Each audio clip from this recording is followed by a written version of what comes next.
Ladies and gentlemen, welcome back to the REMINGTOM podcast. We are live, and we're waiting for the start of Clippers Timberwolves, but we're going to have to wait for a second. Make no mistake, there's still about 6 minutes left in this college basketball game. The NBA game was slated to start, a few minutes ago, but we're going to have to sit tight and wait. And make no mistake, like we said, it's Clippers Timberwolves. James Harden's about to play, so he'll take the delayed start. It's all going to work out just fine. He gets to load manage same night as playing. It's perfect scenario for him. But Louisville, Oklahoma, we got a couple of good teams here. It doesn't look like either of them are ranked, but 6-0 for Oklahoma, 5-1 for Louisville. The battle for Atlantis championship. Is the battle for Atlantis championship taking priority over the Emeritus NBA Cup West Group A matchup?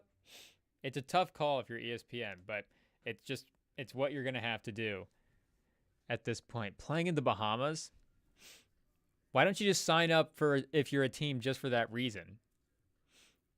Especially if you're some of these Midwest schools. Take a little break down to the Bahamas for a basketball tournament. It won't be bad, but there's been NBA Cup action all day already. We've missed a ton of sports people. They just decide, do they think Black Friday is a national holiday? It is not. There are people that are, working at the retailers and stores that everybody is shopping at. So make no mistake, the sports day has already passed us by a little bit. There's been some action so far. In the NBA, the Knicks and the Hornets had a pretty close game earlier, 98-99.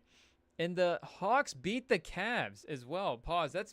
Is that back-to-back victories for the Hawks over the Cavaliers? And that's, the second and third losses for the Cavs in the season now. So Atlanta, this is one of the reasons why you always kind of sneaky or buying up Atlanta stock. The Hornets are Sam's team of the year. That's right. Atlanta, Jalen Johnson, maybe player of the year. I guess Tatum is still probably Sam's player of the year, but Jalen Johnson will be making a case soon, folks, if he keeps playing the way he is. And if he can get into the 20-point range, because then Sam can talk him into, well, he is a 20-point-a-game guy, so you get some of the other stuff along with it. But they always play really, really well against these really good teams. Like we said, they just took down the Cavaliers, who had their only other loss in the league at this point was to the Boston Celtics.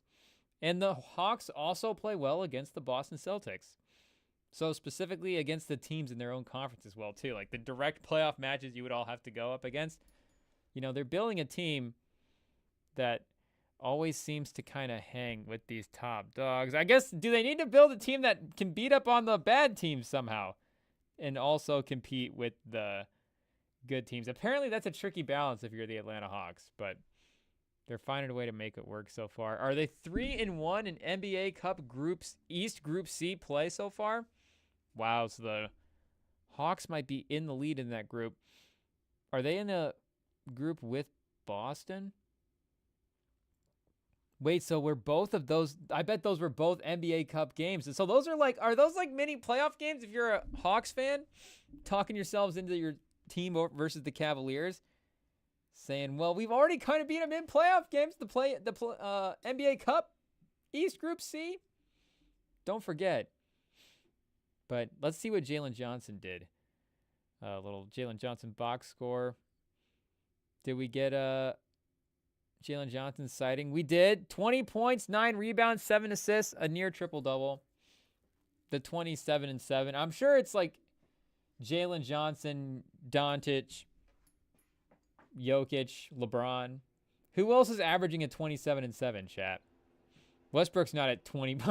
Westbrook is probably not at either of those, but just in terms of minutes logged. Well, you never know what the injuries he might be playing. And when Westbrook's out there, he still manages to put up his numbers somehow. I guess 20 field goal attempts, 7 rebounds, 7 assists.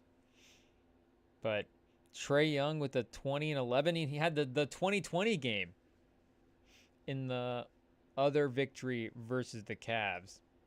So I feel like, a 2020 box score, I don't know if we would have predicted that from Trae Young. It could also be rebounds, it could be assists. So you could say Halliburton could do it, one of the other big assist guys. But I feel like a 2020 rebound game is much more likely. And have we had a 2020 rebound game yet so far in this season? If we have, forgive me, chat, for forgetting.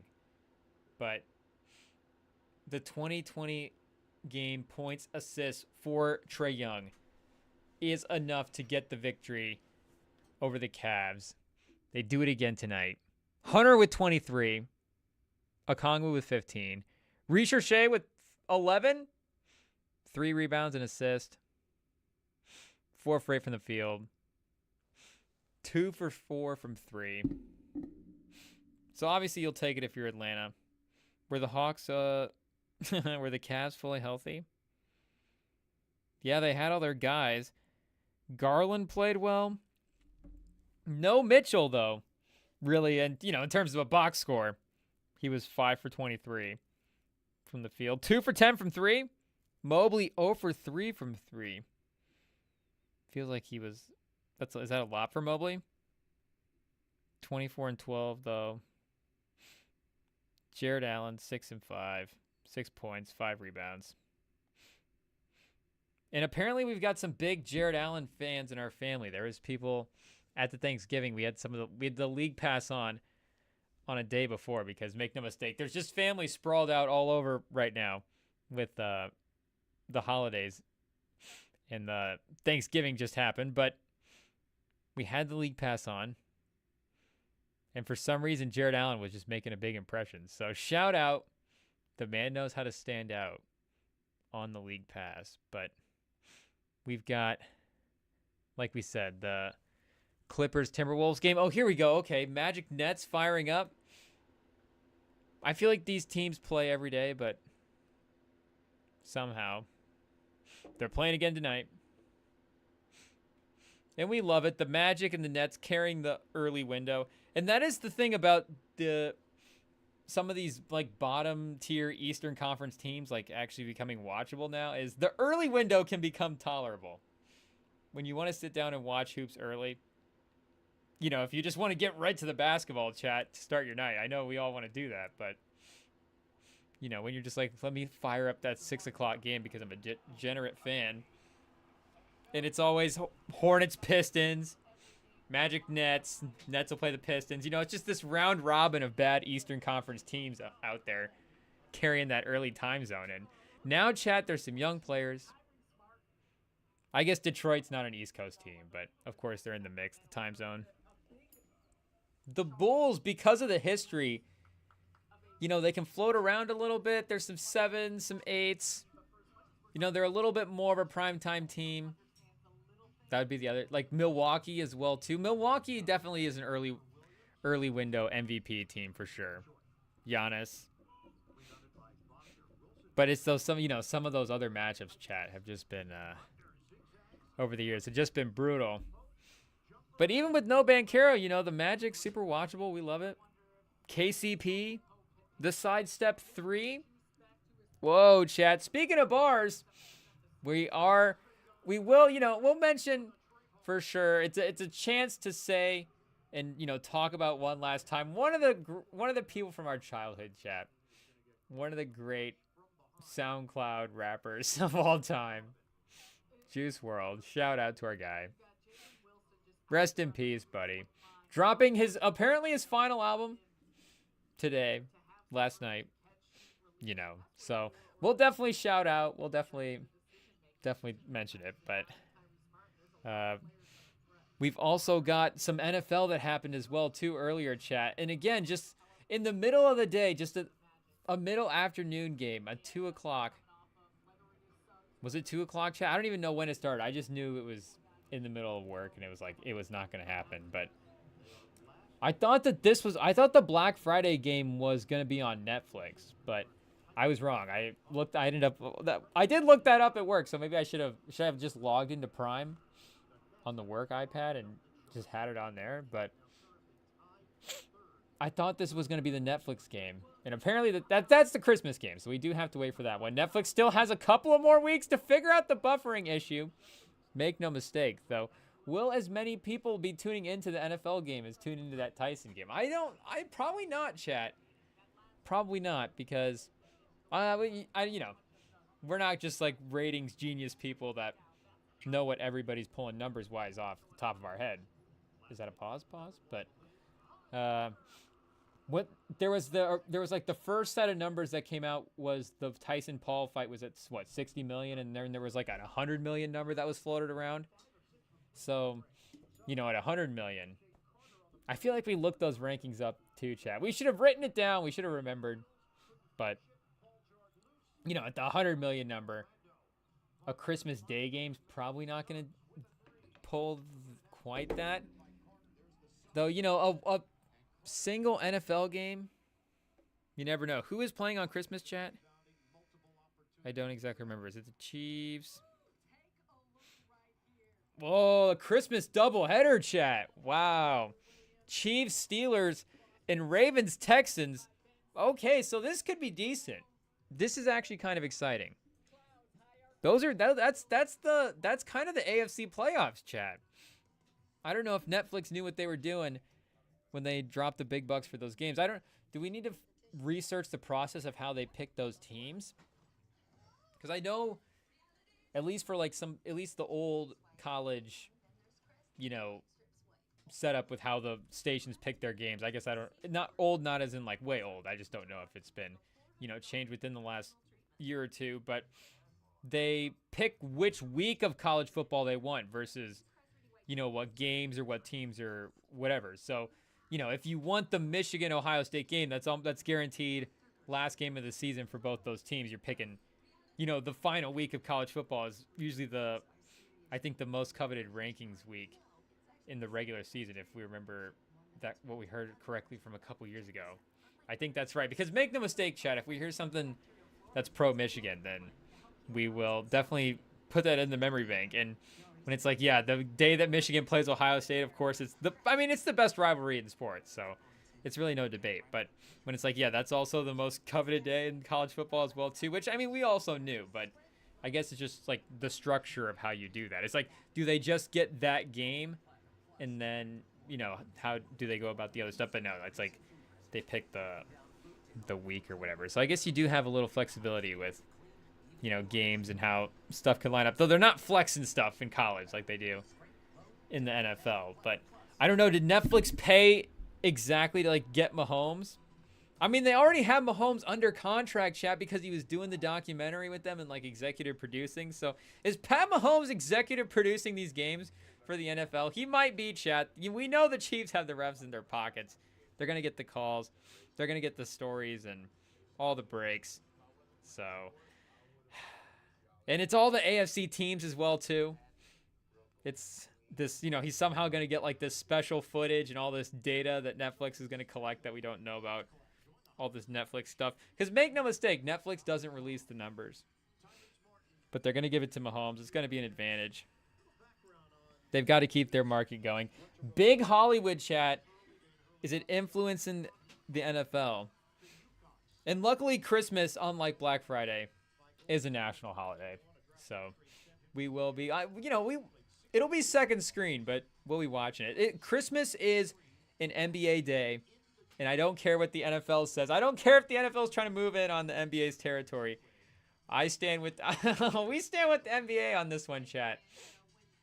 I would still have the NBA on the big screen. The Christmas Day is a basketball day. And the NFL games are still, like, we're going to be paying attention. These are big games. We get it. But no, the big screen, chat, we save that for the big NBA games. I mean, make no mistake, it's a hot start for the Christmas NBA slate. Spurs, Knicks, Wemby right off the bat. Christmas morning, presents in Wembanyama. Chat, I mean, Christmas Day, I'm looking forward to it already. Timberwolves, Mavs. Sixers, Celtics. Lakers, Warriors. Nuggets, Suns. It could potentially be a pretty good day. Christmas on a Wednesday, then the Thursday night game. And is there a Friday deal? Oh, this is where we get into the stretch too, chat, where it's like, when do we hit that stretch where we get like NFL, college, NBA? There's like a big stretch. And maybe the streak I was seeing was just football as well too. But I think if you mix some of the NBA stuff in there, it was like every night of sports is going to be super, super stacked. Let's see if we can look this up without pulling up like the calendar for the local school district.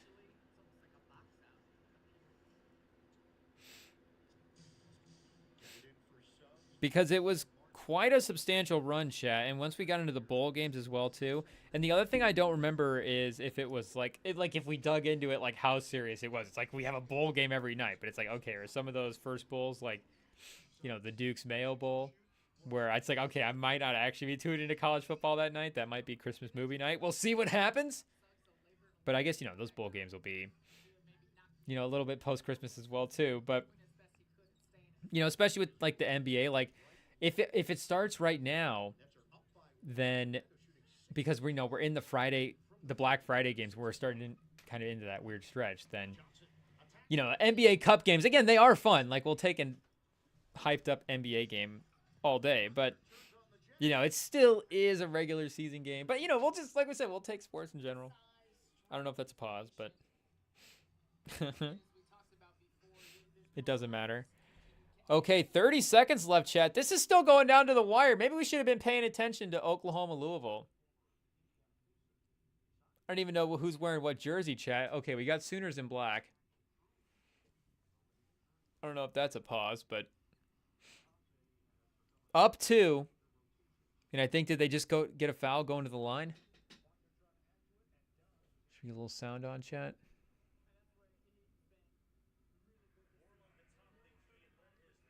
Okay, so with these free throws here, they're going to seal it. Once they hit the free throws, do they just cut away to the next game?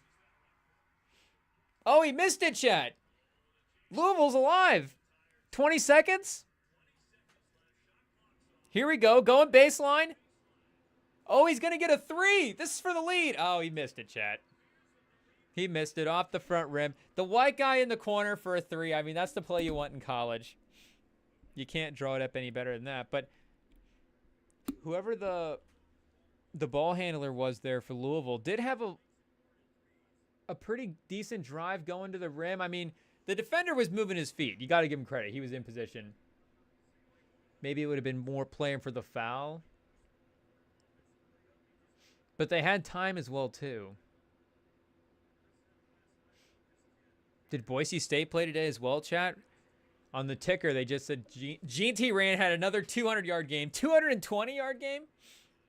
I think they did play today, chat. That game was, now that we saw that, that game was on the TV at work. Make no mistake. Today was not a pay attention to TV type day, but I did see that Boise State was on. Gene T. I wish we would have been paying attention. Would have been nice to see. Would have been nice to see that. And is it all skill players at the top right now for Heisman voting, chat? Because Hunter and Gene T are definitely 1 and 2, but who's 3? Probably a quarterback still at 3. Would it be impossible for a year to have all the guys as skill guys?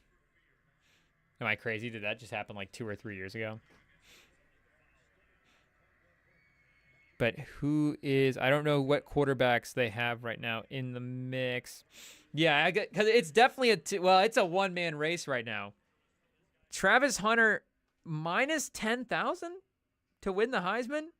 I'm not saying it like that, you know, disparagingly. Of course, Travis Hunter is awesome, but has Gene T like not continued to have an amazing season? I just looked up his numbers the other day because I was thinking about his his yards per game, because I don't know if you remember, Chad, but we looked at that earlier in the season, and he was at almost like 10 yards per carry, which is just, I mean, it's just crazy, Chad, that there was like through half the season, it was just like every time G&T carries the ball, he's going to get a first down. Like, how do you stop this guy?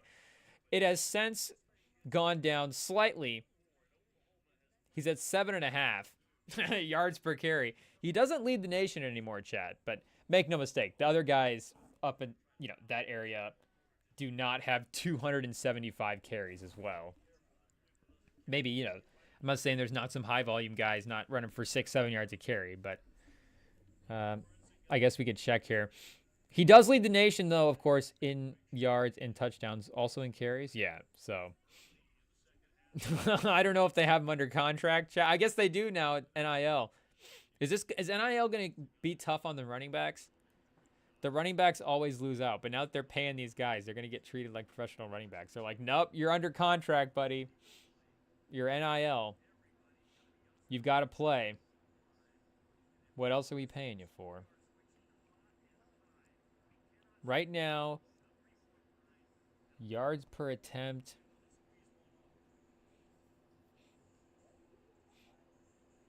Who is leading the conference? It said he wasn't even leading the conference as well. Of course, the one guy leading the league is also in his conference. Okay, Devon Dampier from New Mexico is number 2 in the nation, Mountain West Conference, like Boise State. He's at 7.7 yards per carry. He's at 138 carries. So he's, 150 carries less than our 140 than our guy, Ginty. And Ginty has 10 more touchdowns. So, I mean, I guess, we don't have to make the case for him as the other. He's the only other running back on this list. There's only 4 guys up for Heisman odds right now on FanDuel. Ginty, Cam Ward, Dylan Gabriel, and then, like we said, Travis Hunter is leading. Cam Ward and Dylan Gabriel, like we said, other quarterbacks. I guess it's not like Jeremiah Smith had, a continued, or like a big stats here. Definitely a breakout year. I mean, the man's a true freshman, right? Putting up these great numbers, but same with the Arizona receiver. Did he get hurt, chat? Because of some of the UFC events, we haven't been as tuned into maybe the late night slate of college football like we have been in years past, which I guess, shout out to the UFC for stepping in there. But McMillan, oh, okay, yeah, so he was at the top. I was looking too far down the list, chat. I should have been looking at right at number 1 or 2. Okay. But anyways, our guy Ginty is, let's see how many yards he is above the number 2 guy here. Yeah, chat, he's almost 600 yards above Caleb Johnson, the number 2 overall rushing leader. Caleb Johnson's at 1,500 yards and 21 touchdowns. He's having an incredible season himself. But he's also only about 50 carries behind Ginty. So again, Ginty is really getting much more usage than everybody as well. I guess Texas Tech has a guy, 263 carries. He's at 5 yards a carry, though. Taj Brooks. So he might be an NIL case as well. 14 touchdowns. Dylan Sampson from Tennessee, 22 touchdowns. Bryson Daly from Army, 23 touchdowns. But that's kind of crazy that Ginty is that far off from I guess, Travis Hunter, what he is doing, I guess, is more unique than what Ginty is doing, right? Because how many guys have ever been a top 5 college football receiver and cornerback? Probably never, ever, chat. But still, it's just, it is, and that's the tough thing with the Heisman. There's always guys that have incredible seasons that have to be left out. It's just the way the award works. But I guess with running backs as well, too, chat, running backs have had a lot of moments for the Heisman. I guess a lot of Alabama running backs, but still. Maybe it's just the Boise State thing. I don't know. When was the last time Boise State had a Heisman winner? Because they've really become, I don't know if a prominent, I don't know what the right, correct, exact term for them is, chat. Because I don't know if they're a football powerhouse, if they're like a perennial contender for real. But yeah, it doesn't look like they've ever had a Heisman. If I'm reading this right off of Sports Reference right now, they have no Heisman listed for the school history. So I guess for the school to finally break out and have a big win, because I guess now with the 12-team playoff, if they continue to be a top-notch team, if they continue to be the team that they have been at the past, peak versions of themselves, they will now have a chance to actually win the national championship and get in that mix. But with the 4-team playoff, with the BCS setting, they were just there. It was going to be impossible for them to get that high in the conference that they were in. So this would be like a good win for them for, the last 15 to 20 years. Really the decade, chat. I mean, going back to 1999. Oh, and shout out to Oklahoma as well too. I guess they won the Bad Boys Mower Battle for Atlantis championship over Louisville, holding out at the end. Louisville disgusted. We'll never feel bad when Louisville loses. Because they should have lost the 2013 national championship to Michigan, and unfortunately, that did not happen. But Oklahoma exacts a minor revenge years later in the battle for Atlantis Bad Boys Mowers championship. Okay, now we cut in, chat. 4 minutes left in the first quarter, and it's 15-16. So the one time that our team one of the teams in the blackout zone for the local area here is on national TV, and we get to watch them. Just the whole first quarter, wipe it away for the Bad Boys Mower Battle for Bahamas Cup, Emeritus NBA Battle for Bahamas Cup. But now we're locked in. Anthony Edwards versus Norm Powell. Oh, this is exciting, chat. Dante DiVincenzo. A lot of fan favorites on the court right now. But going back to 99, the team, Boise State, on Sports Reference, their first year listed here is 1996. Head coach Pokey Allen, 1-1, and then Tom Mason went 1-9. So maybe it was the other way around, chat. Maybe Tom Mason went 1-9, and then Pokey Allen went 1-1. But they're the coach after that. So their first two coaches, chat, for Boise State were Pokey Allen and Houston Nutt in 1996 and 1997. And then Dirk Cotter, chat, for a couple years. And Dirk Cotter apparently rose to prominence a little bit. They won 10 games for the first time in 1999. And since then, they only haven't gotten to double digits 1, 2, 3, 4, 5, 6 times, chat. And I guess one of them would have been 2020, the COVID year. They played 7 games. So 5 times since 1999, this team has not gotten under 10 wins.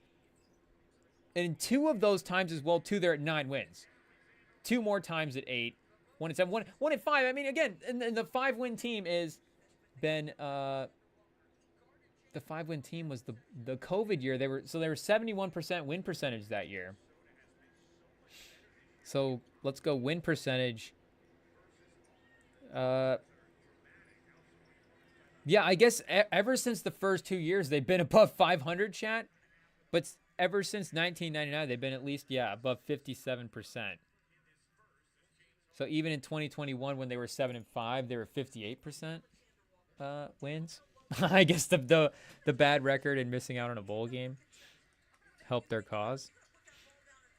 But, again, getting a Heisman Trophy winner for such a phenomenal season for Gene T would be a nice thing to have in the school's trophy case from a national respect level outside of, some bowls and some conference championships and things like that, which again, they're earned and they're awesome to have. And this team has had some amazing moments. And so, I mean, maybe the most iconic bowl game of all time in the Fiesta Bowl when they won, and, and having some iconic offenses and big stats teams and great guys. But I guess if maybe they had some more like NFL real all-pro type guys, if I'm missing somebody, that should just be super obvious, like right off the top.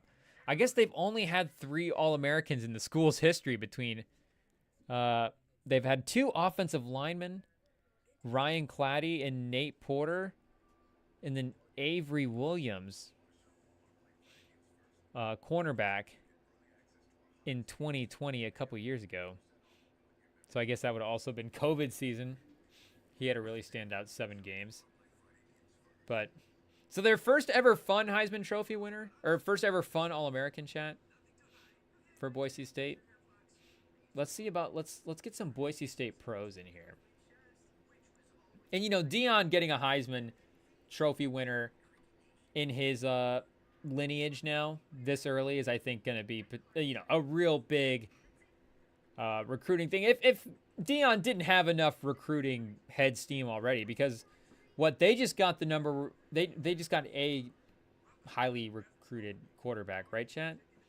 They've got a couple of recruited players. I don't know. They've just, anybody calling into Nightcap right now is just going to Colorado. So I don't even know if they're breaking news on Nightcap or if it's just, you know, locking in the Colorado commitment on Nightcap. But maybe do we need to start branching out and getting some commitments on here, chat? If anybody out there wants to commit to, honestly, any school, we'll take any school. D1, D2, D3, NAIA, junior college. If you're going to community college and you want to make an official announcement on the Rem and Sam Pod live stream, call in. We'll take the call. We'll watch you put on the hat. We'll celebrate. We'll, you know, hug you through the Zoom, kiss you through the phone. Will that be our first hit song, chat? Hug you through the Zoom? We'll see what happens. But maybe if you want to commit to anything, chat.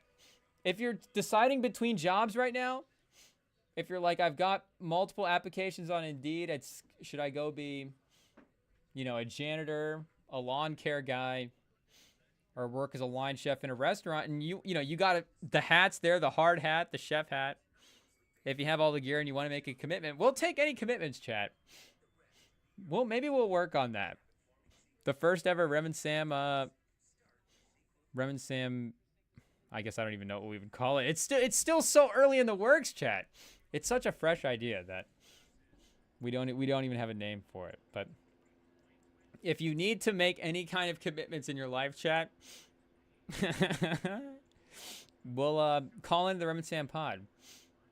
You guys can make the commitments here. But in terms of what Boise State has had for NFL guys here, chat. Ooh, I wish there was a way we could sort them by chat or by stats. Chat. Sorry, chat. You're just on my mind. But Shakur for Buffalo. Okay, Shakur. We like Shakur. Mattinson, of course. Leighton Vander Esch. Jay Ajayi. Jay Ajayi had a fun fantasy season. Doug Martin. Oh, DeMarcus Lawrence, chat, from Boise State. Did he go to Boise State? Or did he go there for a couple of seasons, chat? What was the DeMarcus Lawrence Boise State run like? Let's see here.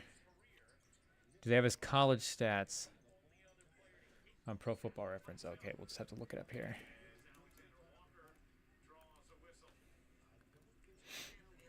Because they don't do a good job of promoting that, I feel like, chat. Is there not a strong connection between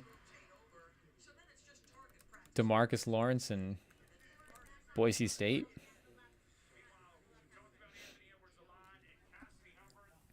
Okay, was there for 2 years. Played for 2 years anyways. Obviously there for probably a couple more. 2012, 2013. 9.5 sacks in 2012 and 13.5 sacks in 2013.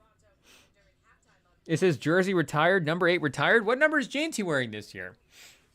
I feel like they gotta do DeMarcus Lawrence some justice and retire his jersey. 4-time All-Pro? 4-time Pro Bowl? Not All-Pro, chat. Pro Bowl. It is the, you know, I don't want to say just the Pro Bowl because, again, it's one of the absolute most elite accomplishments any professional athlete can get / football player, especially American football player, can get. But, you know, in terms of Pro Bowl to All-Pro, 4 Pro Bowls.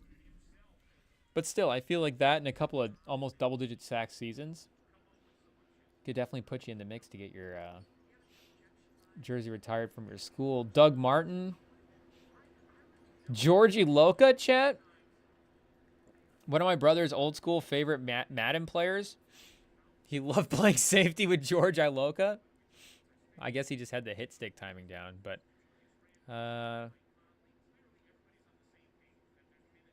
Matt Hill. Chemo von Eldenhofen. Does anybody remember the von Eldenhofen days? Defensive end, 6th-round pick out of Cincinnati, 94. But those early days, kind of bleak, chat. But you can see, yeah, as of recently, some more names. But I guess they haven't had the guy break out like that. Did he make an All-American? So yeah, he wasn't an All-American. He wasn't even All-Conference this year, chat. What was happening in the Mountain West in 2012 that DeMarcus Lawrence wasn't All-Conference? Okay. We'll figure it out. We'll get to the bottom of it. Did they have an All-Conference type team? Maybe they didn't, chat. Maybe they just gave out the awards. At least they don't have one listed here. But he doesn't have those credits on his page either. So even if they did have the team, like we were saying, DeMarcus Lawrence apparently wasn't featured on it.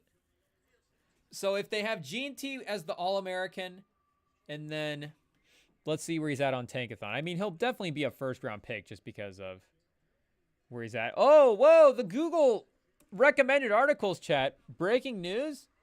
Do we have to give a little congratulations to Josh Allen and Haley Steinfeld? Steinfeld? What an unfortunate situation, chat.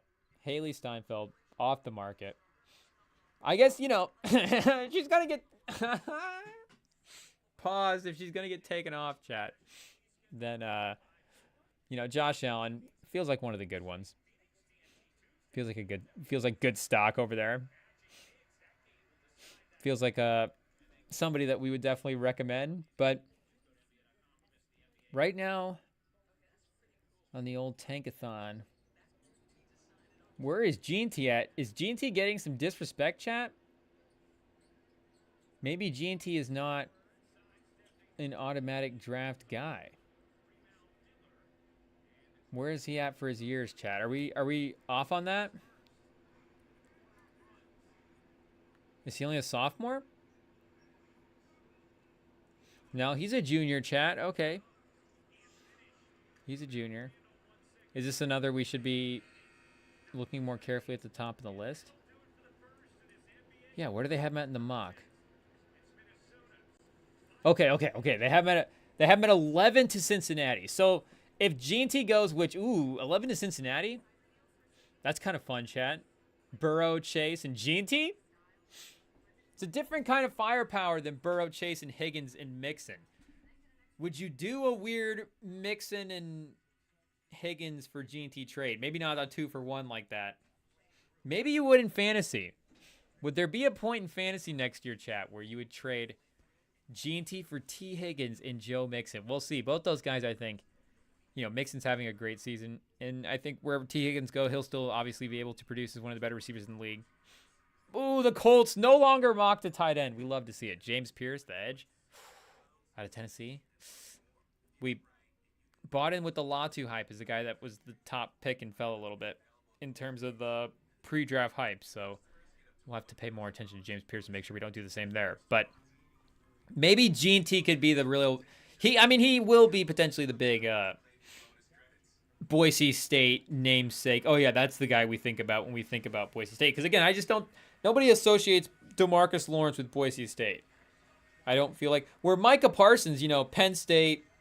And, again, it's Big Ten. It's big stages going against Ohio State and Michigan and just more exposure to the country. But also, an All-American as well, too, produced as one of the higher-level players in college football. So to have the All-American top pick and then, assuming G&T is able to continue to produce in the NFL, he will continue to be, a big name asset there for Boise State as well. But so will Travis Hunter for Colorado. Let's see who that quarterback was, chat.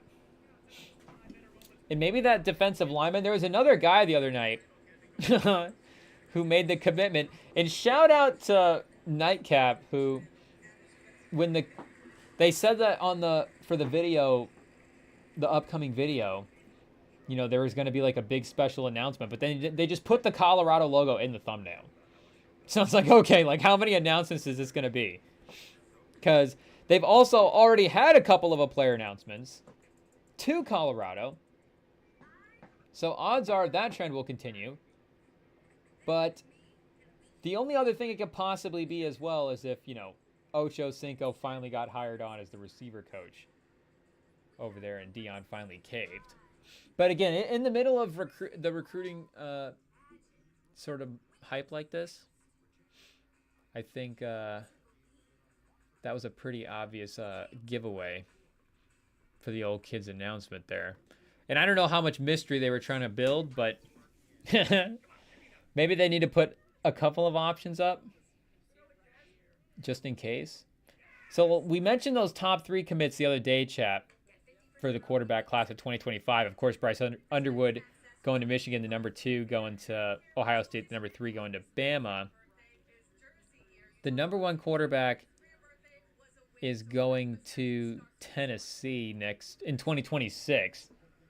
Faison Brandon. So maybe we need to go team rankings here, chat.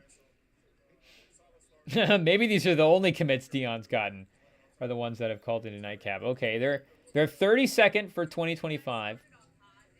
Oh yeah, Julian Lewis. Okay, this is the guy they got out of Carrollton, Florida. 6 foot, 185. Number 9 quarterback, top 10 quarterback in a class, 4-star. And then London Merritt. This was the kid from the other night.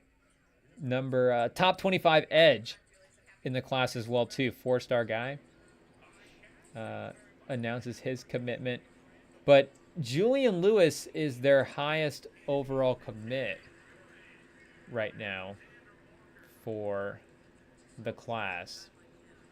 Comp to Bryce Young on 24/7 Sports. This is the scouting report chat from Aaron Ivins. Quarterback protege that exits high school with over 10,000 career passing yards despite reclassifying and foregoing his senior season. Whoa! Lacks elite physical traits, but is an elite distributor of the football with his quick release and advanced mechanics that picked apart defenses in the Peach State's highest classification. Frequently in sync and in tune with his wide receivers as he excels at throwing with pace and precision to the first and second levels. Has continued to progress as a full field reader over the years and is the type of young signal caller that will work through his keys and reads while looking off defenders. Whoa, ad chat. Okay. Where were we at?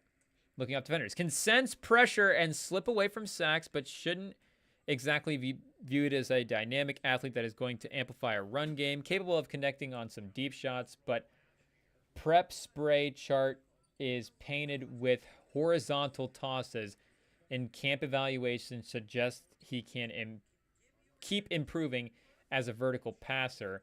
Overall projects as a new age point guard that can push tempo in a modern spread attack with pinpoint accuracy and savvy decision making. Smaller in stature, is not ideal, but has the skills and confidence to win games on Saturdays and potentially right away. Whoa! Very favorable scouting report, chat. I mean, quarterback protege is strong words. This is from November 1st of this year. So, I mean, this is on the absolute most recent tape that we have of him.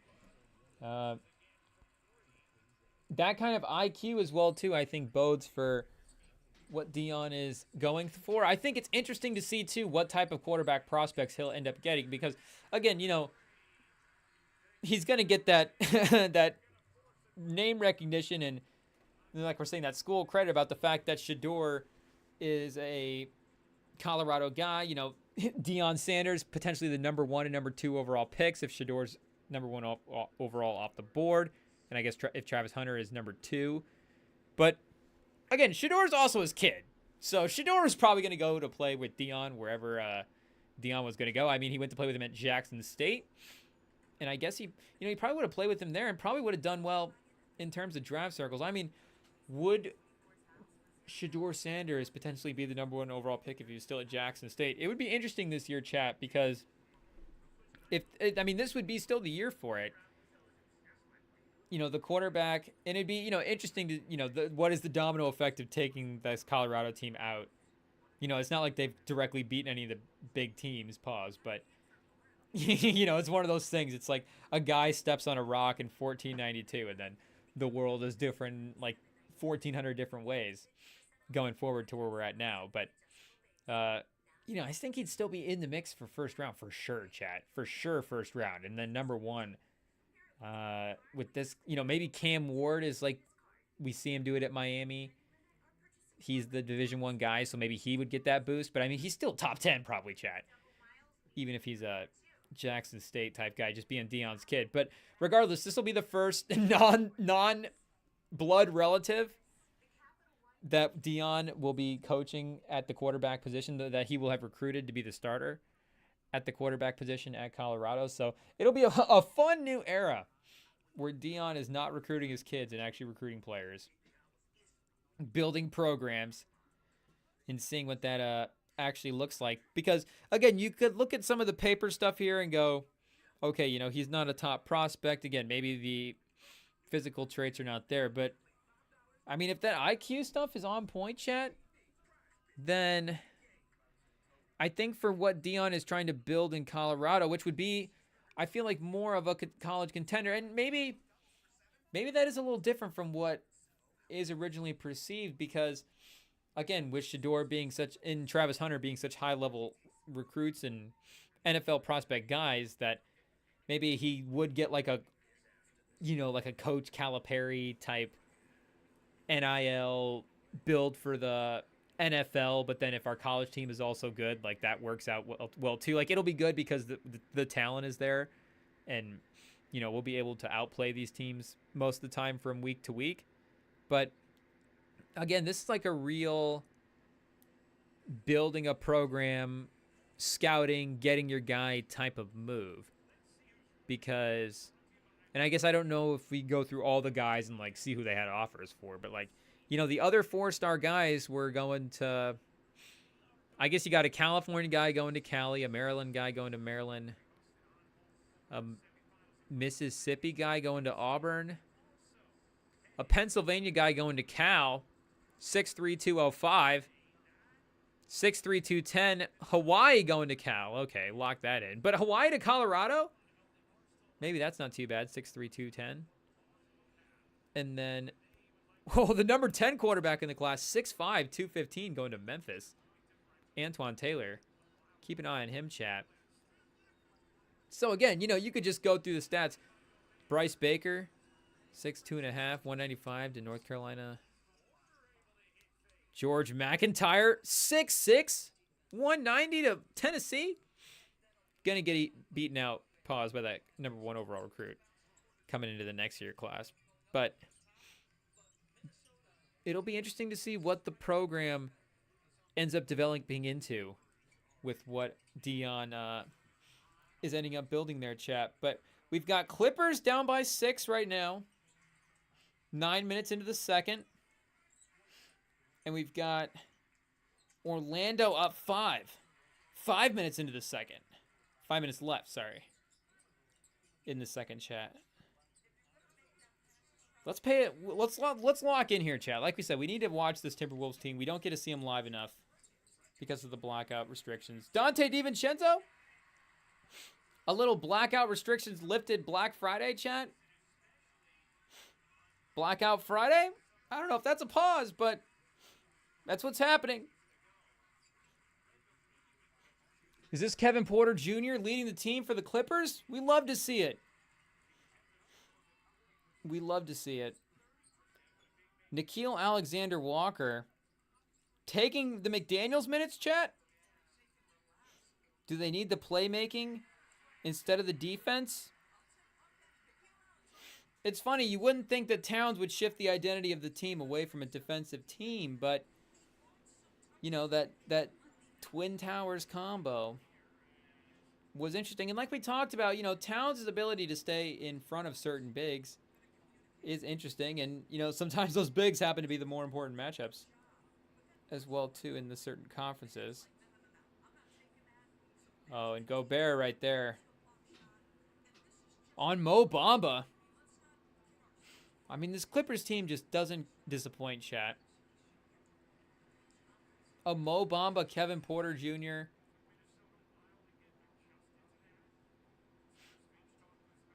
Who else is on this bench? Who else does the Clippers have on two ways? Will the Clippers be a trade team, chat? James Harden. Who wants him? Oh, Porter missing the free throws. Clippers down 10 now. Okay, here we go. Running plays for Naz Reid and DiVincenzo with no Edwards in the game.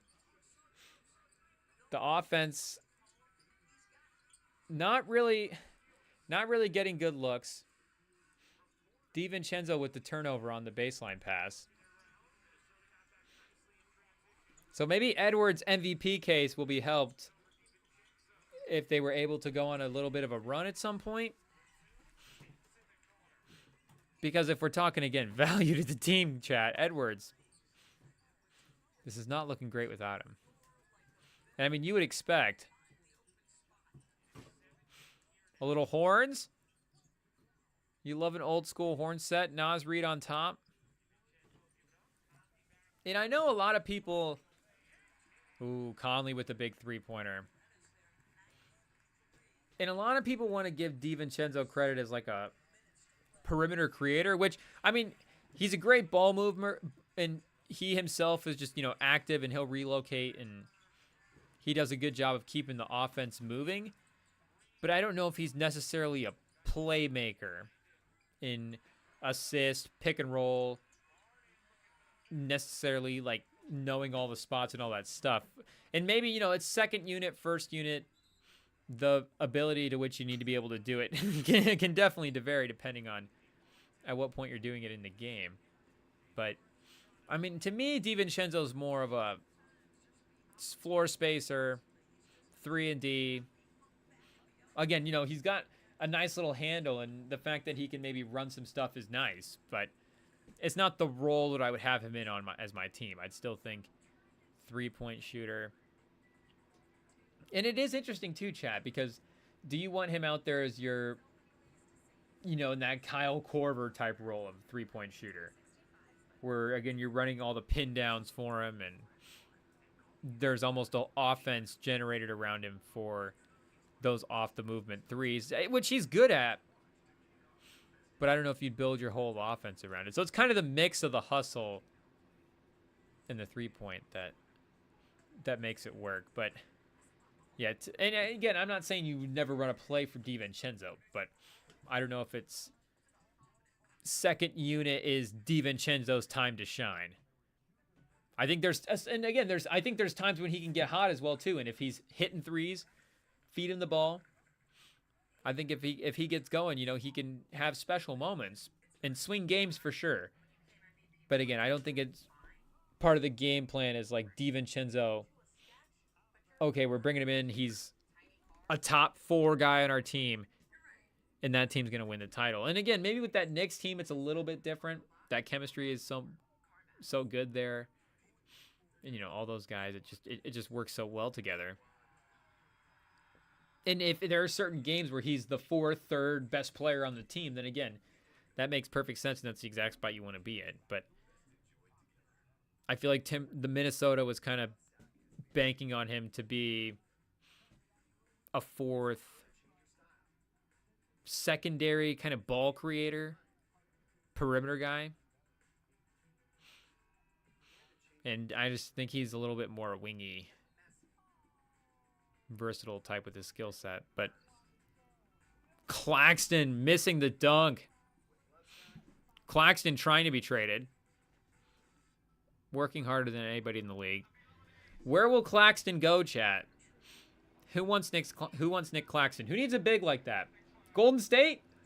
Do we get Claxton in Golden State? Maybe a little wing for a center swap? Is it Moody and some stuff for Claxton, chat? There might be something there. There might be something there. And again, I'm afraid to go to the trade machine right now. It's still a holiday. I mean, do we want to start bumming ourselves out, realizing that these teams are second apron teams and all these guys are trade restriction and all these moves are possible? On Black Friday, chat, things are on sale. We'll just say that the trade machine's on sale today, chat. Should they do that, chat?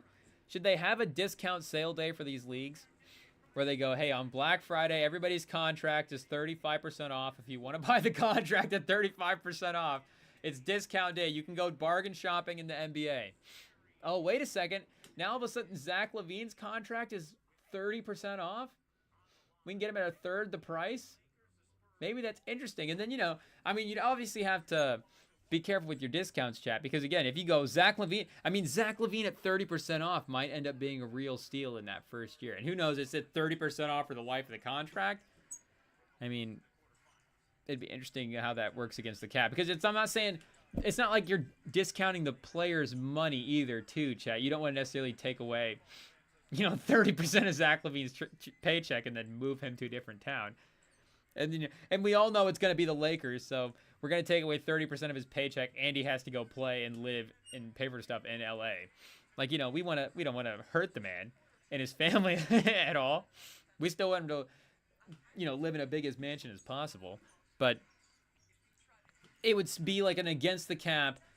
Today is the one day a year you can buy the guy's contract at a discount against the cap. Because, again, maybe there's certain guys, like, you go, Bradley Beal, you know, what percentage would you have to get to of Bradley Beal's contract before that becomes really appealing? I don't remember what he's exactly at right now, but if he's like mid-50s and say he was at like $40 million a year, you know, do you still want to trade and pay Bradley Beal $40 million a year? You know, it's a little tricky, chat. It's a little tricky. It's definitely a much more favorable price, but is it still a price you'd be willing to pay for the output? You know, we don't want to say product, chat, because these guys are at, you know, the basketball, the content is a product, but the players themselves, of course, are real people, employees.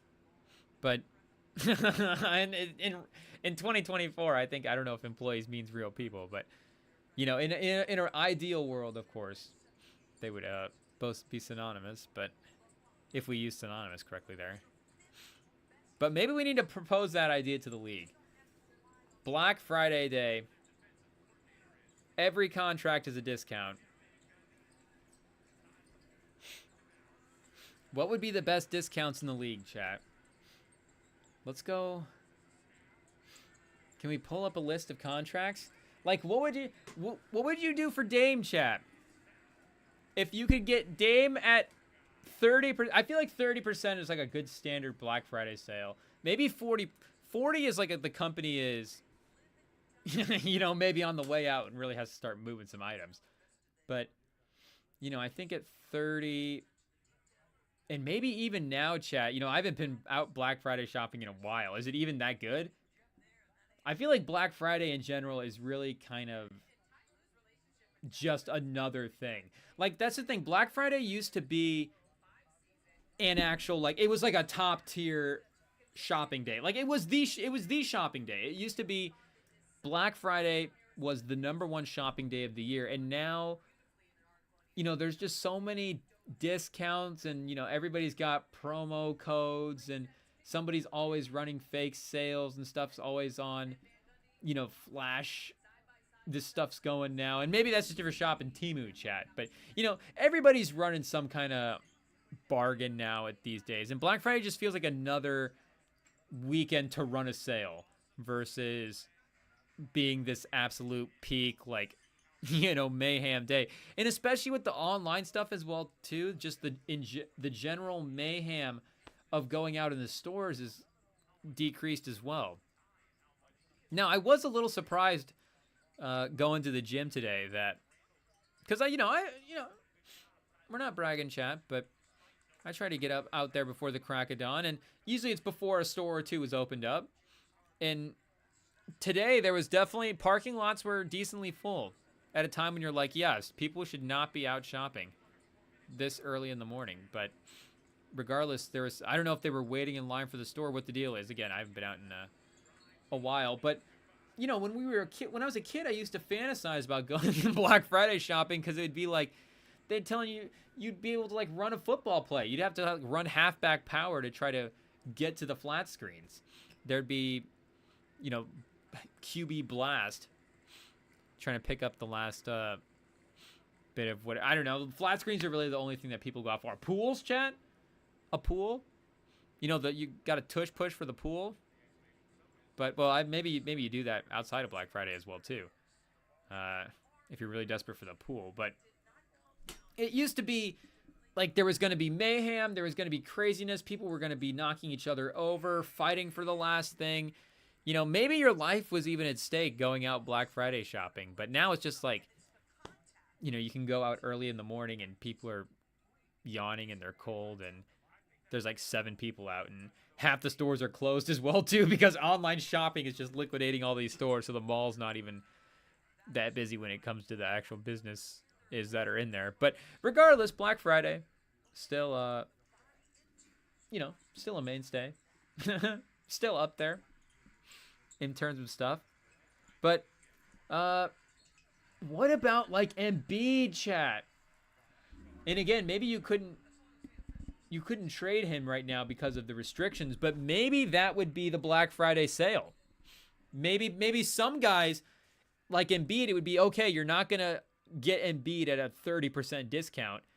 And now all of a sudden you're paying, you know, $41 million a year for a potential MVP at 30 or even 25 or whatever. But it's like, hey, maybe if you want to trade Embiid today, you can call and see what's out there. The rest of the season, the restrictions apply. You can't trade him until it's over. He signed the max deal. Everything else is perfectly okay. And again, if the team makes the deal, no discounts. They have to buy him at market price. Ooh, we got to be careful with the way we're talking there, chap. But, you know, they can make the trade at full value. But today, Black Friday is the only day that you're allowed to trade Embiid for this season. Or all these other guys, you know, that might potentially be in that kind of position. And, you know, it's an interesting time in the season as well, too, because it's early enough where, you know, we're almost 20 games in, 20-ish games in. You know, it's a good chunk of the season is underway, but it's still early enough to say we could potentially turn some things around and get back in the mix with the play-in game if we really think we can shoot for it. Pause. But, you know, if they really wanted to get frisky, chat, what would they do? What would they do? So Lillard is $56 million a year right now. Black Friday, 20% off. Dame Lillard, anybody? 2 years, 56 mil. I guess Embiid is a couple of like George as well too. Paul George, like if he just lifted the Jamal Murray, chat, is another one I think with the restrictions. So Beal's at $50 million this year. And yeah, maybe it would just be for the remaining of the year, chat. But it is weird too because, you know, you're not getting a full year. So are the teams then you're like, well, maybe it's just prorating the season versus actually getting him at a discount. But still, you know, it's at least something. Jimmy Butler at $48 million. Jimmy Butler, 15% off. At $40 million a year going forward. Might not be the worst thing in the world. NBA Black Friday, chat. NBA Black Friday. NFL Black Friday. Will it potentially happen? Does anybody want Aaron Rodgers at a discount, chat? You can have him for the last 5 games of the season. He's 75% off. It's an Aaron Rodgers liquidation sale. Oh, the Aaron Rodgers Black Friday would not be the store where there would be mobs. That might be the desperate mall that we were talking about. But it's only a loose concept, chat. Not, I guess, something we haven't made up the PowerPoint to pitch it to the league yet as a as a legit idea. Should I pitch it to Sam and see what he says? What do you think about an NBA Black Friday where the NBA contracts are discounted for one day out of the year? There's a flash sale on NBA players. I'm talking myself into it, chat. There might be something there. But 2 minutes and 20 seconds left in the first half here. Minnesota continues to stay up by about 10. So we'll get to halftime, and then we will pay homage to our man, Juice WRLD, talking about his newest and final, I'll say potentially, but final album. The Party Never Ends is his final album, and they're shutting the party down right when they said it never ends. So I don't know if that's a sign of things to come, chat, but in terms of the album review, but hold tight, halftime is almost here. We'll see if the Clippers are able to make a push. Harden loses his man on the step back. McDaniels. I love the old mid-range step back where the defender keeps going and just goes right into the box out. Just like, yeah, he's going to take the shot. I was going to get in position anyways. Pause. This was the plan. Of course, still closing with McDaniels. No Nickeil Alexander-Walker. Is it Randall and Edwards that's the problem? Edwards and Gobert? Randall and Gobert? It's like a knives out situation for where's the bad chemistry on this team, chat. I guess we could probably look at some of the lineup splits. We'll do a deep dive on the stats, chat. Get back to you and see what's going on. But before we go Daniel Craig mode on this team's lineup, what's his name in that movie, chat? Benoit? Is it Benoit Saint Blanc? It's something like that. I feel like I might have just got that. It was one of those things where like I didn't know if I knew the name, but once I started saying it, I think I got it. Benoit Saint Blanc. Sometimes you just improvise and you're like, oh no, I think that's right. I think I actually got the answer. Benoit Saint Blanc. Knives Out 3. What will live up to the hype more, chat? This Juice WRLD album or Knives Out 3? Stay tuned. Spoiler alert.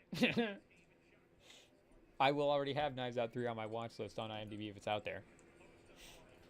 Which, speaking of IMDb, chat, and speaking of, Thanksgiving, things to be thankful for, Sam found us the other day on IMDb. Shout out. I don't know how we ended up on there. Shout out to you guys, chat. But I guess we're floating around as a page just randomly on IMDb. Not a lot of information. And apparently, we're doing good. A pretty clean show. Not a lot on the old sex and nudity category. So, I don't know if we're going to go Howard Stern mode in the future and try to, get a couple of points on our score there. But, no, I think the show, I think the show has a decent formula with how it's going. So, unless we need to pivot into something else, chat, to get that IMDb rating a little bit different, than it's sitting right now. But do you want to go give us 5 stars on IMDb? It could be Spotify. It could be a YouTube rating. It could be a like. It could be a comment. No, chat, let's get that IMDb score up. Can we be the #1 rated podcast on IMDb? I don't even know what that would be right now. Joe Budden? I don't know who the critics really love in terms of that. Probably, is it Call Her Daddy? Probably has the highest critical rating on IMDb. Can we get a higher critical acclaim than Call Her Daddy, chat? Probably not.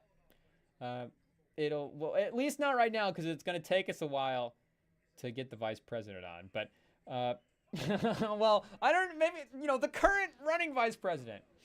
I don't know if we're closer to getting Kamala on than Call Her Daddy now at this point. But in terms of an actual candidate in the cycle going for the election, maybe we're not quite at that stage yet. But slap a couple more 5 stars in the old IMDb rating, chat, and we'll be right in the mix sooner rather than later.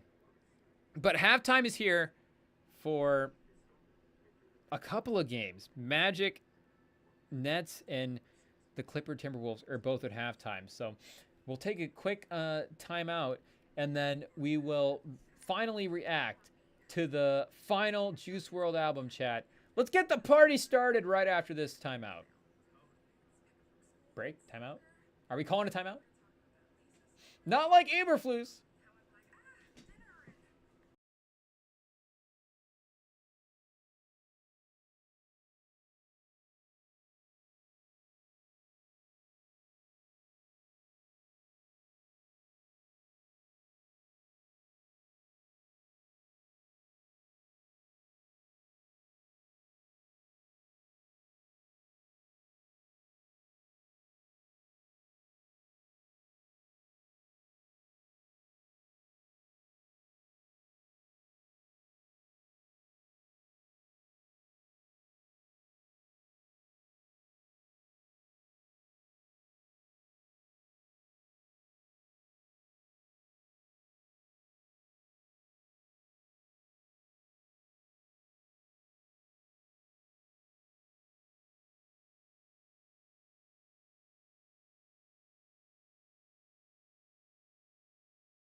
Okay, chat. Halftime still in progress, but like we said, we do have an album to talk about this week, and an anticipated album for sure by a certain sect of the hip hop community. I feel like a fairly large portion, and I think for Midwest people as well too, because our guy Juice, of course, is a was a Chicago kid, and I don't know if that was the main reason that I feel like the people in our friend group are not just the people that we were around were in on him so early because of that. But just those Midwest guys too, and that's not necessarily something that you realize for us early on who didn't necessarily grow up in the hip hop scene, but it's like the who were the big stars. I mean, that's why the big three are obviously we're so connected to them at that time, because just the exposure to their music was so much easier than maybe the rest of the community at that point. But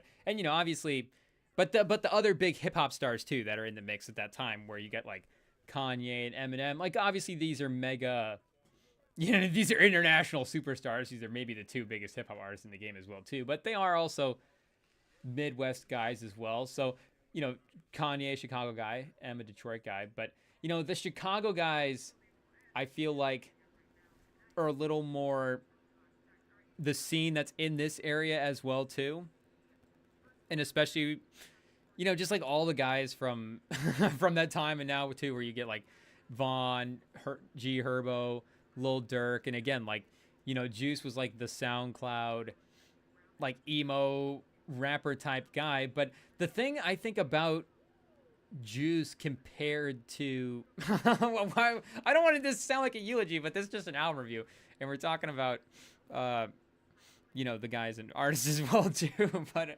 rest in peace to our boy. Sad stuff. But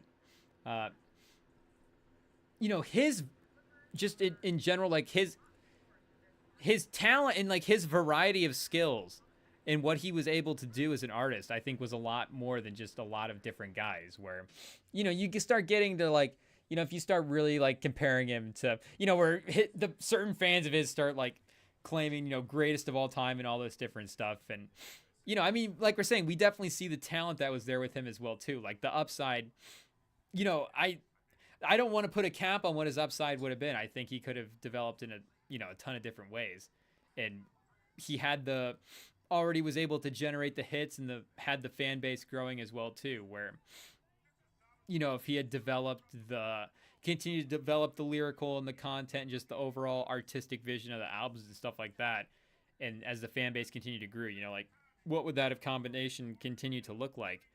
But but like we were saying, for certain fans anyways, this Midwest people, certain fans that were of this age as well too when he first hit, because like we were saying, when we first hit, when he first really started bursting onto the scene, at least for us in this area, I think was like in 2017-ish. Because I mean, Lucid Dreams, obviously, like we're saying, that was a smash hit, so I feel like everybody in the nation was on him at that point. But then, Goodbye Good Riddance in 2018 obviously is the first album.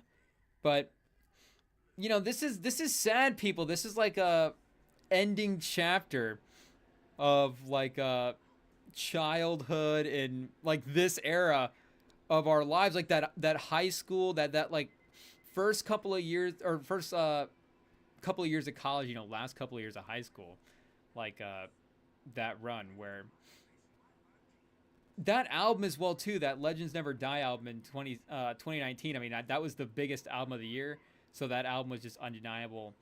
And I mean, make no mistake, we were a part of the reason that it was the biggest album of the year. But you were going to be hearing it played no matter what. But those kind of it was probably that album and the numbers that album put up was the reason that they were like, well, we've got to continue to dip back into these posthumous albums and continue to release these things. But the amount of material that he had as well too, I don't think it's not necessarily unfair to to want to continue to put out projects and to continue to try to honor his legacy and his artistic vision by releasing the music that he did create. But honestly, in a way, I am kind of glad that this is going to be the last album, because I do make no mistake, like a posthumous albums, they can be great. Estates and stuff can do a great job. Our boy, one of our favorite follows on socials with the music talk, Talks Music, has really been hyping up the upcoming Mac Miller album in January, and he's really been giving a lot of credit to what the Mac Miller estate has been able to do with the music that they've been able to produce since he's been gone.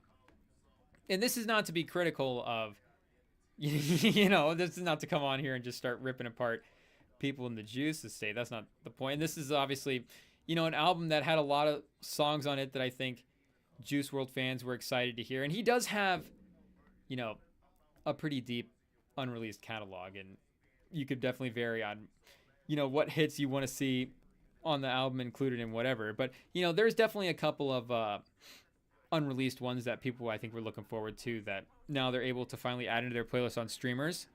But it like I'm saying, it's not impossible to pull them off. But, when the artist is gone, obviously, and he's not able to have his input, it's just hit or miss on whether or not, going forward, are they going to continue? Again, not like it's, disrespecting and doing all that stuff, but it's like, are they just going to continue creatively to push his whatever his artistic narrative, whatever he was trying to do?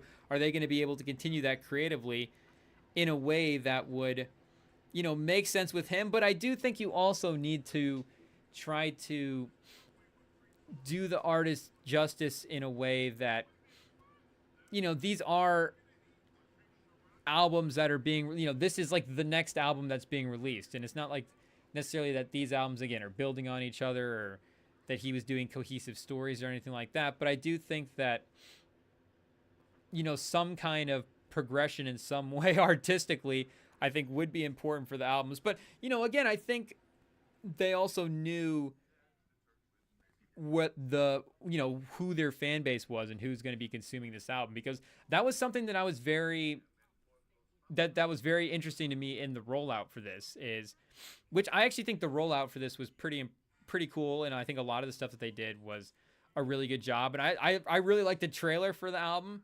I thought it was sick, and again, I think they did a great job of marketing him and putting him in a bunch of spots. But like with all the Fortnite stuff and just the places that he was being marketed to, it was still like the same age group that would be consuming, that was consuming Juice World back then. The same age group is consuming it now. But the thing is, like, that age group now is just a different group from like, and it's not like Juice is around as well too to try to win these fans. So the fact that kind of his music has stayed in streaming like this, and still you can see kind of managed to captivate the next group of people that are kind of in the age when Juice was originally dropping this stuff, is, I think it does speak to something about like what he was tapping into about that state of, people's lives, and just, again, just about that raw emotion that he was exposing. Because I do think when you're thinking about what he could have been, artistically going forward, is, if you just look at the couple albums that he was releasing, when he was still with us, the evolution that he was making artistically, I don't know if he was making like these great steps, but he was so just like emotional, and he wore his heart in his sleeve, and it was like there was such pure raw emotion behind everything that he was doing.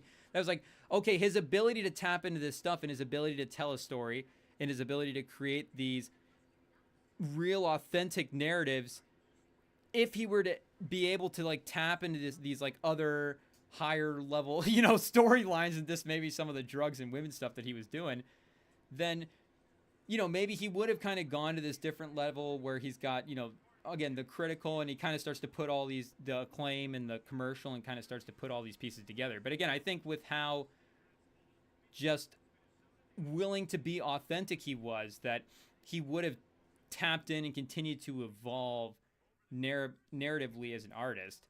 But, again, with this album, I think they did a good job of servicing that group of fans.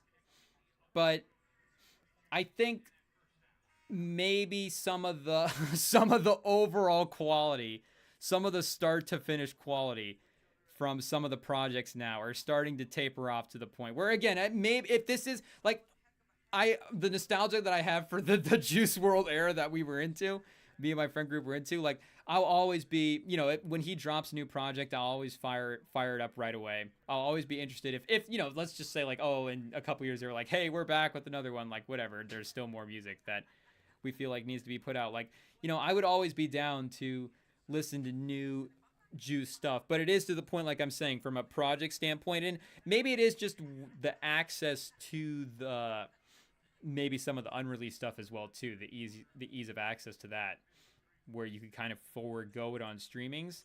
But it's like, okay, if the album start to finish quality is going to kind of continue to go in this direction, then I think maybe this is a good place to cut it off. And seeing online some of the reactions to like, oh, is this, are they disrespecting the legacy? Are they, cash grab, whatever? It's like, I don't, it is what it is with that stuff. If that's the motive behind it, then that's unfortunate. But I do think that when you're also working, like you're saying, with this material from this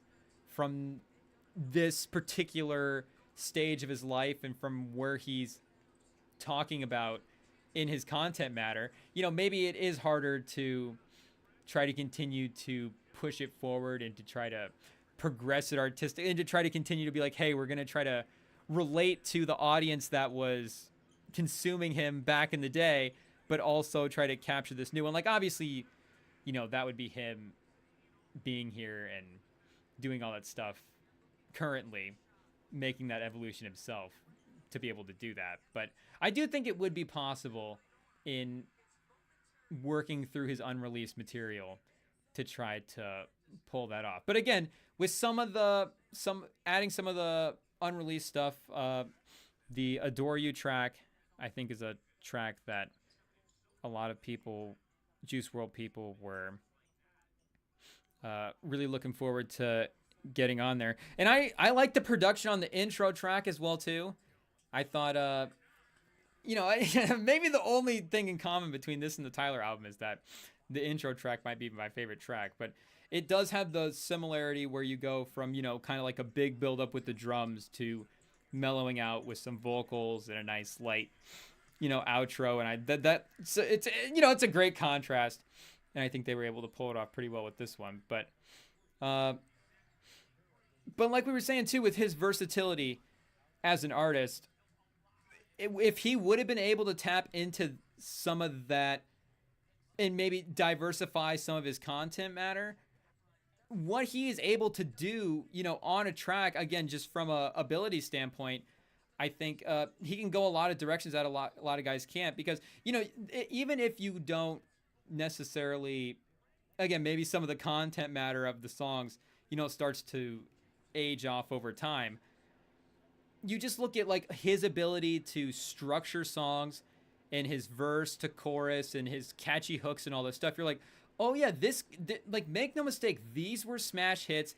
His ability to, again, generate catchy parts of songs and lyrics that would stick in your head, like these were real things that he was doing, and his melodic ability as well too. I think on a track where, if he's a feature, you could bring him in to like lay down a verse, and his ability to freestyle, I mean, that's maybe the most talked about. And I don't know if that's, there's so many impressive things about him, obviously, as an artist, but his ability to just constantly freestyle in just these endless bars. And it just seemed like he could go, it seemed like the man almost didn't even speak. Like it was just freestyling all the time. And then, you could just start humming in the background, and whatever the man is saying all of a sudden becomes a verse. But, you could bring him in, he would lay down potentially a really great verse over the beat. And the other thing about him laying down just a verse as well too is his cadence on a lot of beats, where, you get into some of the tracks he was doing. What's that collective that, oh, Chad, I don't want to be an old man already. Is it Internet Money that he was on with, like, there's that song Jet Ski. That's a shout out to the champ. The man overplayed Jet Ski, and now we know that song. Yeah, Internet Money. But what was that album called?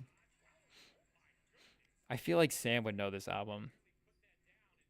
Before the Storm 2020? Yeah, what's this song? He was on a couple of songs on here, wasn't he? But, he would collab with a bunch of these guys all the time. But his cadence on these tracks would be different than it would just be so much more unique than all the other guys' cadence as well too. So it was like, he's going to give you great flow on all these tracks. He's going to give you, the rhyme schemes are going to be there. Like, again, if he, we're saying if the content matter develops, but, even if it doesn't, like, if he had done like a future Travis Scott type lane for him, again, I think that's there with the overall comprehensive ability that he's bringing to the table. But he could bring a verse, or you could bring him in and he's going to do the hook, and he's going to be melodic, and it's going to be catchy, and it's going to be worth having him on there as a feature too. And it's not just like, oh, they threw him on there and kind of got like a lazy Juice World performance. It's like, no, him on the hook is actually going to be like a thing on the song that might actually not just level up the song, but it might actually be the best part of the song. But again, I don't want to like start saying that, it's like the man's like top 10 most versatile or whatever, because, the thing about, it's not just like, oh, are you rapping about politics, but you start getting to like some of the rhyme schemes and, double, and not that like a double entendre is everything. Again, the whole Kendrick album, this whole last Kendrick album, he was like, I don't even care about double entendres. Like, I just want you to have a good time listening to the music. So, and this album is going to be, It's the biggest album commercially of the year, easily. But uh, it's not that that's everything, but just as an overall, what are your capabilities? What are your Madden ratings? On like all your abilities. Maybe he had some room to develop in some of the other spots, but I think just as an overall talent, he definitely had a baseline that a lot of guys were working on. He's like a little Paul. Is he like a little Paul Georgie, chat? Brandon Miller. I mean, he is a little like where Brandon Miller, where you're like, there would be like a random guy that's like, yeah, Juice WRLD is the greatest rapper of all time, and it's like, as kids as well too, you're watching Paul George and you're like, oh, maybe Paul George is like a top 5 player in the league, and it's like you're a kid, you're listening to Juice, you're like, Juice is just one of the absolute best players or best best rappers of all time, but. Paul George, it's like, yeah, what can't Paul George do? He can get a shot off the dribble. He can catch and shoot. The defense is there. At his size, he's going to rebound. He's going to play make. But it's like, obviously Paul George is probably like, a third team, second team peak. I get Paul George was a first team All-NBA guy that OKC season. So, it's in there. But it's like, Future right now is he's in his Grammy phase. He's been nominated for his last couple albums, and this one with the Metro as well, the collab, the moment, maybe more so than like the last album. But the last album was also kind of Drake, and that song that song ended up winning the Grammys. So, that album was it's a good album as well too. I don't know if it's for the Future discography again. Future is a legend, like his discography is stacked. So I don't know if I Never Liked You is one of the all-time albums for Pluto, but obviously where he was able to build to his career, have a smash hit, and then get that critical acclaim. I think it's fair that he's starting to get some love in that aspect. But it's like, yeah, if Juice had an album, I think there could have been a moment where maybe he had some recognition, because I think he was maybe potentially going to be looked at critically compared to some of the other SoundCloud type guys. Because again, I think even in some of the, like the more younger content that he's doing, there's still, again, structure to the songs and structure to the albums that he's able to produce at a young age, where, even some of the albums that we really, really like this year for talents that we really, really like this year don't quite have that. And it's not just poppy ability as well too. Like, you like a guy to be able to just go on and lay down a verse on a couple of tracks, but you also need the hits as well too. I mean, Biggie was saying this to Tupac Tupac was saying it to Biggie back in the day, where Biggie has that interview where he's like, you can have your verses, but you also need to make sure to have a couple of radio joints and have a couple of songs for the ladies as well too. And Drake has obviously taken that to the next level with his albums, where he's like, I'm just going to give you 8 songs of every version of accent that I do on these 30 song masterpieces. And you're like, okay, yeah, there are actually 12 songs. There is a version of the album on here that I like, but the problem is there's 3 other versions of the album that I'm skipping through as well too. But that just that overall thought and ability to be able to pull off a project like that, I think would have been able to get him some looks on that front, but also because he's, I think, would have just been able to generate these massive moments throughout the year. Like, I mean, Utopia was kind of like that as well too. And we saw him linking up with, bigger stars already. Like, we saw him do the collab album with Future. We were seeing him, working with Eminem. We seen him as well posthumously work up. Nicki Minaj was on this album. This latest album, but we saw him collab with Nicki. He was on the DJ Khaled album that ended up getting nominated. The God Did album, he makes a appearance on there. One of the better songs on the album. But, I think he would have potentially had an album with a stacked feature list, but he also could have done the solo route as well too, like we saw him do with Goodbye and Good Riddance. But he could have had like, a big features, big moments, a big commercial success. The critics are like, okay, it's finally time to give him his due. And maybe he's like a guy that like emerges out of that era and breaks through. But, like we're saying, it was good to just like to be able to reminisce and have that nostalgia of like our guy, Juice is dropping again. The rollout is there. And I think, again, maybe even if the album is like not, it's not going to be a album that maybe is bumped where it's like, hey, we're going to throw on The Party Never Ends. Maybe it's more of a pull out the playlist type songs. Because again, even going back to like Goodbye and Good Riddance, I was like, I should probably, do I need to start bumping this album a little bit more? Because the problem with this for Juice as well too, I think now some of my favorite songs from his catalog are actually out of Death Race for Love. I think some of the production on that album is some of the best Juice production. And there's a couple of Hit Boy songs as well too. There's a Hit Boy track on there.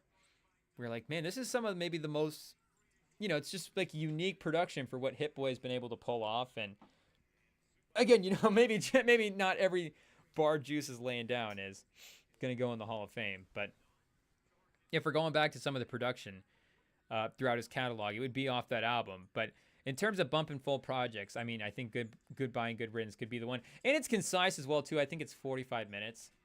And, some of those songs were on like some SoundCloud, some songs that were released as singles as well. So it's like a little collection of hits pre the real emergence. So, it's a little juiced up in that way as well, too. But, yeah, it's not, even if this album is not like a start to finish type go back to and revisit, it was to have the full experience of that Juice WRLD drop again, I think was really fun. And like we said, I think the rollout was really, really good because I don't remember much of the rollout for Fighting Demons. And again, 2022, that's still kind of COVID, that all COVID area. Was that even December 2021? When did Fighting Demons drop? Uh-oh, chat. Fighting My Demons by Ken Carson, the song, comes up in our search now first over Fighting Demons for our guy Juice. I guess the deluxe dropped in March of 2022. That's what's on Spotify right now. So yeah, I want to say that album dropped in late 2021. So yeah, COVID times, it's not like you're going to expect me to remember what the rollout was for the Fighting Demons album. But like we said, I really liked a lot of the moves that they made for this. So, rest in peace to our guy. Rest in peace to the careers, obviously. I was waiting for our guy Champ to see if he was going to make like a post on his story as well. But I haven't seen one yet. Should we see what he's up to, chat? Let's see what the Champ thinks of this album. Let's send him a message real quick. Oh, chat, I'm not paying attention. I'm not paying attention, chat. We need to get locked in. Stay tuned, chat. Okay, we need to take a quick detour real fast. We need to send out another message before we message the Champ Quinn. Spoiler alert. But we'll see what the Champ Quinn thinks. We'll see if he has a rating for the Juice WRLD album. And he'll be an unbiased fan as well. Because again, I think with some of those unreleased tracks making an appearance, and with this being the final one, and with this having, again, some memorable pre-album stuff, there's going to be a little bit of a moment here. I don't think that this one's going to be maybe like a top 10er of the year. Though maybe the power of Juice, maybe the numbers are juiced. I don't know. For his last album, do I just kind of set the Spotify on replay? Get those numbers up for our guy one last time? But, I think there'll be enough here where the collective will be like, yeah, I think The Party Never Ends was definitely that. But let's see what he says here.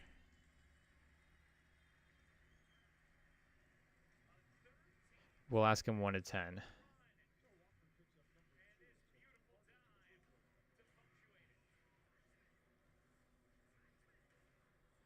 Okay. Assuming the champ is, you know, not occupied at the moment. Our snaps may not be the one he's looking at the moment, but we'll see if we'll see if our guy decides to jump on and rate the album. But anyways, like we said, I think there'll be some songs that we'll pull off here for sure, and definitely had a good time with the pre rollout and with the moment. And I think it was what, like 110 ish to clear the top 10. I know with like Kendrick and Tyler jumping up into the top spot now, it may have moved a little bit from what it was originally. Is Might Delete Later might be out of the top 10 now for albums of the year. But are we getting the fall off soon, chat? We've gotten all the J. Cole mixtapes now on streaming. Shout out. I mean, just in time for Thanksgiving. I mean, could not be any more clutch from our man J. Cole, because now you just are able to throw in an earbud and just work your way through a family dinner. And, I mean, you can still comment here and there. The thing about like an earbud and AirPod, it's in and it's not even, your end of the table facing away. It's not even noticeable. It's actually probably noticeable, chat. But regardless, you can still work your way in the conversation and make it forgettable. And then, also, by the way, the Friday Night Lights is just in the background. The warm-up is just in the background in your ears. But, and, Brady on the call. Not like we have to necessarily turn the TV up for that. But we got the Ice Cube album also on deck, as well as a recent release. And I want to say that there was something else, chat, that I was not thinking of. Let me see what else dropped. Maybe not, chat. Maybe it's just all the music. Maybe it was just the J. Cole mixtapes. Oh, no, there was an artist that I was like, is he dropping an album? Let me check. I don't want to say who, because I don't want to get your hopes up, chat. But let me see. Okay, that was just a single. So it's mislabeled here, chat. Which is unfortunate, not unfortunate. But I think The Night definitely belongs to Juice WRLD. Will it debut at number 1, chat?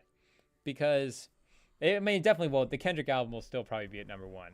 But will it be a top 3, top 4, top 5? Okay, chat. We're going to take a quick timeout. And then we'll be back with a little surprise, chat. Stay tuned.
We're back. We're back in here. Oh no. Oh wait, was I on There you mute? go. Oh, okay, I'm unmuted now. There we are, people. We're back. We missed the intro, but we're in now. We're back indeed. We I are that's back the, indeed. at least that's the soonest I remember to unmute it. I definitely would have been mid rant Yeah. at some point and just been like, wait a second. Jeez. Jeez, that's crazy. Anyway, yeah, I do need to listen to Juice's last album. I don't know, for some reason, I don't I His last read album or the his graphic wrong. last how many albums? Yeah, I don't like I know the last couple albums it felt like they kept repeating some of the same songs on a couple of them. And Mm-hmm. I'm like, this kind of doesn't feel, but this new album looks like everything's kind of new. There's like one, maybe two songs I've seen that are up there. Like Lace It, did that come out already? I don't Lace It was a know. single, yeah, from a bit Okay. ago. Yeah. But yeah, there's some Yeah, songs in some the playlist in there. yeah. So I'll have to get a listen.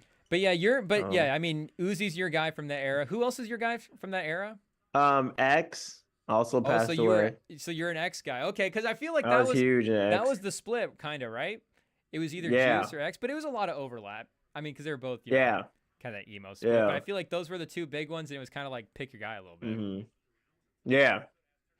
Pick your favorite. I think I like old Post Malone. I think everyone does. Yeah. Stony. That was about that era. Um, trying to think. Did you get into Pop Smoke at all? Do you listen to Pop Pop Smoke? posthumously.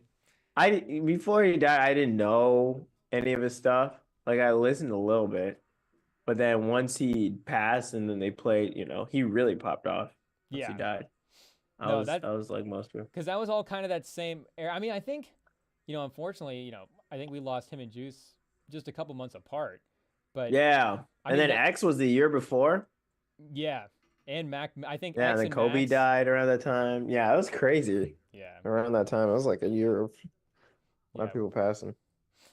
But I mean, that summer was all that was all Pop Smoke, Yeah, and then Juice after that. But that yeah, album was everywhere. I mean, that album is so yeah, ingrained because of that summer and stuff. I mean, that album is one of my all timers to just go back to. I love that album. yeah. No, it was insane. But yeah, no, Jesus' last album, it's But crazy. did you get in? It's crazy. How many years have they been continuing this after he died? I mean, when did he die? This is his third album now, posthumously.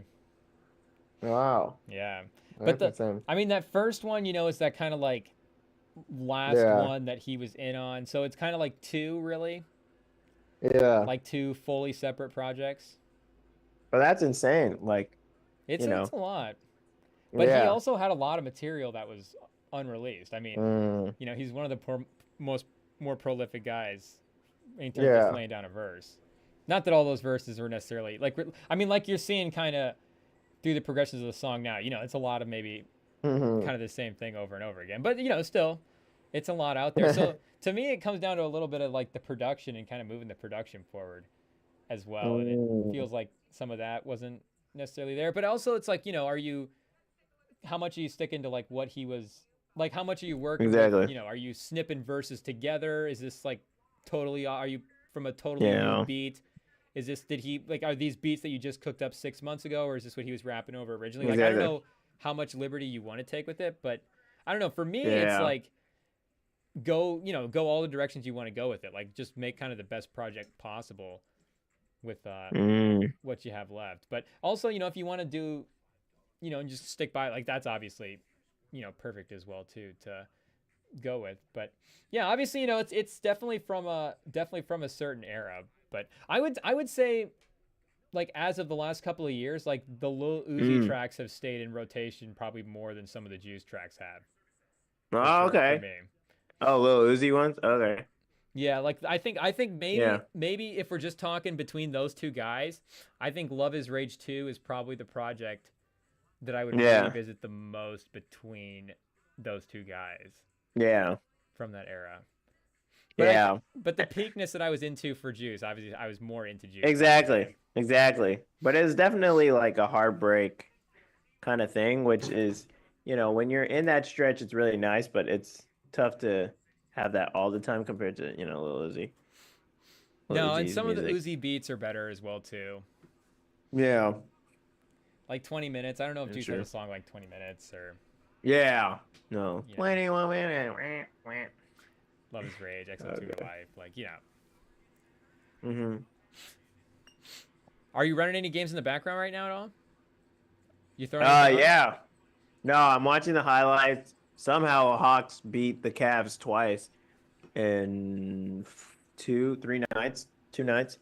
Man, if I had to plan a court this bright, geez, I'd probably take the L too. That was One it? ugly court for NBA tournament. But I did have a friend over, so I didn't watch it live, but I did go back and check out the Chiefs game welcoming in the Raiders, and man, was it close. It definitely, we I were saw up the by score. quite a bit. Yeah, stopped the fourth down conversion, so had a little bit of time. But that third, fourth quarter, I mean, Brock Bowers, he's legit. Their offensive weapons outside are really good. They do need a running game, but Jacoby Myers, I mean, he's shown he can be a number one. And yeah, that defense, the pass rush has always been good. Max Crosby and co. Um, always is hounding us, and you know, it's tough. If you're a Raiders fan, it's tough right now. I mean, it was only really 11 seconds in their own side of the field, so like it would have been really tough for them to win. But to lose on a play where I guess the quarterback, Aiden took fault for it. He said he clapped too early, and and then he wasn't even looking, and yeah, I don't know. To have that happen to you, um, is a yikes. Man, I'm looking at the Bulls court, and that looks even worse. Whole lot of red. But anyway, they're right now kind of tied Playing with card? the Celtics. It's close. I I'm don't gonna know. try It's to pull close. up the But highlights for this game because yeah, I haven't seen anything yet it was on this close. It was back and forth. Yeah, right now the Celtics are down by 2 against the on this Bulls. Chiefs game. Or down by 1. But yeah, no, that game. The Raiders always play us tough. The Raiders always play us tough. So I'm Wow, so Brock Bowers not scares you. surprised. Yeah, he reminds me of like prime Waller. Like how Hmm. Waller was when he was playing really well and just tearing us up alive. I feel like you don't often like point out just an AFC West guy that you're super into, but apparently Brock Bowers fits the bill.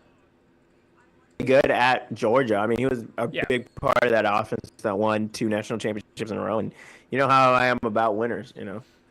That's nothing to sniff at if you're the guy and best in the country. So, man, Celtics are struggling. And Struggling. Mahomes had 300 yards in this one, so at least he's getting the stats up for the end of the Yeah, year. no picks.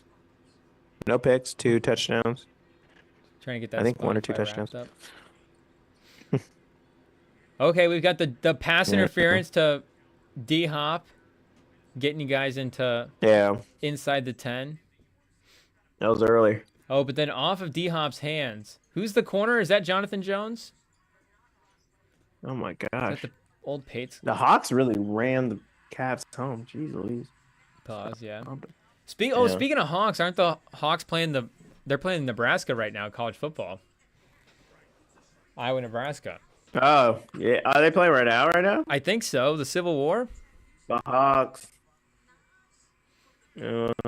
Oh, chat, we need an ad blocker There's on just the a special hatred for the Cornhuskers in Iowa, and we're down by 10 at home. Please tell me this is not at home. I'm not even an Iowa fan, and I still hate the Cornhuskers. It's honestly just like a state to state. Like We're in Kinnick. I hate to pick fight with the Nebraska fans here, chat, but it is a little bit of a state to state thing. Honestly, more so than like a football to football thing.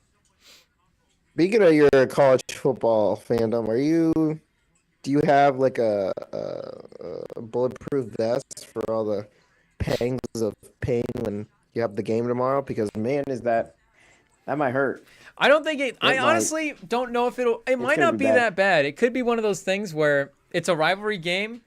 The defense for Michigan is good, and I think He's trying to hype himself up. obviously the weapons for Ohio State are dangerous, but it's not like Michigan's defense couldn't throw a game plan together to slow down Will Howard a little bit and try to keep this team in the game. So it is going to be on the road Chat, as well come and too in help 'em. Ohio State. That's definitely a little bit more of a factor, but I think it could be they could be in the mix. They could be in the mix a little bit for this game. You guys are gonna get curb stomped. No, we're not. There was a early in the year they were talking about Ohio State reloading, and the thing is that many of the juniors had mentioned that they never were able to really beat Michigan while they were playing, and so many of the same group decided to stay on just to beat Michigan. Like That's there's a lot another of reason. talk, There's when going to be Ryan too Day was much getting pressure rid. on this team. There's too much So pressure on this team for a game no, that should be easy. they literally kept on their jerseys just for this. Michigan's going to be Literally loose. still They at have nothing to school. lose. We'll see. Wow, they got We'll you. They got see. you What- deep a couple of times. Yeah, What's Myers. been your best? Yeah, they got us good even. What's been your guys' best win so far this year? That's a good question. Maybe USC, but USC is not like a great team Was it 6 and so 5? far. Okay. Yeah, that's the problem. You guys are going on the road too. Like you guys are gonna get jumped. It's But we're also not like. gonna be okay. 50-6 against Northwestern's not bad. What's Northwestern's record? Wow, Northwestern's that bad. think Minnesota wins good too. That's a good win. Oh yeah, any win over Minnesota's tough. Minnesota's clutch. Northwestern's 4-7. Yeah. Okay, so you guys had a solid season. It's still gonna be tough. Still, reigning national champions. But we're not in the mix for anything either. So it's not like we have literally any pressure. It's not like we're a 20 ranked team and it's like, ooh, could we jump up into the mix? Or we literally have nothing on the line. Like Yeah. we're just going in to play a game. Ohio State's still got, I guess I don't know what all the Big Ten scenarios are on the line for them. I think they're probably pretty close to locked into the top after taking down Indiana, Ohio, or Penn State. But again, with the rivalry game like this, I don't think it's out of the question that Michigan could keep it a little bit close and be a feisty team. With NFL guys, like, I mean, at the end of the day, who has as many NFL guys? I get the key positions, but, how much does quarterback matter if we still have enough first rounders? Oh gosh, it matters everything. All right, I'm surprised you're talking yourself into it. Also, shout out to the Celtics taking the lead, 87-85. I'm surprised. 15-5 run in the last 4 minutes. They're playing the Bulls with their blood red courts. Blood red. Man, I thought about switching to the Hawks game, but geez, not if we're losing that bad at home. That's depressing. To Nebraska? Nebraska. Oh, 10-0. Wait, Raiola. Isn't that his name? Raiola's Pat Mahomes guy? lighting up the team 30 minutes from here? Crazy. That's depressing. Mahomes impersonator? The Mahomes impersonator is. You know it's cold. Shoot, what temps is it over there? It's pretty warm here. Like 60s, 50s. Yeah, it's cold here right now. Make no mistake. It's a chilly one right now, chat. But is that who Vegas really needs as quarterback? Everybody wants him to get Shador. But the Mahomes impersonator, Vegas gets all the impersonators. They might as well have a Vegas Mahomes impersonator. needs a quarterback. No, that might be the option because I was talking to a fan earlier today, fan of the show, friend of the show, Papa Price, and he was talking about he actually wants to get Travis Hunter and then go get like a Raiola or another quarterback later in the draft. Raiola in 26? He wants to get Where's Raiola 27? or get Manning? like another. Who knows? But yeah, no, to get like a guy like Travis Hunter, potential Heisman winner. Oh gosh, Jason Tatum just airballed. Oh, it was a foul. Okay, and then go get someone else in the later round. I don't know. Who knows? Okay, so did you just run out of time on this drive in the first half? Wait, did you still get a I field don't goal? know. Yeah, Did you make it? I This believe is so. 59. there wasn't one I saw that we missed. Carlson struggled Oh, though. so he missed this one. Okay. So that could have been a scoring drive there. So this is just maybe more of a weird game. And okay, they got the ball to start the second half. Yeah, it was definitely a weird game. I mean, it was 17-19. Like, that's a weird score. Yeah, true. Not a scoregram. What do they call them? Scattergrams? Scoregami? Scoregasm? Scoregami, first ever. I wonder if NBA does it. An NBA scoregami? Oh, wait, can I pitch you an idea I was rambling about earlier Okay. that I came up with? Yeah, pitch it. So I was thinking about it for NBA, but you could do it in NFL too. It was like NBA Black Friday, where there's one day a year where you can trade for contracts like a discount price. So like on Black Friday, Dame Lillard's contract is 15% off. Is this So that's viable idea? No, but that's what draft picks are for. People throw in draft picks to get rid of players. But it's not No, like it's no, obviously it not like wouldn't a work. thing that's going to be happening all the time where there's like, oh, Christmas in July, Dame Lillard's contract is on sale. Like, no, it's literally just one day a year, Black Friday. You know, if the Sixers want to make an interesting move on Embiid, 20% off. I mean, Right now, that's the kind of a fat league discount. The league is definitely focused on trying to Stop super teams. And like, who's going to cover that discount then? Like, what? So the league's paying the difference, or who's paying the difference? Because the guy got to get his contract. I mean, Well, yeah, that's why it's you called just a like don't contract. count it against the cap or something. I don't know. Legally. Okay. That makes more sense. But yeah, no, the league right now is pushing for more and more non-super teams or teams like the Celtics. Like, I bet the league is loving that the Celtics are the best team in the league. Like, And OKC. non-superstar team-ups, like young. Yeah, OKC. Like, that's what they want. Which, of course, the league gets what they want because, But they don't want super teams together, so. And that would put super teams together, so. Okay. I don't know if I like it that much. I kind of like it in terms of like a 2K kind of thing or something. It definitely would create a lot more online talking and stuff. Maybe even popularity a little bit, but Or if in it was just terms like of- not everybody's on sale, but like Embiid is trade restricted or Jamal Murray is trade restricted this year. Like Black Friday, the one day a year, if you want to try to shop Jamal Murray, you can do it on Black Friday. But the rest of the year, he's under that restriction. yeah, I don't know. I mean, I think yeah, I don't know. Just- Maybe. I mean, I believe these GMs are always talking to each other already. Like if they want to trade, if they want to actually trade, I think these GMs are already chatting. Well, if it needs a couple of So- finishing pieces, the idea, it's fine. I just I thought of it a little bit earlier, and while I was rambling. No, it's interesting. It is an interesting idea. It's the creative ideas that we need. Get the juices flowing. A little NBA, a little I NFL just- Black Friday. The league wouldn't like Deshaun Watson, 50% NFL off. back.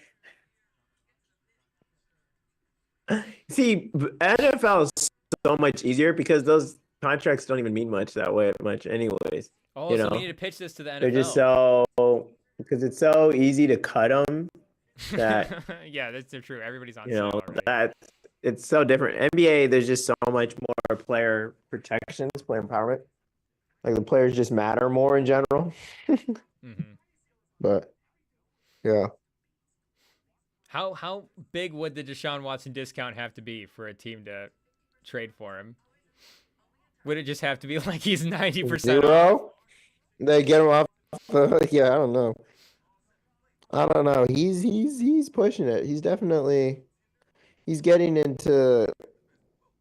close. He's inching closer and closer to Colin Kaepernick level of dislike. But then again, it's about an issue that owners don't care about, so I guess it's fine. Okay, so you got beat on basically 2 plays because you were up 16-3 Yeah. late in this game. Exactly. But then, yeah, the big, or I guess 3 players because that kickoff return and the long touchdown to Brock Yeah. Bowers. And then this Trey Tucker guy getting the long Yeah. pass. I don't know what. McDuffie kind of falls down on the coverage and misses the tackle.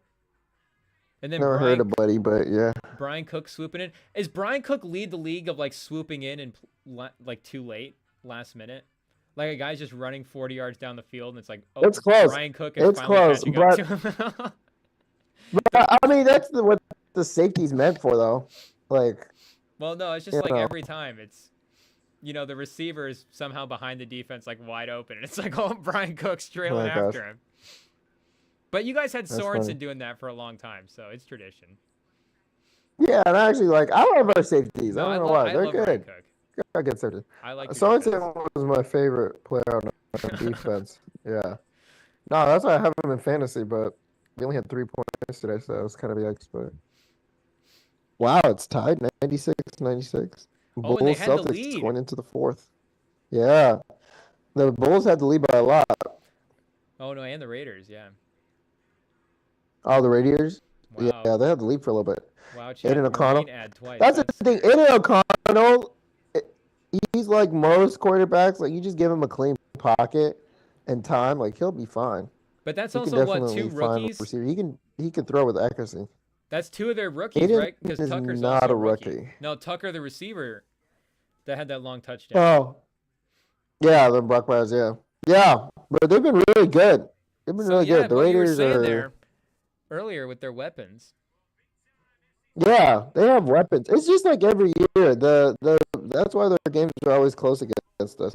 Is they always have the weapons. Like, they used to have Josh Jacobs, they used to have Waller, they used to have Adams, but they just never have had that quarterback play since 2016 Carr, and then he broke his leg. So that's Right now they are number 2 in the draft. Wow, yeah. It's literally dead even. Wow, really? It's Giants? Yeah, they have the same record and the same strength of schedule in the opponents. So they're, I think, is that go to a coin flip then? For who actually gets the I don't know. There's got to be more. Better be something else. I hate it when it's a coin flip. The league just feels more bad for the Giants. So dumb. There was some NBA draft thing where they had to decide on a coin flip. That was Hero. That's why Tyler Hero went to the Heat instead of the Celtics. Yeah. And now Hero is like their main offensive guy, a main offensive ball handler. Like, I know Jimmy Butler is. No, Hero's maybe been their best player this year. Yeah, it's even close. At least offensively, yeah. Yeah. Unfortunately, the threes in the Olympic weren't legit. Isn't the 3-point line closer or something? A little bit in international. Yeah. Oh yeah, then O'Connell muffs the snap. So they would have had it. Yeah, bro, you better get on this Chicago game. Bulls are up by 4. I know. I'm almost there. Once these highlights. Once it's almost done. Yeah. I'm running for the chat right now. Okay, they're done. And then I'll go tap into this Bulls game. Bulls. Okay, but I'm actually gonna have to tap in because this is gonna be behind. This is gonna be going against the Feds here. Uh-oh. Gonna have to hack into this one. Uh-oh. Didn't hear that one, guys. So you should have lost that game. That's another game you should have lost. Yeah. I mean, like, you look at the situation, 11 seconds, that's far back. Like, he would have had to. They were on their own side. They were on your side of the field. Get a chance, and then take it away. No, they were on the other side of the field, weren't they? They were on. I thought they were on their own side. They were on the 37. They were on your 37. I thought they were on their own 37. No, they were on. Oh, really? Wow. They were on your 37. Let me look that up here just to double check. But yeah, they were in field goal range. That's crazy. So that's just another one. Chalk it up. What's it like being lucky when the league scripts the games for you? Well, I think I was reading an article that like half of our games have been won on the last play. Won or lost. I guess technically this one wasn't really, but it pretty much was. So But kinda, yeah. it's one of those things. I don't know. We've just gotten lucky ridiculously throughout this whole season, but at the same time, we're always in a position to win. You know, and I think you watch stuff like the Bears yesterday with Eberflus, and that is a luxury I think people don't take into account enough. That just being in a position to win isn't as easy as it seems. Like, not all 32 teams know how to put themselves in a position to win. Did you see? It was the first time in their over century history that the Bears fired their coach in the middle of the season. Like they always do after the season. Well, I mean, they had to, That's unfortunately. how bad it was. It was just that bad. Like, I just love reading the comments where they're like, "Pubescent teens on Madden." No, like they're literally the anti-Chiefs this year, where the Chiefs are just the luckiest team at the end of all these games. The Bears have found ways to lose where you're like, oh, this might be scripted. The league is writing in ways for the Bears to lose these games. Because, I mean, maybe they shouldn't even have been in that game at the end of the Thanksgiving one, but that's just another one again, like you're saying with the timeout. And they kind of still almost got that pass. No, it was crazy. It was crazy. And I think it was like, it's just with everyone watching Caleb Williams and seeing how good he is. I mean, I don't know if they've ever had a quarterback like him, and they're like, all right, like we can't do this. Is there anybody you want to see take the job? Is there anybody you want to see pair up with Caleb Williams? Ben Johnson? I don't know. Bring Cliff Kingsbury back?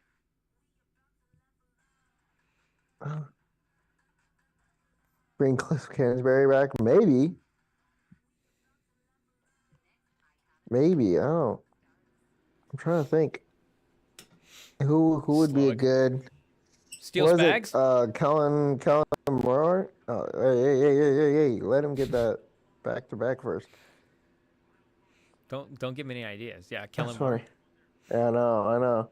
Is that like where does that rank as an attractiveness job for you? 1 to 10. How does what rank as an attractiveness? Oh, it's really attractive. No, that offense has a lot of pieces.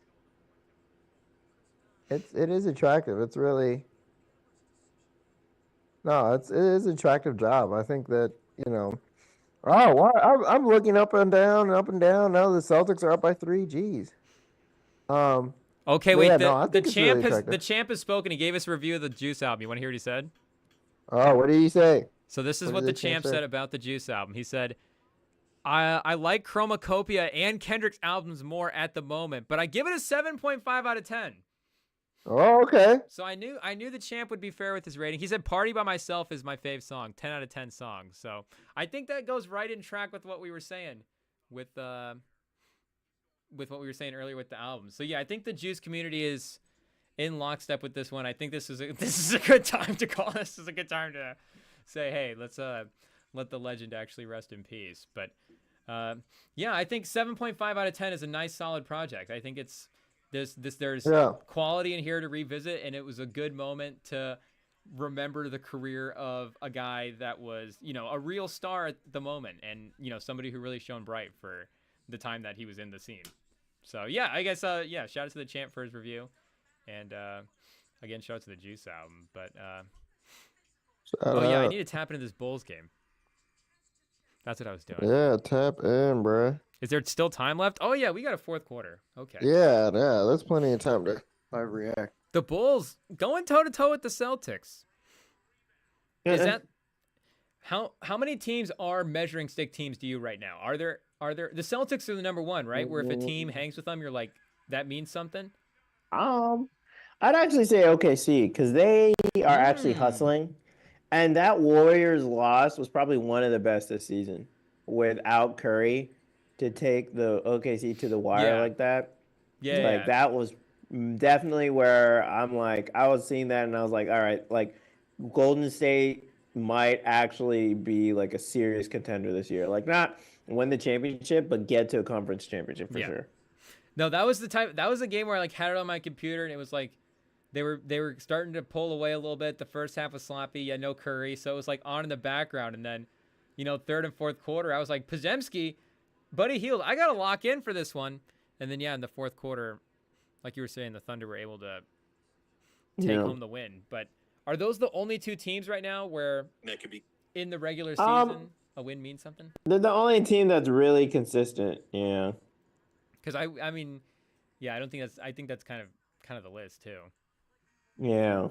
I mean, it's so inconsistent. So because even Cleveland, right? Like, is it just because we don't have the playoff history with Cleveland? But I guess we don't necessarily have the playoff history with OKC, right? Like, it's just because they're young guys. They haven't had the chance to have the most. Yeah. So why is OKC valued more in that way than the Cavs are? Because I think it is also public perception. Oh, more than the Cavs? But like you're saying, because I feel like they are a better team. Yeah? Is it just they have a top 5 player. Yeah, they also have a top 5 player in the league. Like, I don't think Mitchell would be put up there. Also, he's kind of injured right now. So, I don't think anyone would put Mitchell top 5 in the league. But I guess I'm just saying, like, are they still in a different because like I think we're both kind of thinking of it as a different tier where it is kind of when it really gets down to it, Celtics and OKC. But, I guess the Cleveland record is right in the mix to be with them. But I guess, and they also just lost to the Hawks back to back. So they come down to earth exactly. Then you're like, is it really good? Like, we want to love on the Cavs, but we've seen this before. I know. Bringing it back to 3 is cooking. Wow, a Pritchard Kobe White fourth quarter is going to be fun. Also, a little bit of Tatum propaganda for the usual stuff. Since Tatum got drafted, no other team player has won more games than him.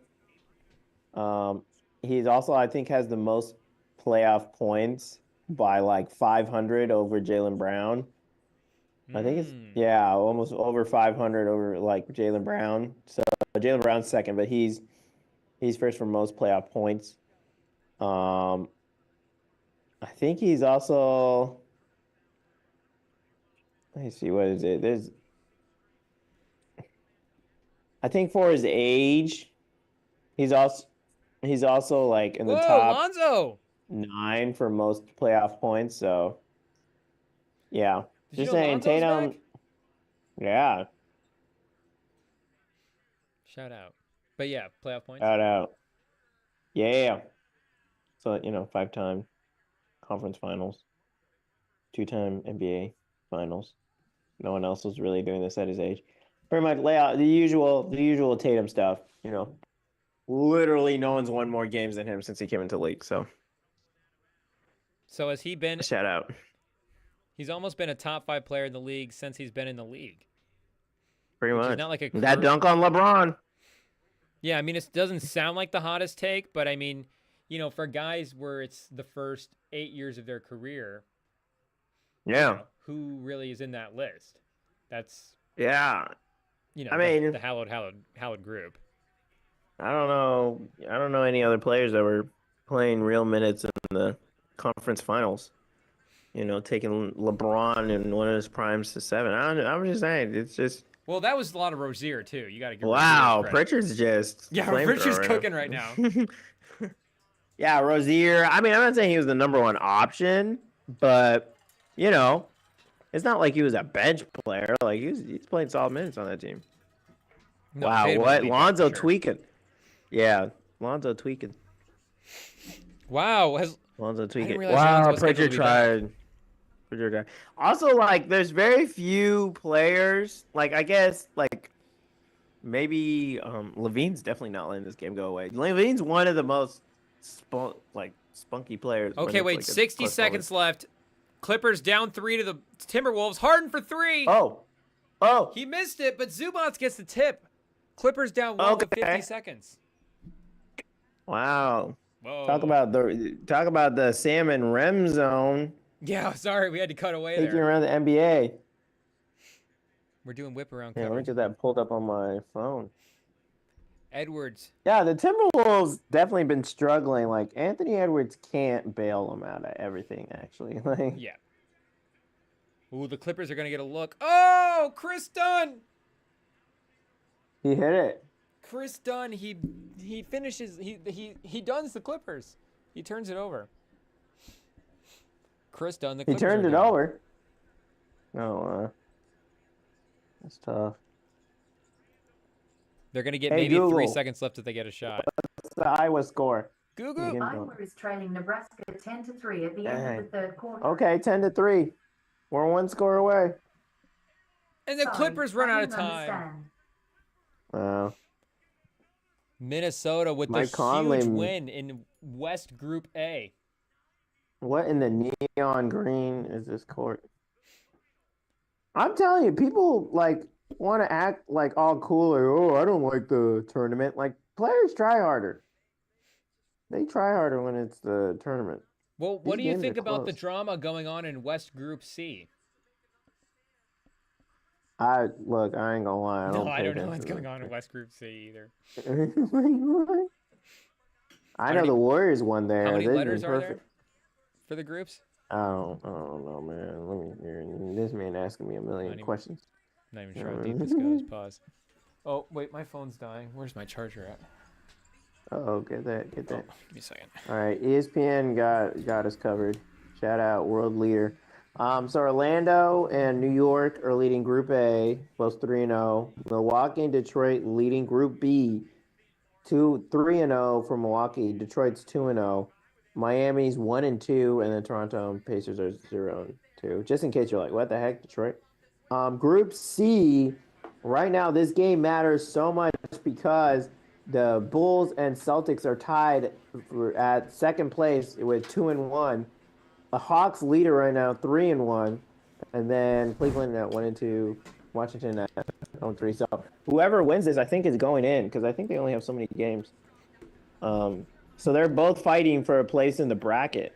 Celtics and Bulls. Celtics up right now 4 with 5 minutes left. The Rockets clinched their group. They're 3-0. I'm not sure how this next Is that West result Group is C? changed. I guess it's West Group A. That's where Minnesota and Clippers are at. Oh, but the Clippers Rockets were won that 1-1. already? Yeah, I don't. Yeah, they won. They won the group, but I think 2 teams go. Yeah, what does that think mean if two you win teams your clinch. group? Do they get a banner? Divisional Group C I champions? don't know. I'm not sure. And Who's going to then be the first team to hang a banner for winning an Phoenix. in-season tournament group? Let's see. How many teams? Hey Siri, how does the in-season tournament work? Group stage. Move on. What happens in the knockout round? NBA. 8 teams. Oh, okay. So 8 teams, including the 6 winners and 2 wild card teams. Oh, Which yeah, will so it's a be the full league best- tournament, the not just a players, conference tournament. The team from each conference. So the best group yeah. play score. So yeah, I'm pretty sure New York will move on. So Knicks? I don't know, but we'll see. We'll see right now. So you got to win your division and then have the second best score. So, well, we'll see. I think there's a couple games. We should find out how many group play games are there. So what, it goes in, yeah, well, it just would go into Elite 8 at that point, right? Yeah. And then into the knockout stage. But the Yeah, 3 divisional yeah. winners for each, and then yeah, the 2 or the 3 divisional winners, and then the number 1 team by points, or the first team in. Okay, I think I got it down now. I think I'll remember that. They'll definitely change the rules now that I'll start to Each remember. play. So they play 4 games, 2 on the road, 2 at home. So that's how it works. 4 games. You win your group, and then the highest team points scored wins the wild card spot. Okay, that Do makes they? sense. Yeah, right. That's what you said. I thought it's based on record. No, I was saying the 2 additional teams. So 6 teams go on, and Yeah, then it I would guess be- one wild card from each one. But I thought it's the best record, and then it'll probably go into point differential. Oh yeah. Do I have to look them up for myself? Yeah, it's head-to-head record in group play, and then point differential in group play, and then total points scored in group play, and then record from the regular season, and then random drawing. So record from the regular season doesn't matter. So it's just mostly their group differential or their scoring differential in the tournament standings. So But that's the right tie. now, so But scoring differential is the tiebreaker between the record, right? Yeah, if Yeah. they're two teams tied. So yeah, so I guess it's one wild card from each conference will be allowed in. Yeah. So it's the 3 divisional Um, winners and then the wild card team. Yeah. Okay. So right now in the Celtics group, they have to win this one, 3-1, to stay alive to fight for the number 1 seed. And I think Levine just hit a big shot to cut it to 3 with 3 minutes left. This game is going back and forth because both of these teams need to fight to win this but they have pretty good point differentials too. They have plus 14, plus 15. So we'll see. They need this one. So what do Wow, you do if Orlando you're has a the team like best what do you do if you're a team like differential in the Chicago? tournament. Plus 60. Imagine a plus 60 point differential. Is Chicago? Well, they're 2-1 right now. But like in general, do you move on from these guys when they're at their peak, or do you think that they actually have something to kind of work with here going forward? Do you go, oh, Oh, like Levine, long term? yeah, is this like a team that can have a couple of seasons together? No, they should have blown it up a long time ago. But they're playing well this year. Are they? Like, Yeah. They're just more fun than previous years. it's just the East is like how many teams are we taking over them?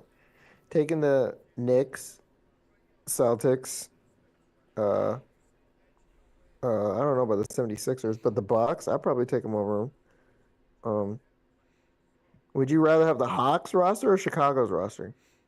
Probably the Hawks. I mean, it's like you start looking at it, like at least with Pacers, you got Tyrese Halliburton. I'd like probably maybe have the someone will be like, Hornets too, screw to it. be honest. Yeah, like it's tough. And if we're just It's talking tough. rosters, honestly, I might take the Pistons. Like Magic, Easy. definitely. Like I don't know who wouldn't you take over the Bulls? Like the Wizards, cool Bali stock. I still believe. The Raptors. I mean, is there any player better? I mean, would you have Levine or Scotty Barnes the next 10 years? Or Cooper Flag potentially for the Raptors. Yeah. Oh, jeez. But yeah, anyways, the Bulls have one of the most boring rosters in the league with the lowest ceilings. And so, yeah, they may play good for a couple games. Shout out Kobe White, but like they're not serious. They're not serious. As this game is showing with Tatum handling business. But they're a fun team though. They're fun, yeah. I mean, shout out to also Tatum, 35 and 12. DeSumo? 12 17 from the floor. At least Lonzo's back. He's always a fun, bright spot. Ooh. Oh, who just barreled into the rim Celtics there? are pulling away.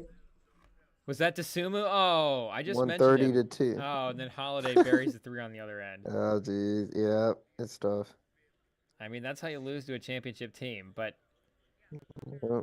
if Lonzo hits a shot here, I mean, they could still continue to keep it feisty. I mean, They're they're gonna get the playing right now foul. the best roster, the best starting 5 in the league. I mean, Zingas is back, so like you literally, they're playing against the best. They're playing against the best of the league right now. So I don't know. Is Porzingis actually underrated with how good he is? Like, I was Yeah. watching him the other night when it's like he checks in and right away you just forget. It's like, oh yeah, this guy is just not like this. Yeah. The problem is they're already like the best team in the league without him, but then the mismatch nightmare that he is when you bring him in. it's so annoying. It's just like what like Yeah, what I don't am know. I supposed to do here? That big shooter pick and roll is They just clear out him from the free throw line, against a guard or anyone, him at 3. Like it's just that still really is like the next like 5-year, yeah. 10-year wave that we haven't really seen quite yet. Is the 7-footers all really, because they all can still shoot it, but like the full-on pick and pop Porzingis mismatch thing where, I mean, Porzingis is definitely has a wide skill set, but you also see what he's asked to do on the Celtics, and it is him just being like a really skilled, like high-level Yeah. shooter in attacking mismatches a lot, where he's shooting over guys using his size. He's open on the pick and pops. Like he's Yeah, still he's so getting good. he's getting a lot of good looks, but it's just he's so good. He's converting all these high level looks at such a high rate. So it's like when Yeah, these all these 7-footers continue, because like even Wemby right now is not even the Wemby's not the perimeter shot maker that Porzingis is. yeah. No, he's good, but he ain't that good. Yeah, it's like Porzingis and Towns and obviously Jokic, Embiid when he's at his peak. It's still only like Yeah, 4 or 5 centers in the league that are that full on pick and pop, like real dynamic threat. Because otherwise, like who's the next? Like Bam, like there's all those like great centers in the league, but like Bam's not still like a pick and pop center. Like Sabonis is got some range, but he's still more like mid range, and then he's gonna try to short roll and play make most of the time. Like Horford can pick and pop on the three, and he's annoying, but he's not dynamic in the way that Porzingis is, like attacking a mm, mismatch off the dribble or something like that. So when like all of those guys, because like even Flag is like 6'10", and it's still like yeah, he's like still a little smaller compared to some of those guys. But I guess yeah. we don't have like a full influx of 7-footers. Like we don't we don't have like seven Did footers you on deck. But did you see that Duke versus Kansas game? I think they played I today saw a actually. little bit of it. Duke. Yeah, it was really good. They had Hunter Dickinson, the main your guy's former level. He went out because they like tackled to the ground and he accidentally kicked someone in the head. Um, but Ejected. Whoa. they Yeah, he got ejected, but it was a really good game because that's our main guy, and they were able to stay resilient and beat Duke. But it's definitely that was the classic example of NBA prospects versus better college basketball players. Because it's like no one on the Kansas is gonna go to the league. Like it's gonna be a tough fight, like maybe the league, but you look at Duke and it's like Flag, Malik, even that point guard they have, Con Pringle or Knuckle? Crinkle, Knuckle. I don't even know if that's how He's, you say his name, but no, it is Knuckle. is Yeah, it Knuckle? he could have a serious shot of making the Nupel? league. Like they got a lot of good future players on that team, and oh yeah, yeah, they were playing Seattle today or something. I don't know. Cooper Flag had only nine So you points, but think Dickinson and Harris will Proctor be is back decent next year? too. I don't. Where else are they gonna go? Yeah, Dewan Harris. He was also doing really well. They're just I think they're Kansas for life at this point. Yeah, it's one of the things where it's like I don't. You know, there's not enough for them to make it to the league. But it's just weirdest thing to me, like that it just doesn't translate exactly. As much as college football. Like if we had like the number one or two options for a national, like the top teams in college football, and they're like going to the NFL, it's like, oh yeah, of course they're gonna fit. But college basketball is just different because it's a different game. You watch, it's just different. So maybe Vooch is a little bit of an interesting matchup for Porzingis. Maybe that's a guy Yeah, this that game's pretty much over though. it is, but he's staying in front of him a little bit. Like maybe that's a guy that if you're in the Eastern Conference and you're trying to, Yeah, neutralize that matchup, maybe you see what you could get for Vooch. Orlando, do they bring back Vooch? and you're always trying to trade someone, huh? I'm like you said, if I was a GM, I'm always on the phones. I'm making calls. I'm seeing who's available. I'm here to do deals. He's ready. Wheeling If and you're dealing. Orlando, bring back Wheeling and Vooch. dealing. Also, is there something with there's something with the Duke court where everything looks 10 times more athletic. I don't know if you've ever seen their angle. Duke Stadium. It's crazy. Like Zion dunking and Duke was just like A guy like swooping into the rim just at otherworldly. Cameron Indoor, you think is the most athletic setting? Yeah. People Like up there's there. an angle they got. It's like a dramatic angle. Like it's more overhead. So you can like see how high they're actually jumping. And it's just everything at Cameron Indoor looks like they have more dramatic lighting. When does the UFA start back up? There's not all these NBA games are blowouts. I know. It's college. It's during the summer because it's outside. And they got to use like high school fields when people aren't there, you know. Unfortunately, they're being used right now by soccer, football, actual sport or high school sports. I just saw something on UFA that did they get an expansion team? Mm. They did lose a team in Dallas, Oh, really? unfortunately. But what Yeah. about the Oregon Steel? Oh, Did you see what? Oh, Did you see about Rem, the breaking Oregon news. Steel? Whoa, am I keeping up with the UFA now more than Sam? Look at this. Wow. Look at this. I Wow. got to some UFA news before Sam. I saw this post on Instagram and I saved it because I was Wow. like, I'm sure Sam's gonna bring up the Oregon Steel. Wow. That's crazy.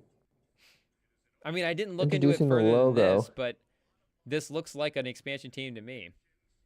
Welcome, Seattle Sockeye. Um, haven't they been in the league? I don't know. Did they just start? Did they rebrand? Oh, so they were in Portland. So it was the Portland Nitro. Oh, so the Nitro And rebranded to now, yeah. Steel. Okay. So it's Portland, Oregon, you know. So that's I think it's a good move. I don't know if it's an upgrade because Portland Nitro is pretty strong. Yeah. But their team hasn't been. They need to switch. Yeah. It's time for a new administration in Oregon. Okay, so they were the Portland Nitro. That's why it didn't come up as much because it's just you know, it's the same team. It's just yeah, it'll be interesting to see because Oregon is home of the national champions for the men's club teams. They had one of the biggest wins in the last decade plus in that championship against New York Pony. So it'll be interesting to see if some of those players play on the Nitro or Oregon Steel now. If they can attract some of those people on over, we'll see. It seems like a lot of them act too cool or they go over to Seattle because Seattle has a much better team. Or come down. So, yeah, I don't know. Well, But yeah, maybe with the looks new like Celtics are handling business here. yeah, Maybe maybe with the new name. the new name they'll attract some talent. People get tricked into it. Yeah. They'll be like, I You're love like, wait, this new what? team. We got a new team in the area. Wait, can I send you a little Nitro post? to Can I send Steel. you a Interesting. Can I send you a like a this is something I saw in House of Highlights of what Thanksgiving table would you sit at? Thanksgiving just happened. Oh yeah, I saw that. Yeah, I didn't pick one, but I was just looking at it. Did you see the options? I'll take a look as I switch to the Raptors Heat game. 9-point game, 3 minutes left. Do we need a Thanksgiving Day Heat are up. recap? What did you do out in Cali? Was this was this your first? Was this your second one out there? No, it was my second one. I was with my fiance's family. Yeah. Yeah, no, we're playing games and stuff. And yeah, got some good turkey, got some good food. How about you? How was your Thanksgiving? Always did you solid. do? We had a bunch of family in town this year, so that was great. But you know, always a great time, great food. You like the turkey? I wanted to actually get your opinion on wasn't turkey. dry. I'm not a usually turkey fan, but it wasn't dry. It was like chopped up turkey and gravy. Ooh. So it was like a soup, a lot of gravy. Yeah, and it was just yeah. the turkey chilling in it, like so it's like soaking in it. Guav's chilling in there, and it's so much better. No, I we've never want to go back to definitely done that move before stuff. with like chicken, just like normal meals and stuff. Yeah. So I like that for mixing up the turkey because honestly, Yeah. like, and I'm not anti-turkey for Thanksgiving. Like, obviously it's traditional I'm pretty anti-turkey, but yeah, I'm down to make a pivot going forward.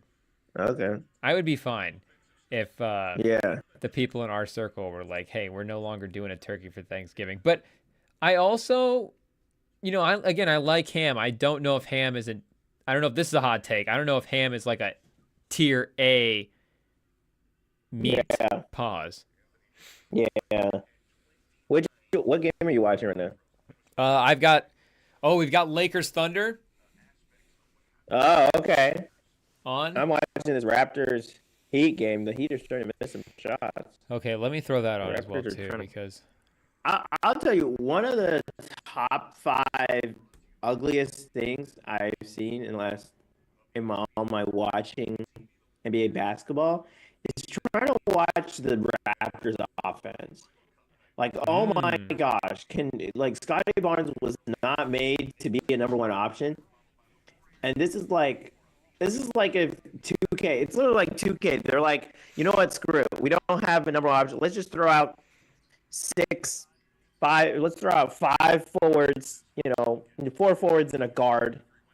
Throw out like Barrett, um, Barnes. I don't know who else is there. Like, it's so tough watching them. Let me see who else is in their starting lineups. Like, well, it's just quickly when so, he's like, healthy. Did you say like, quickly? I don't Sorry. know how they score any points. I guess quickly is the game turner. And don't even look. Jacoby If you want to Walter? cry, look at the spending sheet for the Raptors. The amount of money they've spent on the players they have to be this bad, it's bad. It's bad. Masai Ujiri, I cannot say is one of the best GMs anymore, but it's bad. But it's definitely helped RJ Barrett grow. If there's any upside, RJ Barrett has definitely grown as a player. That's Let me see. That's crazy. I woke up this morning on Masai Ujiri Island, and I was like, "Where did Sam go?" I was like, "Hey, has anybody seen Sam? His boat's No, not I'm on the dock gone. anymore. What I'm happened?" gone. It's bad. Abaji is getting lots of minutes. Okay, Abaji from Kansas. There's just waves in the water. Jakob Pertl. Shout out, former Spur. He's their main guy. Oh, Jimmy Butler just leading the non-attack of the championship this year. Jacoby Walter, I forgot they took him in the draft. That's kind of fun. Yeah, Walter. That's who. He kind of looks like Stefan, your boy Castle. Like how fast he is. Definitely not as good, but I love Castle. But oh gosh, Scotty Barnes. I just feel like Barnes is I don't know. I don't know what kind of player he is anymore. I'm still pro Scotty Barnes. I'm not anti Scotty Barnes. I'm definitely anti that shot that Rozier just took. But when have you practiced that shot? Yeah, definitely. But it's definitely with Barnes, like he's probably a 3 on a really good team, maybe a 4, and he's being put into a 1. No, fourth of the fourth. If Scotty Barnes is the 4th best player on your team, you're stacked. That team's good. You really like Barnes, huh? But the 4th best player on that's on a championship team? Maybe 4. I that's said 120. Really elite 4, but like a 3. I'd say a 3. There's 30 guys in the league. So that's the 120th best player in the league. What do you mean? No, I mean like the 3rd best option on a championship team. I mean, would Scotty Barnes be the best player on the Heat? No, Jimmy Butler definitely would be. Okay. Scotty, have you watched Scotty? Bro, Scotty's handle is tough. Look at him post up right there, swooping in. He would be the 4th best player on the Heat, because I'd rather have Tyler Hero, Jimmy Butler, and Bam Adebayo. Yeah, in a second. But okay, you would rather have Tyler Hero. The thing is, you would rather have Tyler Hero on a good team, but if you were starting from scratch, you'd rather have Scotty Barnes, right? Like you wouldn't just. If you had 0 players on your roster and you had like a would you rather and your first options were Barnes and Tyler Hero, you'd pick Hero? I probably would take Hero. I know it's a lot tougher in my opinion to find confident ball handlers who have shown up in playoff situations, who aren't, who have good nights and stuff like that, players can play around them than a Scotty Barnes player who can, That is fair. You have a Dribbles little around, playoff baby. resume with Hero. Dude. There's a little. Yeah. Oh there my are some gosh. moments. Bam just shot a 3 to end it. Jeez. Shout out. I mean, Barnes tonight was 22, 10, and 9. He almost had a triple. Yeah, but how many shots? He's 7 for 14. He's 50%. He's the only player on the team. What did? Oh my goodness. What are we doing? Are we real Hawks? It's 10 to 10, 3 minutes left in the fourth. 4th and 8 on the Iowa 40 for Nebraska. Whoa. The Hawks are getting back the ball on the 9-yard line on their own 9. The Hawks might do it. We might might turn this around at home. How much time was left? I think it was 3 minutes or something. Oh, okay. I don't know. I just, from what I've seen with Scotty Barnes, it's looked really bad. But maybe I'm not watching him enough, you know? Well, I'm not saying he's playing I the will best concede version that. of Scotty Barnes basketball. I'm just saying Yeah. I think he was tapping into some of it tonight. But just a big playmaker like that, that's just the type of guy like that Ben Simmonsy guy that is always super tempting. Yeah, that's a real interesting comparison. Speaking of college football scores, Georgia Tech is beating Georgia. Oh my 20-6. gosh. What? 9 6? minutes left in the fourth. 6 is crazy. I think I might be 6 is wild. okay. Sorry, Thunder Lakers. Looks like Yeah, you're gonna have to sit out a little bit. Yeah, this game's over. The Thunder are gonna win this one. It's the first quarter. It's the first quarter. Lakers don't have enough. They suck. Is AD or LeBron playing? Yeah, they're both playing. It doesn't matter. You're just hating. Yeah, Connect killed the Spurs the other night. It was Bro, frustrating to Connect watch. is that guy. Connect is him. Is Connect his new son? Connect. Is he gonna win Rookie of the Year? Well, I'm going to Hawks. Caleb Johnson's legit though. I was playing with If it him wasn't on, for G&T, we were actually looking at the Road to stats Glory. earlier in the stream. I mean, yeah, if it wasn't for G&T, he would be the best. Yeah, running no, back. he's number one. Yeah, exactly. He's the best running back in college football outside G&T. Yeah, it's like Harden with Curry. He's like, yeah, I don't count Curry. I don't count G&T. Like he's just an anomaly. Like that's not human. Mhm. All right, here we go. 1st and 10. 3:27 left. The Hawks on their own 9. Can we do it? This is the first football I've watched for the Iowa Hawkeyes this year because I have not cared enough to watch. Like after we stopped being ranked, I think once we lost, Iowa State at home, and then we fell off. I was like, all right, I'm good. And I think Cade got hurt. Cade McNamara. Yeah, there was some quarterback switching throughout the season. Yeah. I was So like, Cade all right. was already a bit of a stretch, but Yeah. Now Jay Stratton, I don't even know who that is. Jackson Stratton. that's the quarterback right now. Yeah, he's the one under center right now, chucking it. Yeah. First yeah, down. I was working up the field. What the heck? How? SEC just wants to lose, don't they? Like they just don't want their teams in the college football playoff, huh? What the heck? Also, shout out Colorado 52-0 against OSU.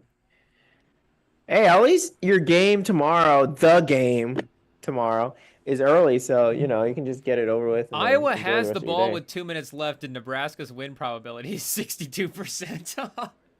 That's crazy. The game is They just tied. got 2 first downs. They're working it. Iowa's not Stratton even... under center. Okay, it's 2nd and Oh my 14. gosh. Not the running back falling over himself. Jeez. Lost like 10 yards. Nebraska's Who's the outgained Nebraska coach? Is that Scott Frost still?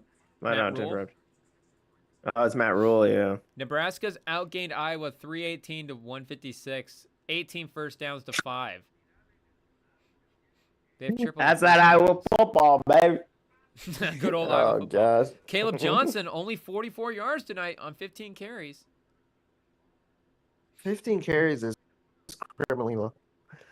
It's Del Rio against I mean, Q. they only have 13 passes. Iowa just hasn't run any plays. What happened to Georgia? Do you know? Like, I haven't watched that much. No, I but just threw it geez. on here. Okay, They it's fell 3rd off and this goal. year. So they could score here, make it a 1-score game with 8 minutes left. So, I mean, I guess they are right in this one, but They can't take any losses, though. They already No. have 2. This is a Carson Beck mistake away from being a disaster. Third and Remember when we goal. were like, Carson Beck is definitely going to be the #1 overall pick this year? What's up? Right, I said, remember when we were like, Carson Beck is definitely going to be the #1 overall pick in the draft? And then he Well, just fell off. yeah, I mean, I wouldn't have supported it, but I just thought that's where it was going to go. I thought he was going to be good, but jeez. I'm there's a still Team flag. Shador. Kirby Smart. And there we go, the Carson Beck incompletion. 4th and goal. So they might not even convert here. They have to go for the touchdown.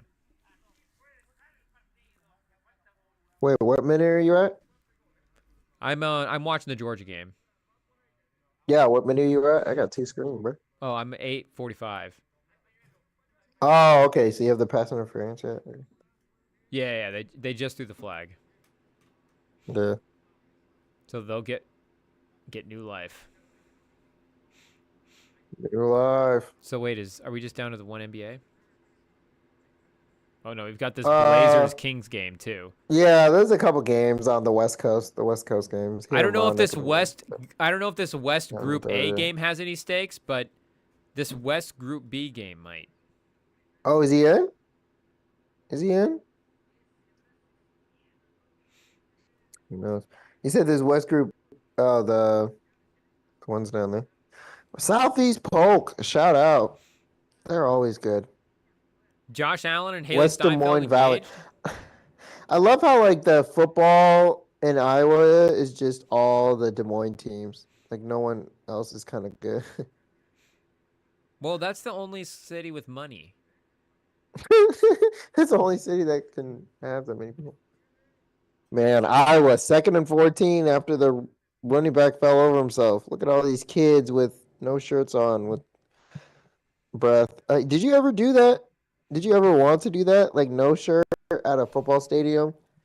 I mean, at a football Freezing? stadium? I thought you were going to say for like a lap outside around the house. For a football stadium, no Well- way. There's just no way. And you're that long? The whole game. Imagine you're there the whole game. It's late night. In college and you're football like, games, I "Yep." mean, I don't have the stats. I think that might be the longest game of like anything. Yeah, It's they like might have 3.5 halftime. hours. It's a whole day thing. They're probably tailgating Christian Brewski. Like, how are their bodies? Yeah, that's true. So like I don't if know. you're throwing all that in, plus afterwards as well too, Yeah. you know, you got to pass out in the bush and sleep without a shirt all night. So it could turn into a 12, 16-hour occasion. But yeah, there's no way. I am like I'm not built for the cold weather. Like I don't want to like try to brave it. Like I'm good with bundling up and being overdressed for the cold. Like I'm not, gonna be a prick about it, but like my coat's not gonna get in anybody's way. But I'll definitely throw on an extra layer when I may not need to. But if you're asking in like a group of guys and maybe maybe if there was a circumstance at a tailgate where it's like we're gonna take our shirts off and run around for a second, like I mean you might do that, but I'm not necessarily gonna full send it and sit there through the whole game. Oh, I think you're on mute. He said full send. That's hilarious. But unfortunately, Iowa 3rd and 7 could not convert it. Unsurprisingly, Stratton did not get them out of this hole. He threw a decent pass, but he got hit as he was thrown. So they are indeed going to punt it away. I don't know. It might be a faker. And then, yeah, Georgia scoring touchdown 20-12 or 20-13 with 8 minutes left. There's definitely a world where they can come back and win this thing. So, yeah, I definitely wouldn't turn the dial on that one. But the last 6 games between Iowa and Nebraska decided by 1 score. So, not the first time they've had a close game. Man, I forgot how cold the Midwest is. Jeez. Y'all really freezing out there. Wait, so looking at the Big Ten standings on ESPN, Ohio State, Indiana, and Penn State are all 7-1. So if it still works like old school rankings, then those two teams could still potentially pass Ohio State if Ohio State loses to Michigan because their conference record will be better. So what I'm saying is that game does potentially have some stakes for Ohio State, you know? Oh, So gosh. there's some pressure there. Maybe Yeah. there's something to Just lose. telling him all the reasons. If Iowa somehow wins the game, or I guess it's conference schedule. What's Iowa's conference Iowa's record? 5-3 in conference right now. Yeah. Oh, jeez. Nebraska 3-5. Jeez. Oh wait, Caleb I just Johnson has a long passing touchdown in this game. Oh What yeah, the he's a heck? 71-yard passing touchdown. Okay, so he's still getting his yard. He has 100 and some yards overall Oh, in a slow game. yeah. No, he was getting his yards. Yeah. So Well, that's he's definitely basically doing the his thing. one play they've made is a Caleb Johnson Exactly. long pass. Exactly. It's Caleb Johnson, and that's the problem is they didn't give Caleb Johnson the ball. They trust James Stratton. He should have had 40 carries tonight. Exactly. Is Johnson going to go higher in the draft than Jeanty? What's going to happen there? No, Gene-T's gonna go higher. I don't know. People say wear and tear or something, but no, Gene-T's gonna go higher. But Caleb Johnson's got a little. I mean, he's got some NFL He's vibes good. with the dual back, you know, Good. little Jameer Gibbs. Yeah. Kind of can play in the receiving Yeah. game as well too. Yeah, no, I like it. I like what I see from him. He's definitely a lot more that like Gene T is more Marshawn Lynch. Yeah. Well, I'm getting more like speed back, shifty guy from Caleb. Is Scoot playing tonight in this Portland game? Oh gosh, I don't I think haven't so. checked in on him in forever. What happened to Scoot? Did he just actually fall off? Is he in the Too G good. League? You think he'd be motivated to play better to keep his spot to keep that food if it's that good?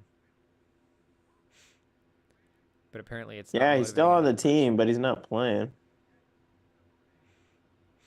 He's probably earned a night off. You know, he's been playing so well recently. Uh-huh.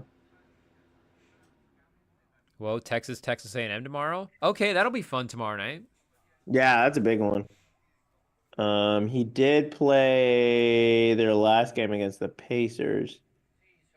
Yeah, he didn't play. I don't know. He's modeling his career after Embiid. No back-to-backs. Oh gosh, no back-to-backs. Man, just when I thought Iowa could win a game for once.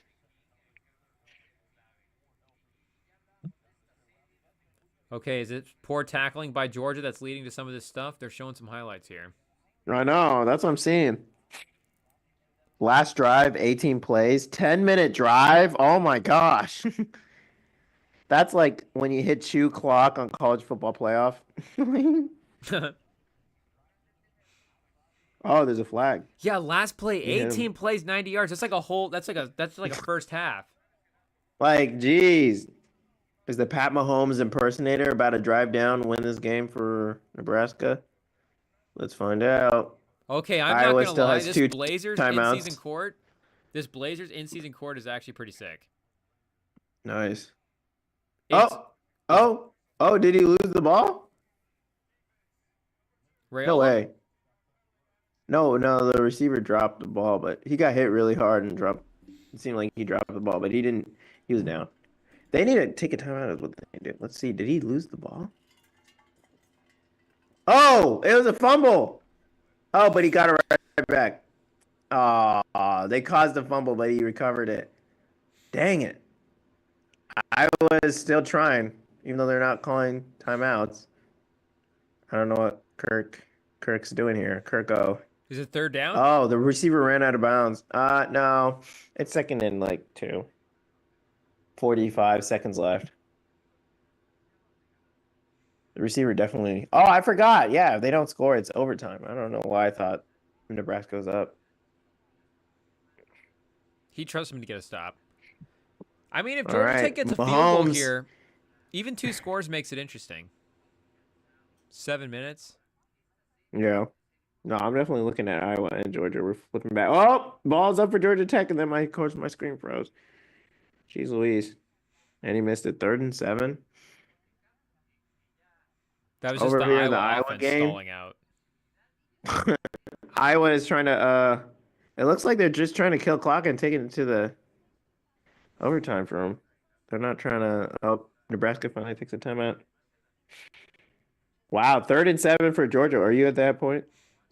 7 minutes, 11 seconds. Yeah, he just overthrew the receiver on the Yeah. deep shot. The receiver pulled a hammy as well too, trying to run for it. So I don't know why Georgia Tech's trying to make a pass down the field after it took them 18 plays on the last drive. Clearly they've got a style. I don't know why they're trying to open it up with 7 minutes left. Pause. But Yeah, it's about to get crazy. Your screen's about to get crazy. 3rd and 7. Oh, here we go. Yep. Into Georgia red zone. DBs trip over themselves and allow the pass to number 2, who takes it for like 20 yards. And now they're well within the red zone on the 15 of Georgia. That's crazy. DBs screen themselves. That's a game. That's a game losing. That's a season ending play right there. I mean, that just seems like when they were showing that last drive with the kind of the sloppiness of the Georgia defense. That's just kind of it again right there on that play. That's inexcusable right there. Like you can't have that happen in that moment, that spot. Like, I get it, it's 6 minutes, but you can't have that happen. And now they're definitely getting a field goal. They're a running team. They've kind of gashed them on first down. With the run a couple of times. On first down again. Well, you almost wonder if it was too deep of a play. Feels predictable. They definitely need a turnover here. Oh. Oh my gosh. Wow, did you call it? Did you speak it into Oh my existence? gosh. What does Hayes King do? Hayes King, don't mess this up. Oh, he runs it in. Yep. He runs it in. The gash Georgia continues. Tech is real. Georgia Tech is real. Right up the middle of the defense, the Georgia defensive line. We saw him destroy Let me Texas. pull up the college football rankings. Tonight they're getting destroyed by Georgia Tech. So yeah, I mean, what does this do for them at 3 losses? I feel like no, but I feel like its main question is Alabama going to? Do we have a shot at Carson Beck? Because Georgia was beaten by Alabama. So, and if they're both at 3 losses, I don't even. That's crazy. So what is this? Does this make it more difficult now between some of these? Like, is there like a smaller school 2-loss type situation? Yeah.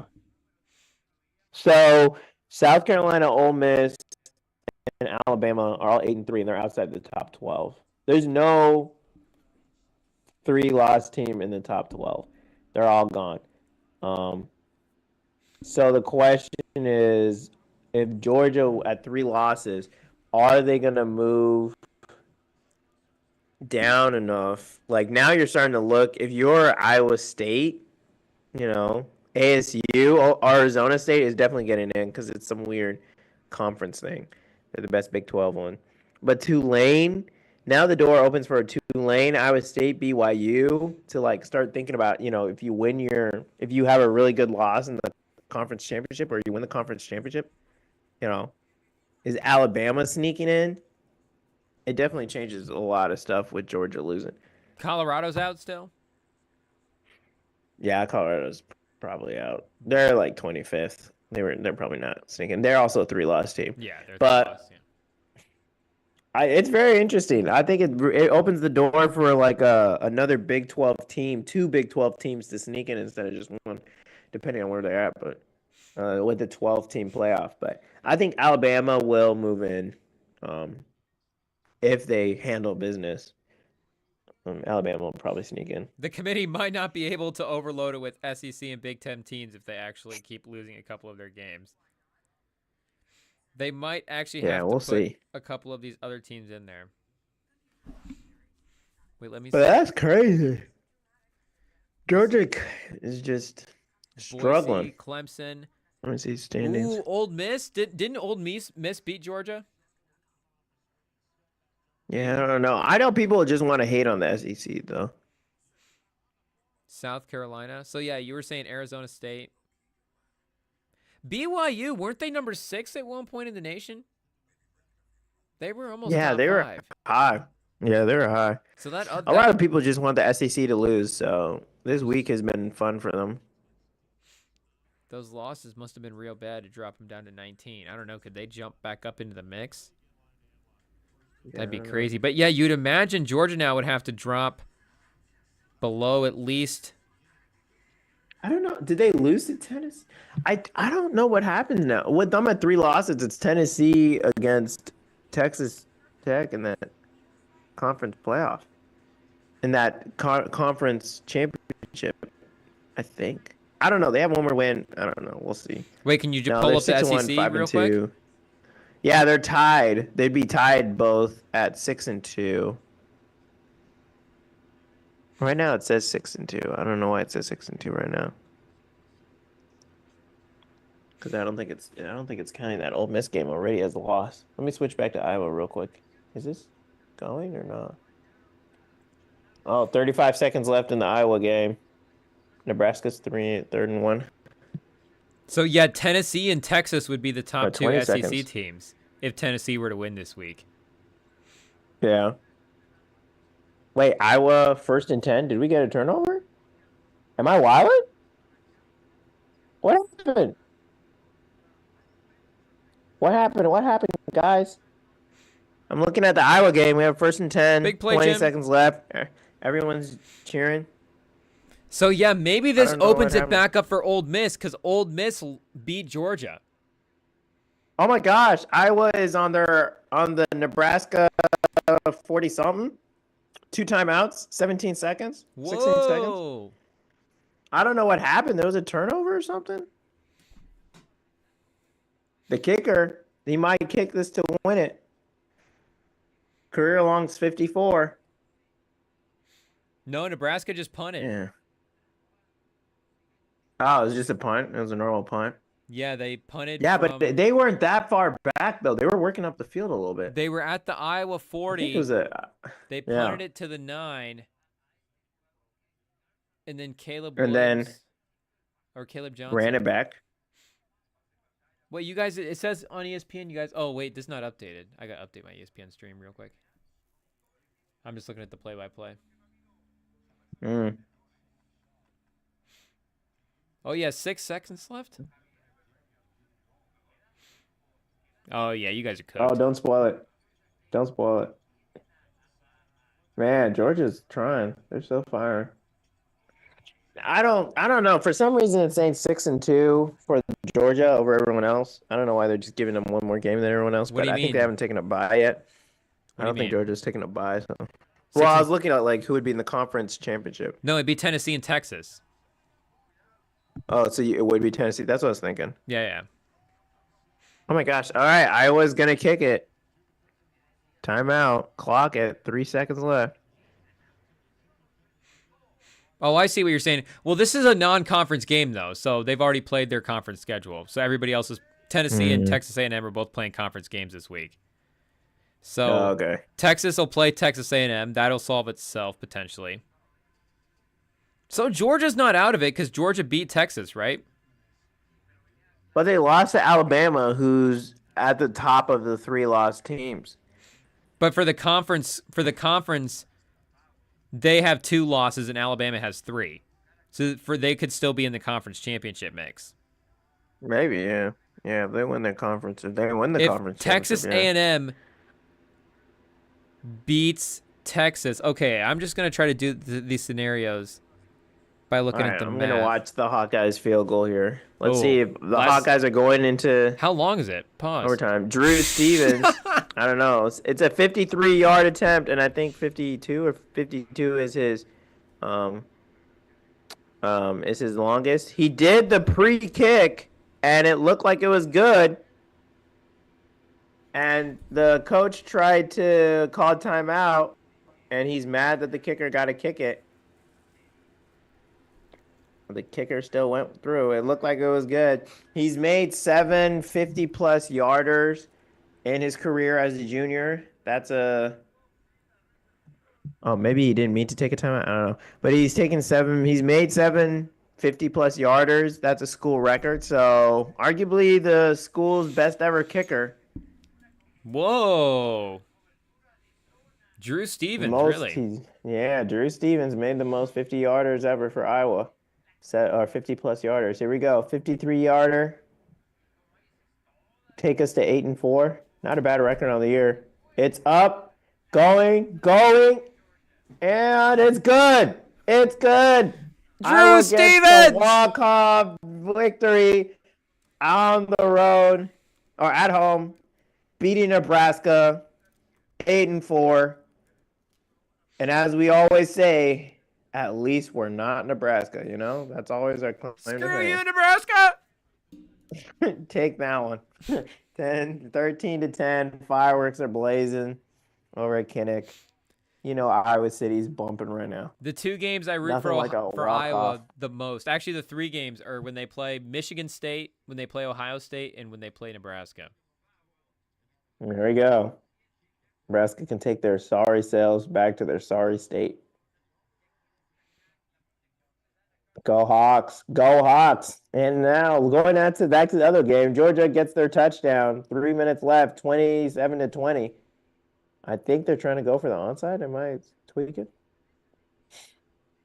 Also, Georgia trying to make SEC history with this win, having the most consecutive home victories. Alabama has the record at 31. They're at 30. And so this is for history. Man, look at old man Kirk. Wow, so they're primed for a loss. Wow. Kirk is one career win away from Big Ten history for the most wins at Kirk 204. Ferentz Woody Hayes is at 205. Yeah. is going to be the winningest coach in Big Ten history. No, he's been there long enough. Jeez. Shout out Hawks. Go Hawks. There we go. Little alma mater pride. Good for them. That was a good win. Okay, I think Good win. Kick it right down the middle. Woo. Man, I haven't seen this exciting of a game since the Iowa State one. Wow, he almost missed it too. That like slivered in there. Like less than an inch. Sheesh. There you go. Drew Stevens. He does it again. He beats his own record. He's now at 8 50-plus yarders as a Hawk. the all-time great and a great legacy of special teams as well too recently. Torrey Taylor, the punter. Yeah. Now Drew Stevens, the Good kicker. call by you. Great call. Great call. We've had some great special teams guys. Well, I mean, I think Torrey Taylor's playing really well too this year. going to the games the last couple of years, Torrey Taylor's the most popular player on the team. Yeah, Australian. Well, you can't go wrong with that. No, people love Wow, Torrey 2nd Taylor. and 15. Georgia, you could see that championship DNA. I think this is going to overtime. I'm calling it. Carson Beck is going to lead a tying drive. You don't think Kirby Smart goes for 2? Tries to seal the deal? Yeah, I don't know. Are there people leaving? Why are we looking at I think people are coming back. They might have been leaving. They were done. But again, like you're saying, this is almost a season over type ordeal. Yeah. No, like actually, the road to the playoffs gets a heck of a lot harder if they lose here. Yeah, true. People are finding their sideline pass. People are wondering back in. Did they let the sideline pass people back with 3 minutes? I don't know. Man, the pressure from Georgia though. Oh, did he catch it? He caught it. Okay, it's 3rd and short. 2 minutes. Time is ticking. Man, Georgia's got some steel right now. But shout out Hawks. Go Hawks. Hayes King, calm and collected. Wow. Hasn't Hayes King has I think been in the he's a SEC senior, isn't he? before, right? Yeah, maybe. Wasn't he at like Texas A&M? Yeah. So he could have a history with playing against Georgia. Did the ball come out? They're always talking about the ball coming out. Wow, Yeah, led he was the at ACC A&M. in You're right. touchdowns and interceptions last Texas year. A&M. Wait, is that a turnover? Georgia thinks they got the ball. Oh, and the Georgia Tech offense is going off. Oh my gosh. Georgia Whoa! got the turnover. Oh, and the Wow, announcers. Hayes King, we were just hyping up the former Texas cursed A&M him. quarterback, and he gets hit in the chest and can't hold on to the ball. Jackson, that's some white on white crime right there. Not often you see that in football.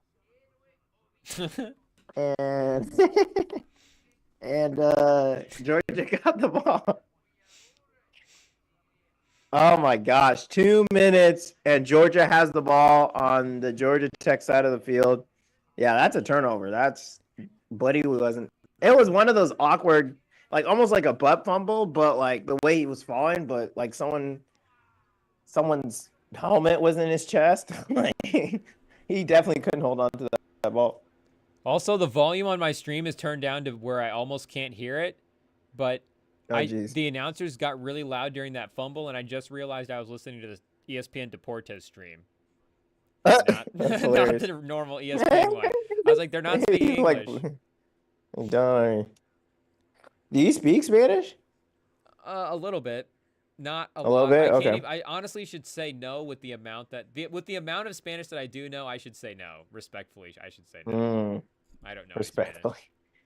Respectfully, no. But I do occasionally, honestly, like in this kind of scenario, or there'll be times when I'm like listening to music and I don't like want to necessarily listen to the announcers. I actually have thrown on the Spanish stream before in the past because they do get a little more hyped up. So yeah, definitely for soccer. It's crazy. So if I don't want to listen to the actual analysis, but I want to hear the flow of the game, I hear the crowd, and then every now and then you'll just hear the announcers go, whoa, hey! And they just get more excited. So just the background levels of like they just get more hyped. Yeah, or more there. Get more hyped.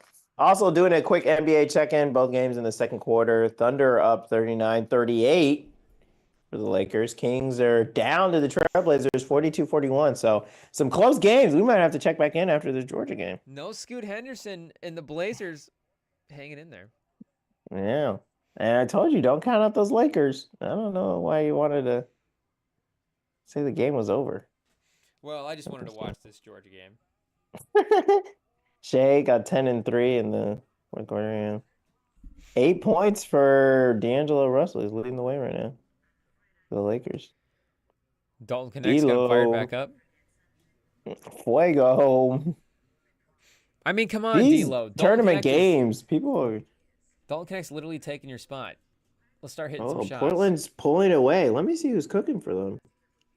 47-41. The Kings have kind of taken a step back this year. After, like, Fox quit his flamethrower session, when he was scoring, like, 40 points a game or something. 60, yeah. Your boy Banton's balling out tonight. I know. Let me see here. I think Ayton and Banton. Ayton. Is Banton coming off the bench? Yeah, Delano Banton. 6 of 11 from the field. Jeez. He's just jacking them up. He's putting up shots. It's only halfway through the second quarter. Banton's got the green light tonight. Yeah, I guess so. Jeez Louise. 8 5 of 8. But he's right. He's 2 of 4 from 3. I mean, 50% from 3. Can't argue with the stats. I mean, what an incredible rise from a no-name, from once just being a guy that Sam said, I kind of like Delano Banton. Now he's carrying. I said I was in. Carrying the Blazers over the Kings in the NBA Cup. NBA Cup. Man, a really balanced scoring time from the Lakers. I think they got like 6 players who have 6 or more points. You're saying they may actually have some depth? I know. 4 points for Max Christie. He's been kind of looking good lately. Christie's been playing a little better. Looking at OKC relying on Shea and Jalen Williams. We'll see. We'll see how it goes. But back to this Georgia game. We're back. Georgia has the ball down 7. 2 minutes left in the game at home. Can they win this game? You said they were going to tie it up before that, right? I did. But now they have a chance to win this. Well, if they go for 2, it's still in that touchdown to tie range. But I guess they could get the ball Yeah. back. Exactly. That's the point. I think they could get the ball back. They have all their timeouts, so if they score quickly here, And they're but already yeah, in they field need to goal win range, this so game to even if it's just a yeah, quick drive, a field goal, and get the ball back, it's still yeah. possible. But And like that- we mentioned earlier, they need to win this game to get the conference record for home wins. Wow, who would have thought Black Wow, Friday their would have turned first into a Bleak Friday for Georgia fans? first six drives, they had 141 yards. The last 3 drives, they've had 201 yards and all 20 points. So they've scored each of their last 3 drives. Yeah, We'll see. 201 yards. Yeah, that's crazy. They tried, and now they get the 2-minute warning after running a play. So See, the I don't problem know. with the We'll problem with see. the Georgia team like this is they lose guys to the NFL every year, but they Yeah. are a little Chiefsy with the way they are in some of these games. A Where it's like- little, yeah. I mean, they're that good. They've been that good. yeah. They play down to some of the opponents a little bit. They kind of turn it on at the end and try to like make up a bunch of stuff late. I still can't believe Iowa won that game. We gotta look up the play chart. How did they get in such good field position at the end of the game? There was a fumble. Chat, tell us. Oh, I knew there was something Yeah, here wait, let me because see they if were I can go hyped. back to that. They were a little too hyped for it to be a punt, you know. Yeah, because I don't think you necessarily had a drive at the end either. Yeah. Let me Oh my see. gosh! Oh, he almost had it. Wow, wow. I'm not gonna spoil it for you. I guess I'll just say it. Georgia, Carson Beck tries to go deep to a receiver who almost still got it through the play pass interference that the ref's calling right now. Mm. I'm telling you, right in the end, like now they're on the 5-yard line, 10-yard like spot of the file, 10-yard line with 154 left, and they still have their 3 timeouts. You know, they just gotta punch this one in, and then they'll just call their use their timeouts. Oh wait, why am I looking at the Georgia game? I want to go to the Iowa game. Wow, they actually fumbled twice on that last drive. It's crazy. Oh yeah, yeah. There was that earlier fumble, but he recovered it. He recovered it. Yeah. That's what I was saying. Iowa could, they're making stuff happen, and that, the second one must have been the clincher. So the pass interference is going to set him up inside the 14-yard line at a first and 10. Why did they have Iowa here? Jeez. Oh, the option with Carson Beck. Wow, they don't trust him to make a pass with 15 yards in the small field. Yeah, I don't know why they have him run so much.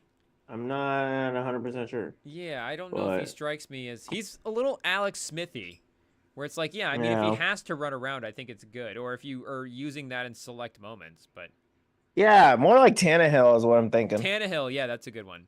Like he's good when it's like the right near the end zone. It's like, oh, do you want to deal with Derrick Henry or him? Even Tannehill though was like a former receiver. Tannehill is still kind of yeah. like Hawks. Carson Beck, maybe Russell Wilson. Not them saying that Nebraska's at the kids' table. Bo Nix, maybe he's just like Bo Nix, where it's like, yeah, I guess he can run. All right, well, Georgia has to actually score this 3rd and 9. This is the second time, so that when we first logged into the stream at about 8 minutes, they were in that situation where they also had that pass interference.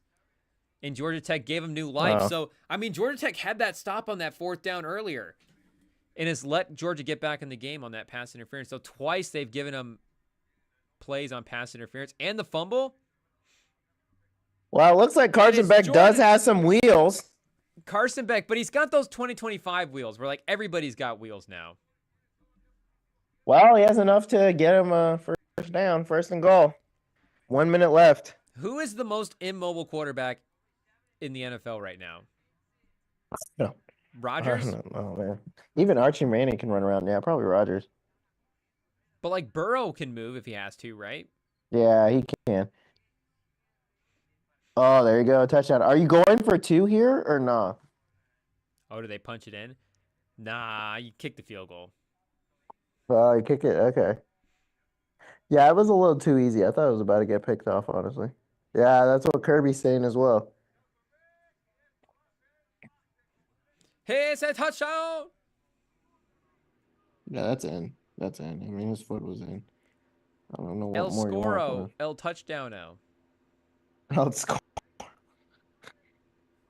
Oh, gosh. Shout out Mahomes for went with the scoring today, having the most passing touchdowns in Chiefs history. Surprised he didn't have Wow, that already. really? Wait, who'd he Yeah. pass? Len Dawson? Yeah. Okay, Dawson, good. yeah. I'm glad he passed like the actual legend, and I'm glad like Alex Smith wasn't passing him or something like that. No disrespect to Alex Smith, but you know, Len Dawson. Len And Dawson's the Dawson. goat. Len Dawson, I mean, has that iconic picture of him, putting out a cigarette and a beer on the sideline at halftime of the Super Bowl. So, I mean, you know, it's going to take an all-time great to get... It's going to take another quarterback to last drink as many great. beers as Len Oh, Dawson yeah. to actually pass that record. What's it like? You guys have shout the out. 2 most probably heavy drinker quarterbacks in NFL history with Mahomes and Len Dawson.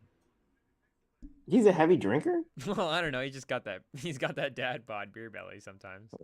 Oh my gosh. I think I he's been mean, known to I'm put down happy a it's push or from two. one Pause. it's from one Super Bowl champion to the next, you know. From one era to the next. It's kind of like passing the torch, you know. Pass the torch, pass the Oh, bush, however you want to say it. Exactly. Pass the But cars. yeah, the last 2 times Georgia Tech played them close, you know, Georgia Tech leading by 20 at the half in 1978, 2013 they led by 20 at the half.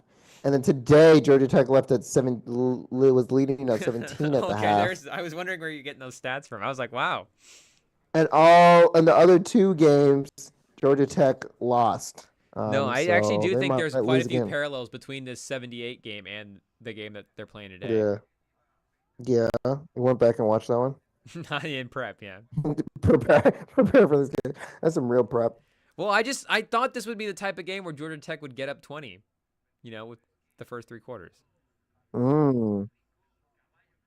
Well, 27-27, Georgia Tech offense on the field. I love how you like the graphic caught up for you. You're like, oh, you didn't actually do the research. But, Well, I didn't know if you were like, you know, looking up articles on the side or something. I just, you know, I didn't know what you were doing over there. I'm not that invested in this game. DJ But- Samademics, I didn't know what was going on. Sam a day. Nope, we know that. Oh, are they changing up the play? What are they I think doing here? Hayes King might pull this off. Pause. Let's see.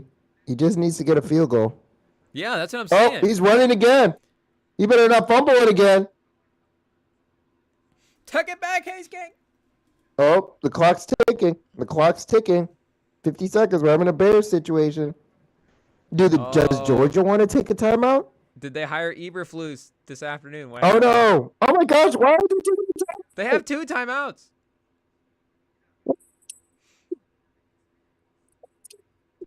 Just take the timeout. It's not that hard. They're there for a reason. Oh, my gosh. Blown coverage. Okay, it's not as big as I was making it to seem, but they're still close. They're not over half field yet. I don't know if they want their kicker taking a 70-yard. Yeah, he got underneath and got a good But yard. that was a big play. And getting out of bounds is good there too. Yeah, not ideal, but Georgia Tech, I think, could have probably called a timeout there and ran a play. They got a little lucky that, yeah, Georgia Tech. Is like Georgia gave Eberflus's up. cousin on one of these sidelines? Yeah, Like, who's this? Todd Eberflus, the coach? I think for... Georgia's taking a timeout. Yeah, Georgia's taking a timeout. Kirby Smart talking. Let Kirby Smart talk to his boys.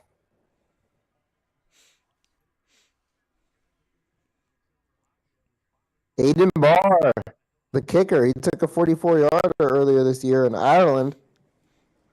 Banked it in So what's his kicking like on the main? to win. That was to beat Florida State, you know, when they're like actually ranked. Shoot, that was crazy. You remember when Florida State people thought they were going to be good? People thought DJ Uncle was actually good. Hey now, some people still think DJ Ungle has a chance in the UFL. God, he's not. No, But Aiden Barr, he made his career is 51-yarder. I want my Battle Hawks to sign Not quite Uli a Uglewhite. Drew, not quite a Drew Stevens, but a decent player. Yeah, true. What would they have to trade in? Could they make an NIL run at Drew Stevens? I'm surprised nobody went out and tried to get Torrey Taylor NIL, you know? Okay, the ball's up. Okay. Imagine Oh, having that he kind of weapon. fumbled it. Oh, Hayes King, brother. They're just saying he didn't catch it. That's bogus. Okay, it wasn't on Hayes King. No, it wasn't on him. That's a close one. In real time, that's that close. was a fumble. That was a fumble. That was definitely a fumble. I mean, the receiver That's acts definitely a frustrated, fumble. that's for sure. I don't know. I think he just made it try to seem like he dropped it. Too bad they don't have challenge flags. They let you challenge in college football playoff game, the college football game. That's a close one, chat. Oh, what a tackle. What a great tackle. What a great sack. 3rd and 10. You can tell the intensity from Georgia has been ratcheted up. Like you look at those guys running into the O-line, like they're hitting hard. That's what I'm saying. That People are defensive putting line, their they were just lives on the getting, line. they were just running the football at will a little bit in this fourth quarter here. It's like we haven't not this Georgia team. That's not them. The running back just got killed. Jeez, 3rd and 10, 13 seconds. All right, Hayes King. At home, you want to shut this crowd up? Let's see it.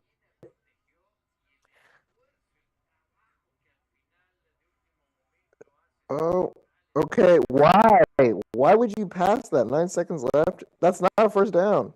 7 seconds left. Are they just gonna let it run out? 4th and something. Why are they Are they gonna gonna go kick into it? overtime with their timeouts? That was the dumbest move. Eberflus's school of thought. They said, let's He runs out kill of it. bounds. The Justin Fields running out of bounds short of the line. Or what, sliding short of the line. They're calling a timeout. Now they call time. I love how they call timeouts when the time's already stopped. Like, does anyone want to tell them that a timeout kills time? It's crazy. They killed 13, 14 seconds. I don't know how many seconds. It was like 13, 14 seconds just. Man, how many Aiden Barr highlights do we got to see? Jeez. We get it. He's a kicker. Oh, he missed the extra point. Tonight? He missed an extra point kick earlier. Yeah. Wow, so he's the one responsible for this whole mess. Wow. How did Georgia get to this scoring then? Did they just hit field goals? I don't know. Dalton Connect 2 for 7 tonight. First half. But he is 101 on game time / winning field goals with 2 and less minutes. So. Well, isn't that the only time you really have that? I guess if it's early in the game or something. I don't know. Man, this is crazy, man. 7 seconds. Watching them stand around. Let me check the NBA scores while we're. Do they even Shout have out Len time to Dawson, get by the into way. field goal range? RIP. Poor K. RIP Len Dawson. All right, halftime, Thunder up 51-48. Trailblazers are up 54-50. Are you asking serious questions of the Kings if they can't even beat the Trailblazers? Banned with 14. Gee, man. You're saying De'Aaron Fox to the Lakers? De'Aaron Fox for Dalton Connect and Bronny? is getting traded. Breaking news, Bronny gets traded to Sacramento. Keep him close by, but, you know, De'Aaron Fox. improve the pick. team. Jeez, man. I don't know. I was talking with someone earlier today, or yesterday, about the Kings. I was like, there's just no transcendent player on that team, and too many teams in the West have transcendent players, like at least as their number one option.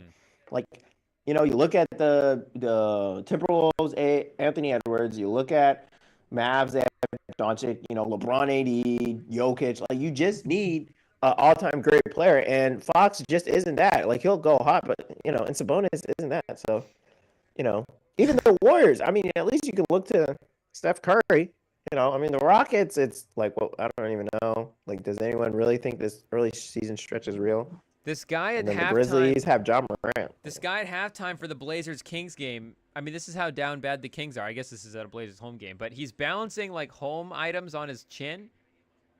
Yeah, you watching the halftime? He show? just did an ironing board, and now he's doing a patio umbrella. A patio umbrella. And now he's doing a All right. trolley, like a 2-wheel trolley that somebody delivers like FedEx deliveries on. If somebody's Now bringing, that I'm no longer, now that I'm no longer around the cold, I love this time of year. when it's just like perfect weather for you. Well, when it's like so many sports, like we have basketball, yeah. we have football, college and men. No you way, know. Chad. He's balancing a Weber We have grill on his soccer. chin. No shot. Oh, The what, Weber really? grill has a stuffed chicken duct taped to it, balanced on his even? chin. I mean, Georgia that's takes impressive. takes a timeout. These guys are just prolonging this game so long. Yeah, Jeez. this is not good, Chad. I mean, this guy's gonna get through balancing up this bike and this wheelchair before we finish this last 7 seconds. Imagine Georgia is winning all these championships and then they can't make the playoff when it's expanded to teams. 12. It's like, well, Georgia's never gonna miss the playoffs again. Kirby Smart, Like, how do you psych. stop him? It's like, well, first year he's not even gonna get in. Jeez. Damn, bro. Shout out It's to legendary crazy. Kirby Smart. I mean, Shout Harbaugh. out he's Georgia fine, Tech but- though. Every once in a while, they've been a tough team. You know.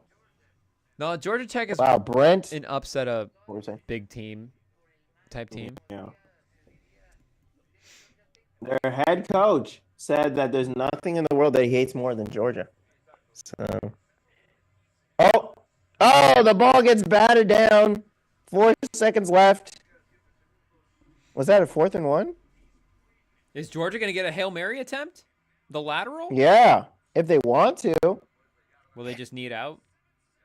1st and 10. Wow, Hayes what a King this D line. into the defensive line. If- The defensive line really showed up in this last stretch. They just really showed up. Where else do you think this guy Shout performs out at? Georgia. What guy? I don't know. I don't even know how they do this. He can't like do this. Wow, It's not like Chiefs. a bar show. Chiefs win their 14th straight one-score game. If it's one score, we're You haven't blown out. Rem's definitely punching the wall. That's really like Well, you didn't beat the Chiefs. I thought you beat the Saints or the Raiders earlier by like 10 or 11 points. yeah, but when it's one score, we beating them. You know, same way with Oh, you're saying that? Yeah, you like the haven't lost Bills one beat us score by game. one more score. Yeah, when it's close, we win. Also, shout out Jinty. He's 341 yards away from the FBS record by Barry Sanders. Oh wow, for a season. Yeah. So does he have the bowl game left to try to get 350 yards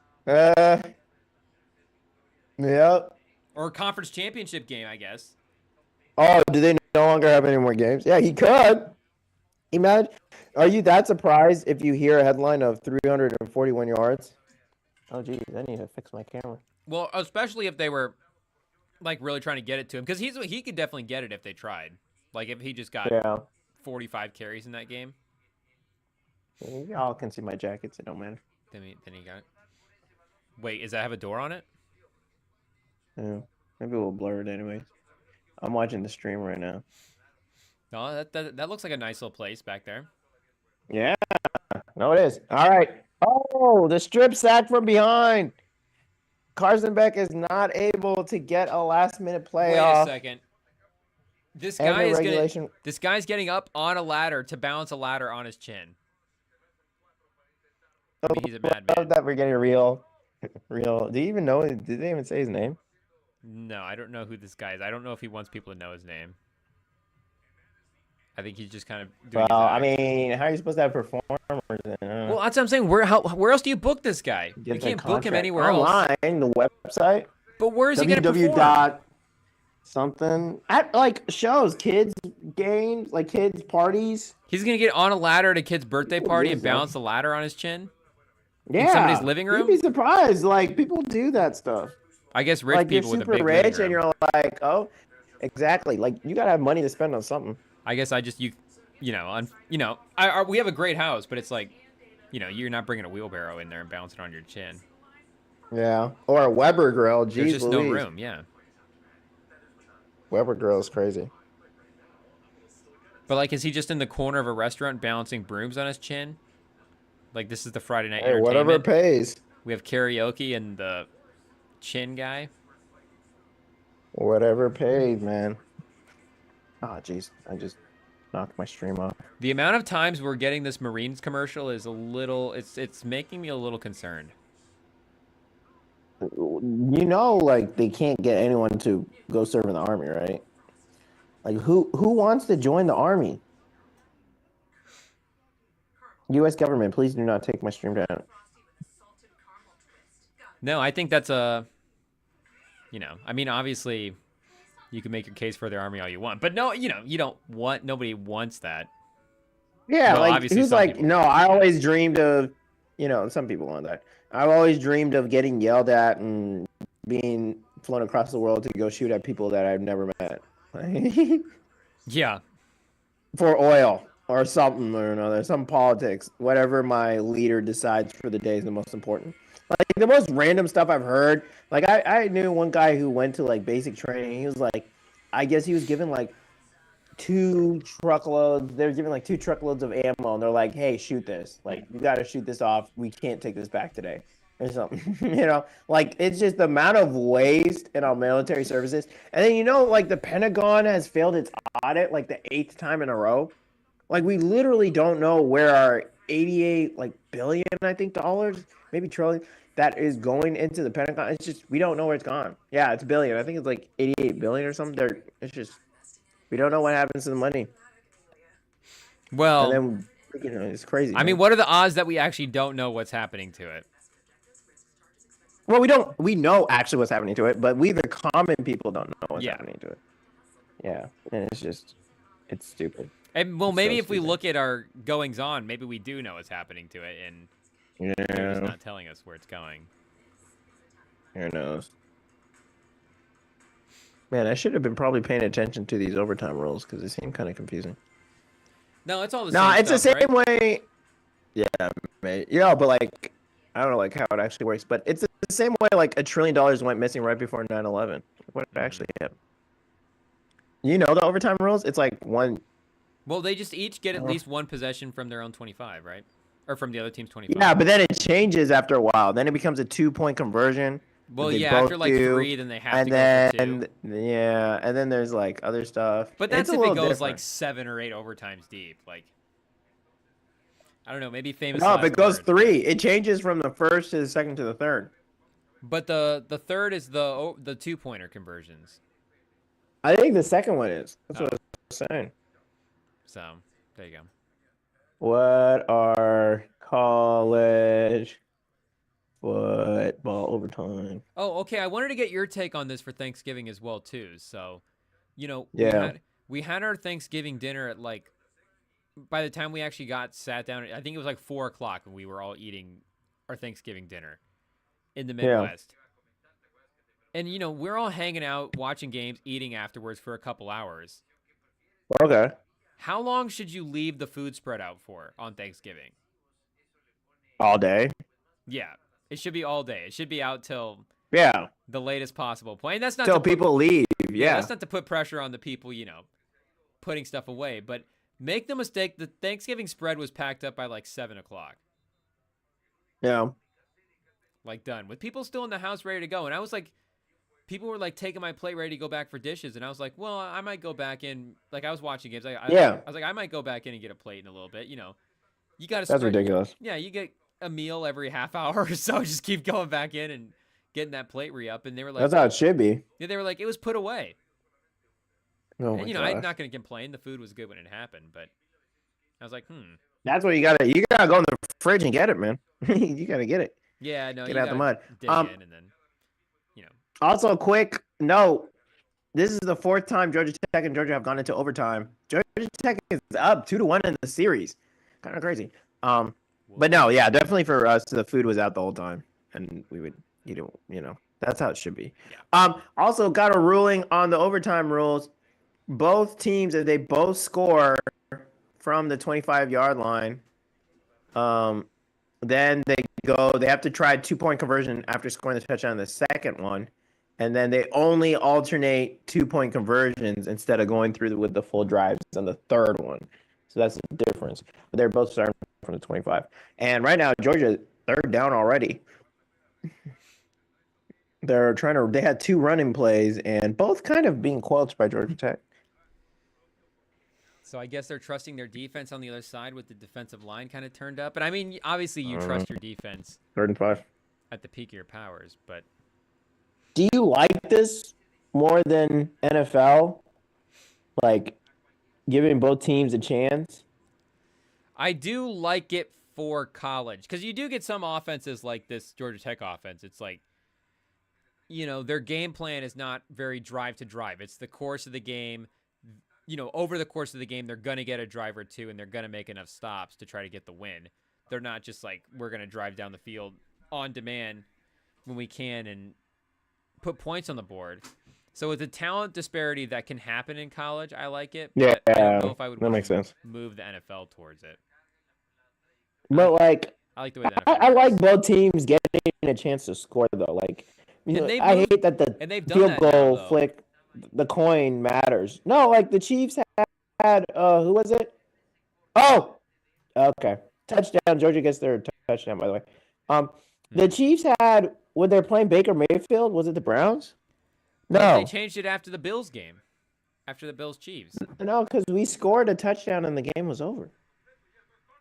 Oh yeah, well if you score a touchdown in the first drive, the game's over. If you score a field goal, yeah.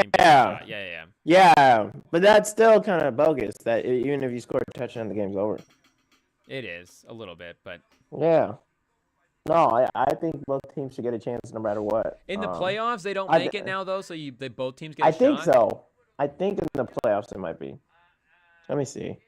NFL. But either way, Georgia gets the touchdown after a really good vision by Beck. He was about to throw it to a little bit of under guy, and then he saw someone a little deeper who had it. The DB almost made a play on that, though. Yeah, that was a little close. That was a little close. Trabajo. So now they have to score. Georgia Tech. Now, see, this is where if you're Georgia Tech, you're right. In the postseason, it's changed, but in the regular season, it's the same. I don't know why. Well, I like that because the regular season, Yeah. get him over with. Let's get these games done. But Say keep it pushing, but they matter. They matter. And then I don't like ties. Why are we having any ties? Mob ties. Shout out, but if you can't get a win in 5 quarters of football in the regular season, I mean, that's your punishment. It's a tie.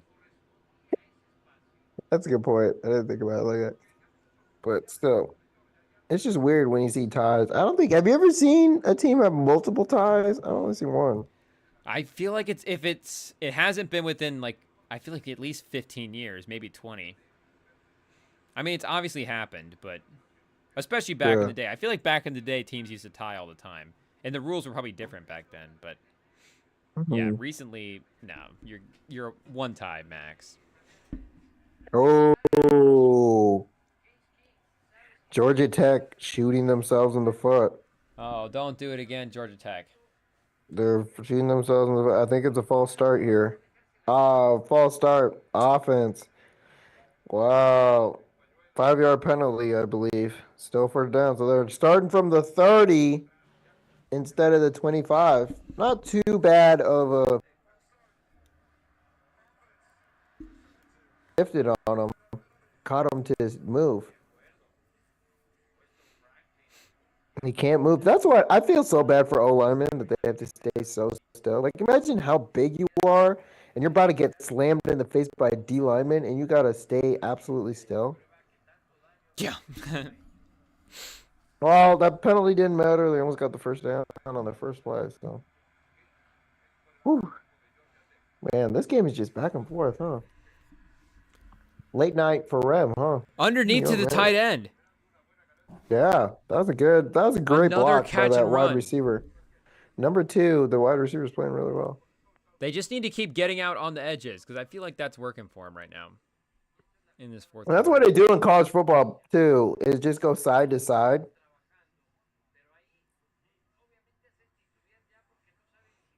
Second and 1. Man, Haynes better get watched out. He's gonna get injured. He keeps running around like this. Nah, Haynes, put it all on the line. This is it. I do like that for college, you don't have to worry about the clock outside of the play clock. Like, it's kind of weird with the other overtime, like, that you don't care at all, but... That is true. That's kind Oh, of fun. geez, is my Zoom struggling? Shout out to Rem for the dead stream graphic. It looks really cool.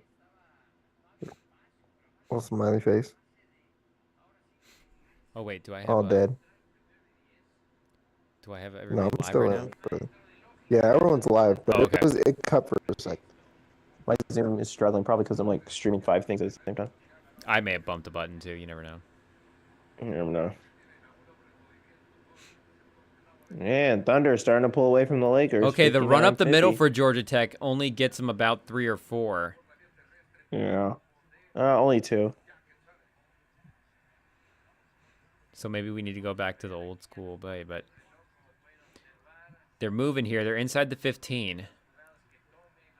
Half full, yeah. Number A little 11 bit is into the struggling. third, This guy Trailblazers is still limping up. off the field every time right now. It's probably their fastest guy. They better not get a delay game here. Jamal Haynes, 7 yards to carry Nice. tonight. 2! I told you, number 2 is cooking today. Is that the running back? Oh, yeah, he had the He deep is play cooking. earlier. Yeah, number 2, Eric Singleton. He's carrying this team right now as a receiver. Shout I was out saying he had Alex that Singleton. big block. Eric, he did have that big block on the tight end for the tight end on the edge that got him that first time for down. But now he's probably their fastest guy. He's Oh, looking he's a good. blocking receiver too? Yeah, he was for when they had that underneath to the tight So end. this guy will be on the Niners in a couple months is what you're saying? He could be. Take Brandon Ayuk's spot. That is something now that I will personally start looking for in receivers that I've thought about How this good year. of is, like, blockers they are. especially with watching Puka Nacua. Yeah. No, Puka is It's good. like that should Man. be a top filter on the guys. It's like, you have your physical attributes and all the stuff you look at, but if you're looking at the skill sets, pass blocking should be way up there because I feel like some of the receiving stuff too, you can kind of coach up more than the pass blocking. But overtime 2 now. Is this where we start going 2-pointers?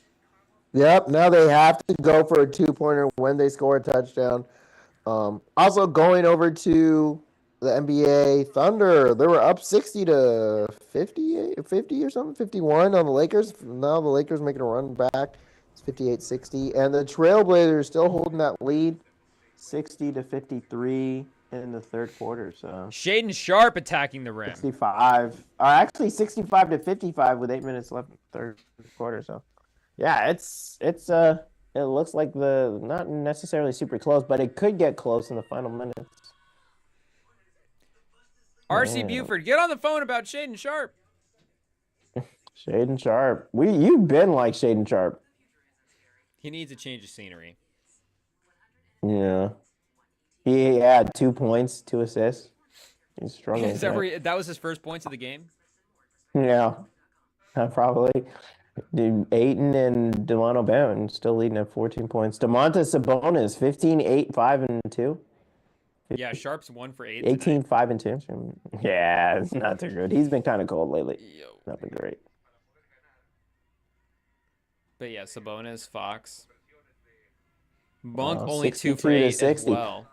That Lakers game's getting close. It's getting close. LeBron. I know, 10, I'll be able to throw that 16, on once 4, this 6. Georgia game's over. I know. Jeez, you're not going to bed anytime soon, Rem. Well, I don't know So if Georgia Tech starts with the ball this time. unfortunately, chat, I don't know if we'll be able to stay up for the end of Lakers Thunder game, but we're definitely going to see what happens I'll at let the you end know of who this wins. Georgia Tech game. Will you? Because it might go to triple overtime. I was going to say, I just pulled up this Lakers Thunder game. I feel like we might be close here on both of these games. Yeah, it's 62 right now. How much time is left on that one? 6 minutes. It's in the third. It's almost 7 minutes. Georgia trying to run the ball. Oh. First down for Georgia Tech. And more. Oh, did he fumble it? No, he Not didn't. again. Wow, is he on the 1? No, he didn't. It almost looked like he did. So he's on the 1 or 2. Georgia Oh, Tech but he's is running. not pulling He was away. running with it loose early in the play as well. I know. It looked kind of. That's why I thought he fumbled it. Careless throughout.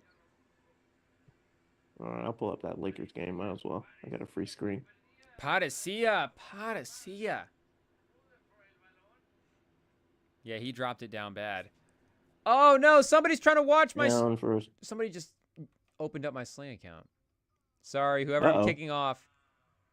My bad. All right, first and goal. Yeah, Georgia. See, we were just talking about college games, how long they were too earlier. I mean, this one's 4 hours right now.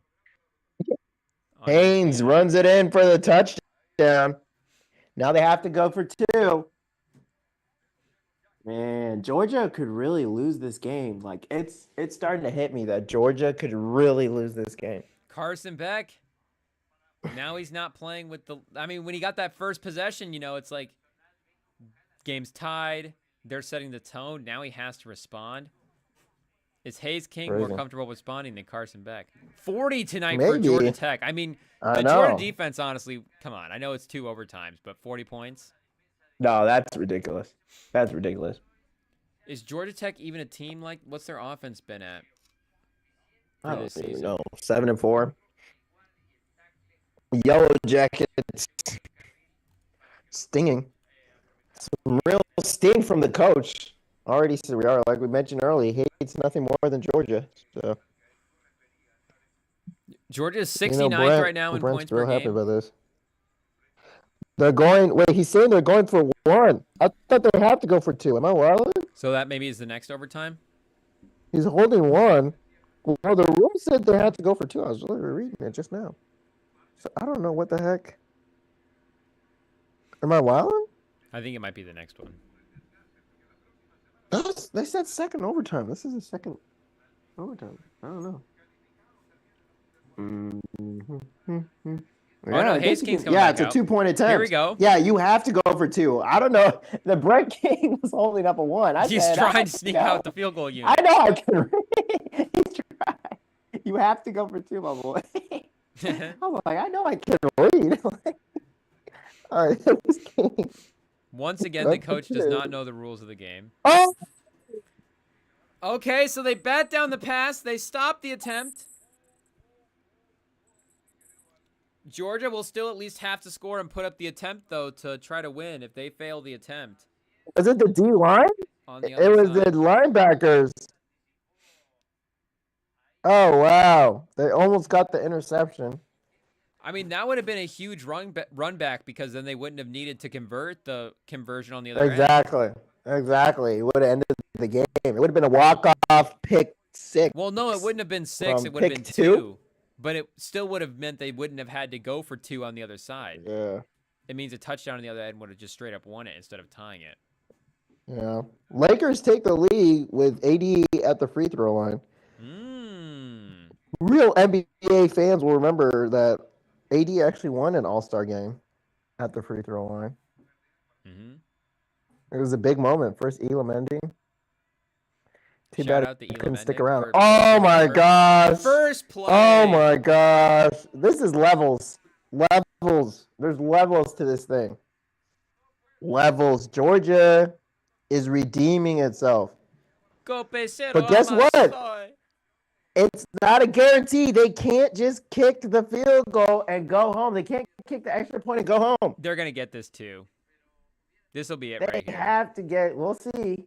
Oh, Alex Caruso's not playing tonight for OKC. LeBron just dabbed him up. Caruso go. All right, here we go. 2-point attempt. This is a crazy rule. This is the game right here. They do the 2-point attempt from the 3, huh? Yeah. Instead of the 2. I kind of almost like that. Can Carson Beck hit Magic twice? No one on the left side of the field. Trips. Motioning him over. He's looking. It's the rollout. Oh my gosh, we're not Oh! done. We're not done.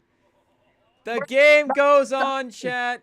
The pass breakup by the defensive back. He gets in and makes the play. Wow. The hate of Brent Key is keeping this game alive. Kirby is about to break his headset. He thinks there's PI, but he definitely got tackled. Is this some Rams Saints type stuff? NFC Championship or semifinal? I say He good play on the definitely ball. got hit.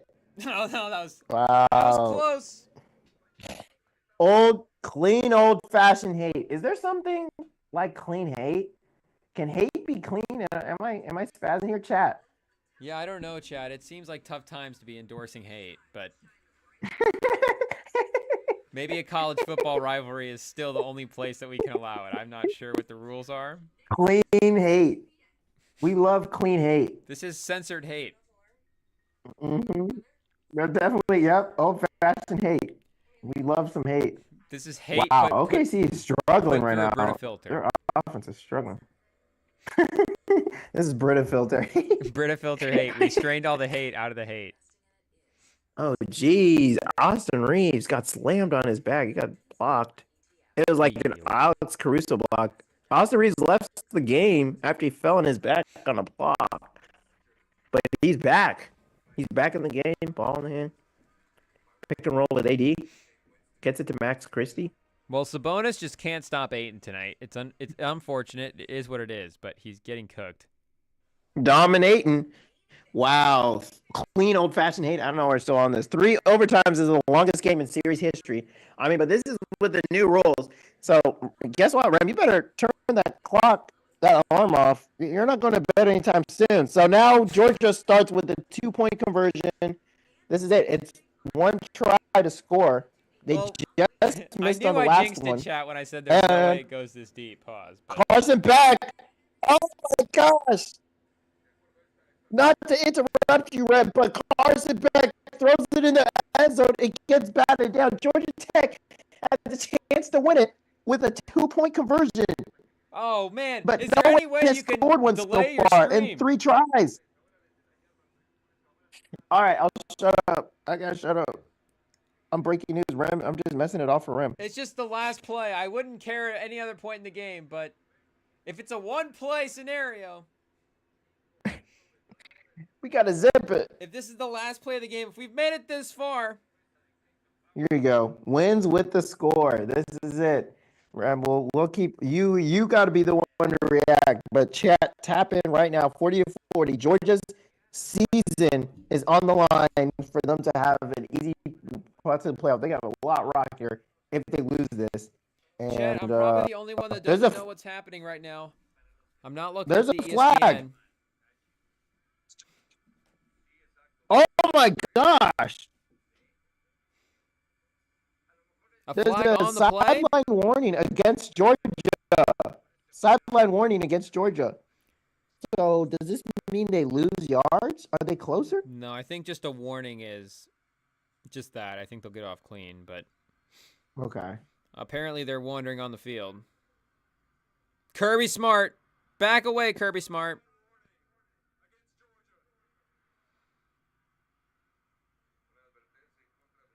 I don't think I've ever seen this in this clutch situation. Yeah, Kirby Smart's just out on the numbers right now, arguing at the ref. He needs to get off the field. Yeah, they already warned you, buddy. Oh, I guess they're going timeout now after this. I'm out here breaking my microphone. I'm rewatching the stream, jeez. I was too hyped. I just saw Carson Beck looking. Bro, imagine Georgia Tech continues the SEC madness that has been this year. This past week. This week has been SEC hell. Like the last 7 days. Has this been the wildest week in SEC history? Pretty close. Pretty close. No, you remember in 1958 when... I don't know. It's too many. The 1935 SEC title. Exactly. When 3 newspapers said one person was a champion and 10 newspapers said... It's just so dumb. Like, I think like Alabama claimed like 10 championships by doing that. Like, someone literally went back through the newspapers in an afternoon and gave Alabama a whole bunch of championships because they because of the times back then. It's so dumb. It's like, are you guys a couple of national championships, Michigan against like when they're playing high school teams? Well, or no, college, those ones high were school legit teams? though.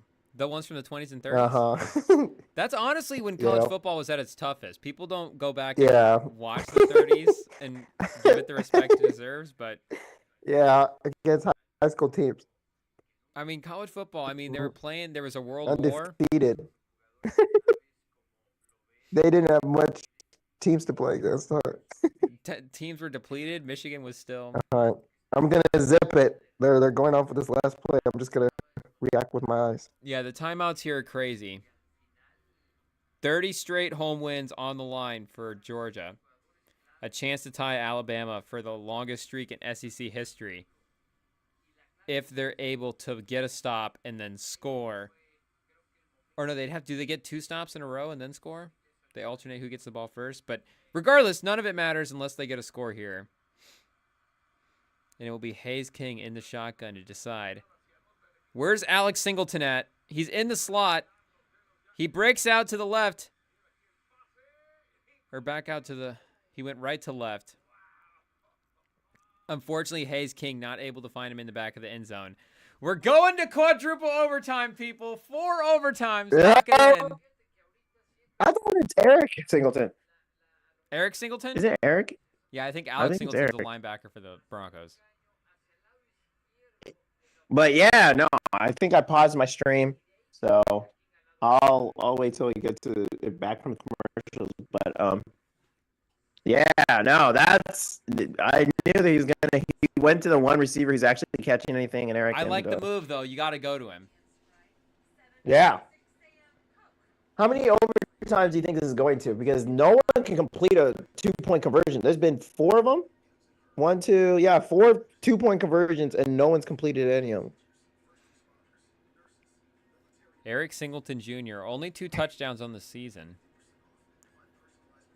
A Like, sophomore? this is ridiculous. So he's not in the draft this year? Man, Lakers size, is this big enough to beat? Do you think the Lakers could win the championship, like, on some non-first take stuff? I think the Lakers have to be in the mix. I don't know if they're in that tier A that we were talking about. I mean, I know they're not in that tier A that we were talking about, but yeah, I think, are they on the outside looking in of a championship team? Absolutely. And I think they've been closer the last couple of years than people want to give them credit for. But, I mean, LeBron and AD are still 2 of the all-NBA level players, and as long as you have that, you're going to be a title team if you give them a supporting cast. And like you're saying with some of the balance tonight, I mean, the supporting cast is improved. So, yeah, the league around them has improved as well, but their team is also better. So I think they're still a relevant team. Absolutely. Okay. Have they lined up to do the 2-point conversion again? Which is crazy with college Yeah, rules. Hayes They King make just you go threw the do anything. pass.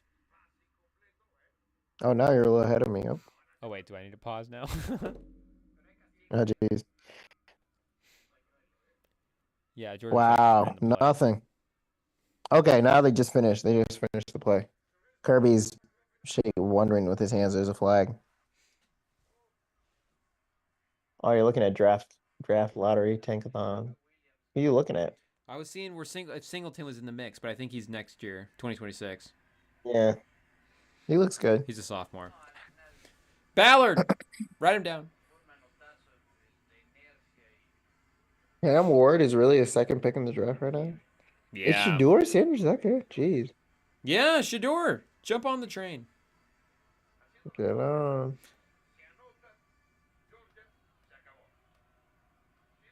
Okay, here we go back. Georgia could win it.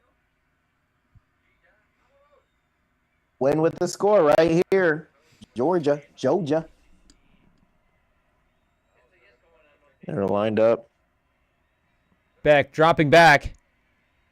Nobody open, feeling the pressure.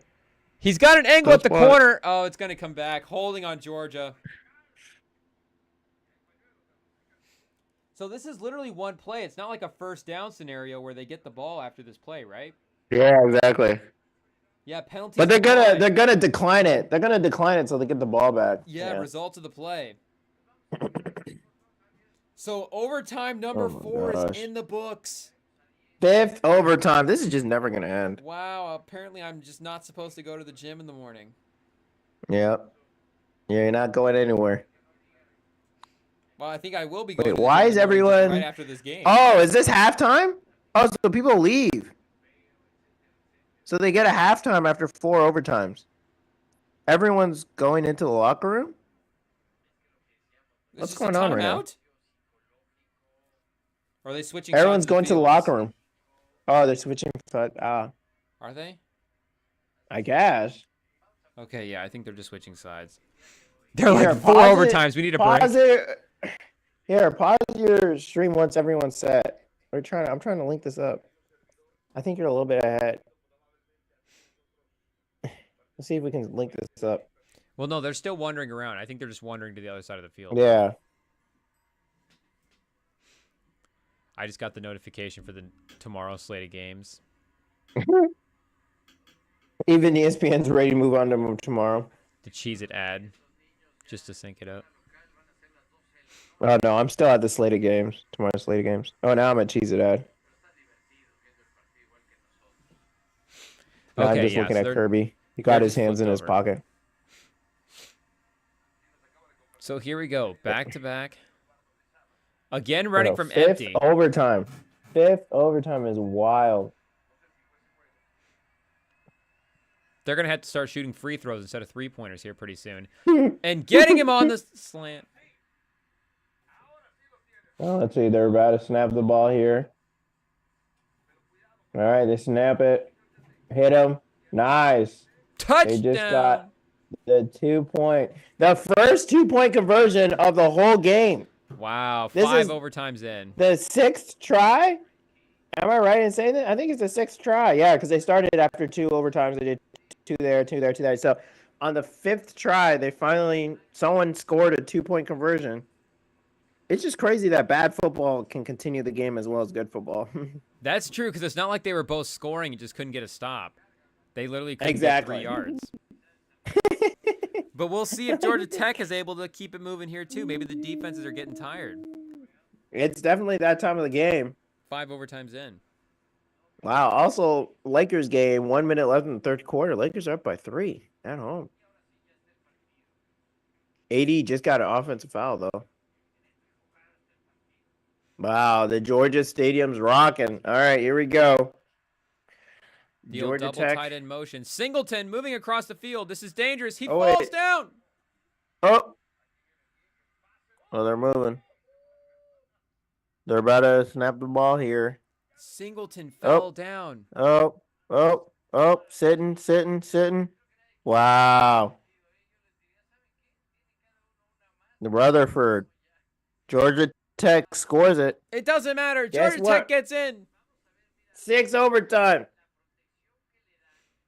Hitting I love how the graphics underneath. giving up on us.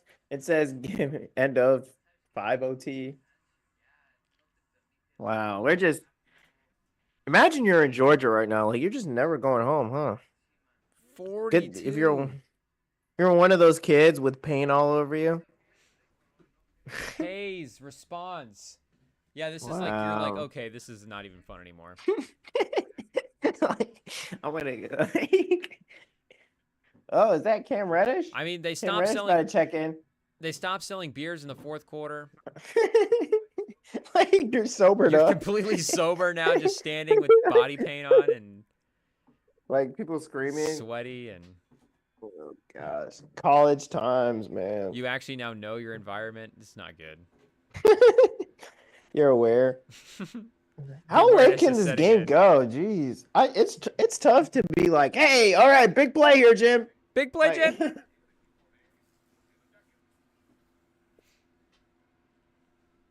the love of God, someone please. Will it be a stop? Will it be a score? They're running the same thing again, the double tight end to the other side. And that's crazy, too, that the same offense has to go twice. I think Georgia Tech's been the main one that's done that. Like, when they haven't scored. Like They alternate, so it'll be, Yeah, but, yeah, it's tough. So if they keep going, Georgia will get 2 in a row.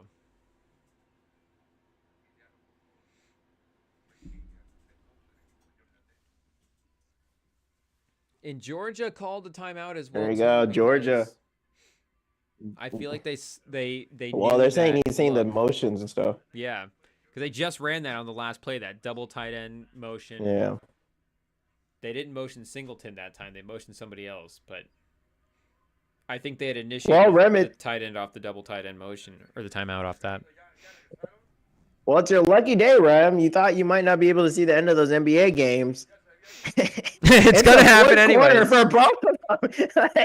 It's a fourth quarter for both of them. OKC's up 71-69 going into the fourth. I'm trying to get this Trailblazer score before this sixth overtime starts.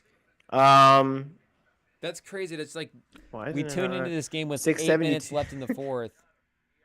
Yeah. And it's still going. 87-72 for the Trailblazers. Kings are getting stomped right now. He's King under center, steps back. Oh, and he's getting buried by the Georgia defense. Oh my gosh. Oh, the player of the game. Oh, he made the fourth fumble sack. Oh, he was the guy. Why don't white crime again? Wow, who is this? Pat Tillman reincarnated? It's the same guy. It's the same guy who made the strip sack earlier that I was saying, why don't I crime? So here He's just a heat-seeking missile for him. Now Georgia again has a chance to win the game. Let's see.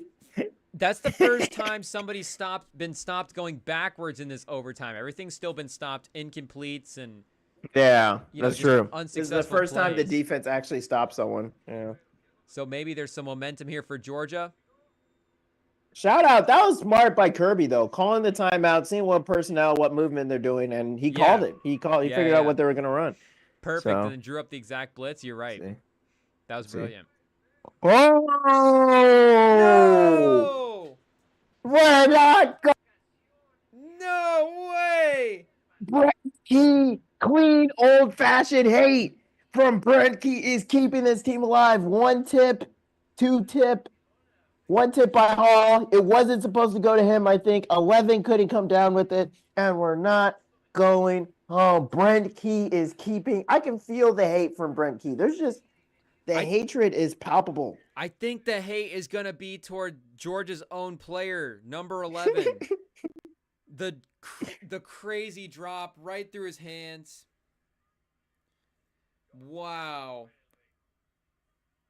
And now we're approaching overtime territory. Who would have thought we would have been tuned in for the longest game in college football history? But I think 9 is the record. This is why you tune into the Rev and Sam podcast, because we're here and you never know what can happen in the world of sports. Look at Brent, bro. Brent is letting them know. It's crazy that the overtime periods of this game are going to last longer than an NBA game. It's crazy. It's crazy. I'm right now trying to. I mean, I'm keeping the NBA games on because sheesh. Chad, it's like I might take my earrings out. Like that's how long we've been on. He's like starting to get into his pajamas. It's like I'm starting to wind down. It's like brush your teeth. Shoot, we might see this Lakers game to end. Lakers will win. Okay, here we go. Carson Beck again. Oh my gosh. He didn't get the 2-point conversion. Goal line stand by the Georgia Tech defense. Carson Beck gets stopped. Here we go, Chad. You heard me say it once, twice, 3 times. Georgia Tech with a chance to win the game. The first time Georgia Tech. Hey, I think this is the first time for Georgia Tech. Yeah. Yeah, that's what I was about to say. I think. Well, I thought maybe one time, but yeah. Well, they could have taken the I don't know. I can't. I lost track. Yeah, I honestly don't I lost track. That was 14 overtimes ago. That was on 14, 15 possessions ago. Like, geez, I'm in the middle of the fourth quarter watching LeBron trying to close this game out. LeBron's played half his career. We're still in overtime for. Is Bryce James in the league yet? It looks like Kirby. He's gonna do that move again. He's gonna call timeout here. Watch it happen. Yep, there goes Kirby. He does it every time. He's doing it again. He's calling the timeout after. Man, Brent Key wants to strangle Kirby so bad. I can see it in his face. Jeez, look at Gabe Vincent throwing away this game. Jeez. Wow, who would have thought Chris Murray would be outscoring Keegan Murray tonight? Oh, really? Yeah. Keegan Murray. Brother on brother matchup. Clean, Murray's 0 for old-fashioned 6. hate from the brothers. Keegan Murray has 0 old-fashioned hate. points. Chris Murray has 2. Jeez. That's crazy. Keegan Murray's been like kind of the Kind of their best Kings player. barometer. Yeah, well, I don't know about that. I haven't been watching. No, Fox has been playing better. Well, But he's been the barometer. Like when Keegan Murray's cooking, like there's nothing you can do. Like when he's hitting threes out there, like he's huge too. Like he's been a legit, like, even though he was older and you thought you were getting kind of a more finished product when he jumped in the league, he's still getting better every year. He's still playing off the dribble a little bit more. man. The crazy formation. SGA clanking right now. All right, back to the Georgia Tech game. Haynes King. Oh my gosh, he's moving. What is It's the up! formation? He gets back. It's going to 8 times. What is going to bed? No, Mom. Oh, there's a flag. The There's a flag. Hold up, chat. How many times? I've never seen this many shots of Kirby Smart in my life. Like I've Who is never this guy, seen Taylor these guys Swift? this many times. It's gonna be holding on the defense. Defense. PI. Did Kirby Smart re-release his albums? Why is he getting this much camera time? All right, we're running it back. Do It's they get the happening ball again. closer? They should. Wow, this is a weird, and it almost worked. It almost worked. The flag football formation almost worked. You never But- see that work. But in college, I guess more so than the NFL. Maybe. So here we go. Second D'Lo. play from the ball. D'Lo hitting a 3. Uh-oh. 1-point game. For the little OKC still in the lead. 9 minutes left. All right, here we go. Kirby can't take a timeout. He can't take a timeout and make a defense made for this offense. Here we go. 10 seconds left. They're hurrying. There's a lot of stuff going on. Haynes King. Again, how many times is Haynes King going to do this? Right They up don't the want middle. us to go to bed. Again? I can't wait for the person to do the student athlete angle of this. Like, we're having college kids play this many minutes in a football game. Like, is this really? Yeah, what are But the yeah, child no, labor King- laws? Haynes King, inches, yards away from greatness, did not make it, and we're going to an 8th overtime. Rem, did you even think we could be here this close? Like, we're almost halfway through the 4th quarter for this NBA game. I didn't even have this on my radar as a game to pay attention to. And now Me it's become neither. the centerpiece of the sports world. 8 overtimes. Second most ever in an FBS game. The hatred from this team. Jeez, I'm literally been on my seat for like an hour, it feels like. I'm literally Oh my fluent in a gosh, my second back language started to after kill me. watching this broadcast. That's how long this E ESPN Deportes game is going. I just learned Spanish. I picked it up. I can't say any more of these teams that have a chance to win because they don't. They're not winning. Yeah, I honestly have no idea. It's- who's gonna win at this point. Like, it's like I can't even think.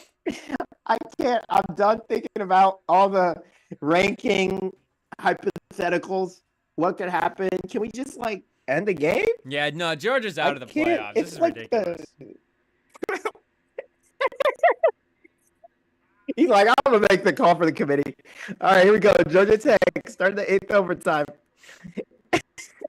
There, Haynes King steps back. Oh, he gets It's back in the end tackled. zone. Singleton catches it, Oh, but it's but out it's of bounds. It's out of bounds. And Georgia with a chance to win the We're game. back. I'm honestly rooting for it to keep going at this point. Let's go. Let's get the record. 10 overtimes, baby. Can we get the first double-digit overtime Rem game? and Sam. Hey, and Rem and Sam was on the scene. We were here for every single one. Live reactions. This is why you got to follow us, chat. We're here, We'll Chad. be there. And yep, he was out of bounds. Poor Singleton. Oh, and he dropped it too. All right, Ballard, take him off your list. He dropped. If you're gonna catch it out of bounds, at least hold on to it. Yeah, at least give us the Make what it if. look like you would have got it. All right, Ram. Jeez Here we Louise, go. 8 They've decided to overtimes. run. Here we go. They're going. They're about to snap it. Georgia has the ball. They give it to the halfback, and he catches it. Thank God. Jeez There it Louise. is, chat. Brent Key is just going to have to tell his grandkids about this one. His grandkids are going to Jeez. get PTSD. Well, Dad, what happened on Athens after Thanksgiving? Oh, Brent Key emotional. Yeah, he told you. Oh, he hates Georgia. You know, nothing he hates more than Let Georgia. it all out, Brent Look at Key. it. Come to Jesus moment for Brent Key. He's going to start going to church after this. Too much hatred. Man, weeping in the arms of the enemy is not a good look for the Georgia That's Tech coach, wild. but Kirby, that's wild. What a game. What a game. I don't think they That's had a crazy. chance to go to the ACC championship game. I think they're still locked in for a Yeah. bowl. So Georgia Tech, not much on the line for them, outside of a chance to win. You know, so I think he should be more Georgia, proud about his yeah. effort. Georgia's definitely gonna. I think they're gonna handle business from here on out. So I'd be 31 straight wins surprised at if they don't home. go to the play. Now Good for them. that's ridiculous. They can't be in the playoffs after that. That's too much. But shout out Georgia's resilience though. Even in overtime, even though the offense didn't score, their defense was the one that made plays that like actually stopped. Like their linebackers were just heat-seeking missiles back there, and it definitely felt like Georgia was definitely the one that was like making plays to win the game. You know, like, and obviously that sounds obvious because they won, but like their defense was actually stopping stuff. It wasn't because like the quarterback and Carson Beck was making mistakes. Like they definitely, you know, when they say who won the game and did Georgia win the game or Georgia State or Georgia Tech lost the game, you know, Georgia definitely in the end had a little bit more fight from their linebackers. I mean, some of those rushes from the back of them to get through the O-line, like, it was tough. Can I propose another rule change? What? I think restaurants should only be allowed to advertise when they're open.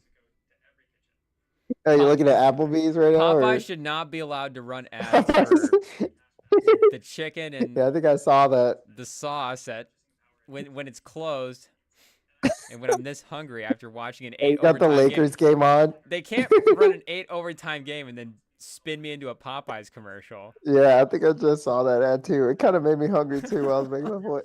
I was like, oh boy, I can't sit. I mean, the Georgia game was rough enough. Now food ads, oh boy. How much time is left in this one? Is this game almost over? Yeah, it's like halfway. I think there's like 7-8 minutes. Wow, that's crazy. Unbelievable. What the seas were parted by that O line, and yeah, what a game. Okay, OKC up by 5, 7.5 left. Wow, Make that up by 3. Anthony Davis with the layup. my back is killing me. That was a tough watch. We did a Ram second longest college football game in terms of overtimes ever. Wow. Since the new rules. Illinois Penn State was number 1. But wasn't that game like super high scoring as well? Well, it was like 21-18, I think is what they said would finish on, so Oh, not so that really. was even But, yeah, it was pretty bad. Definitely the one with the most playoff implications kind of thing. But that LSU Texas A&M game that was in the 70s is like the legendary. That's the legendary Milton Berle long game right there. Legendary length. But shoot, Georgians will not forget this game anytime soon. A classic for the state. Definitely. Clean, old-fashioned hate. We'll see some more. I mean, they don't advertise that with Michigan, Ohio State, because make no mistake, that is just that's just straight up hate. It's not clean. It is old-fashioned, but It's gonna. it is. Someone might actually get curb stomped in that game. I'm not gonna lie. Michigan will cover. You heard it here first. Bet Michigan to cover. Are you gonna watch these last 6 minutes? There is a chance Since that we also don't get to 10 points, but we may cover. That Man, depends. Are you gonna D'Angelo watch these Russell last can't get a 6 minutes? rebound. I'm gonna watch them. Yeah, sure. Are we here We're for up the last already. 6? Okay, I'll pull through. It's just really adjusting what kind of snack I'm gonna get after this, you know? Like what level of prep is gonna go into the snack? Is it gonna be a sandwich? Is it a grilled sandwich? Is it a cold sandwich?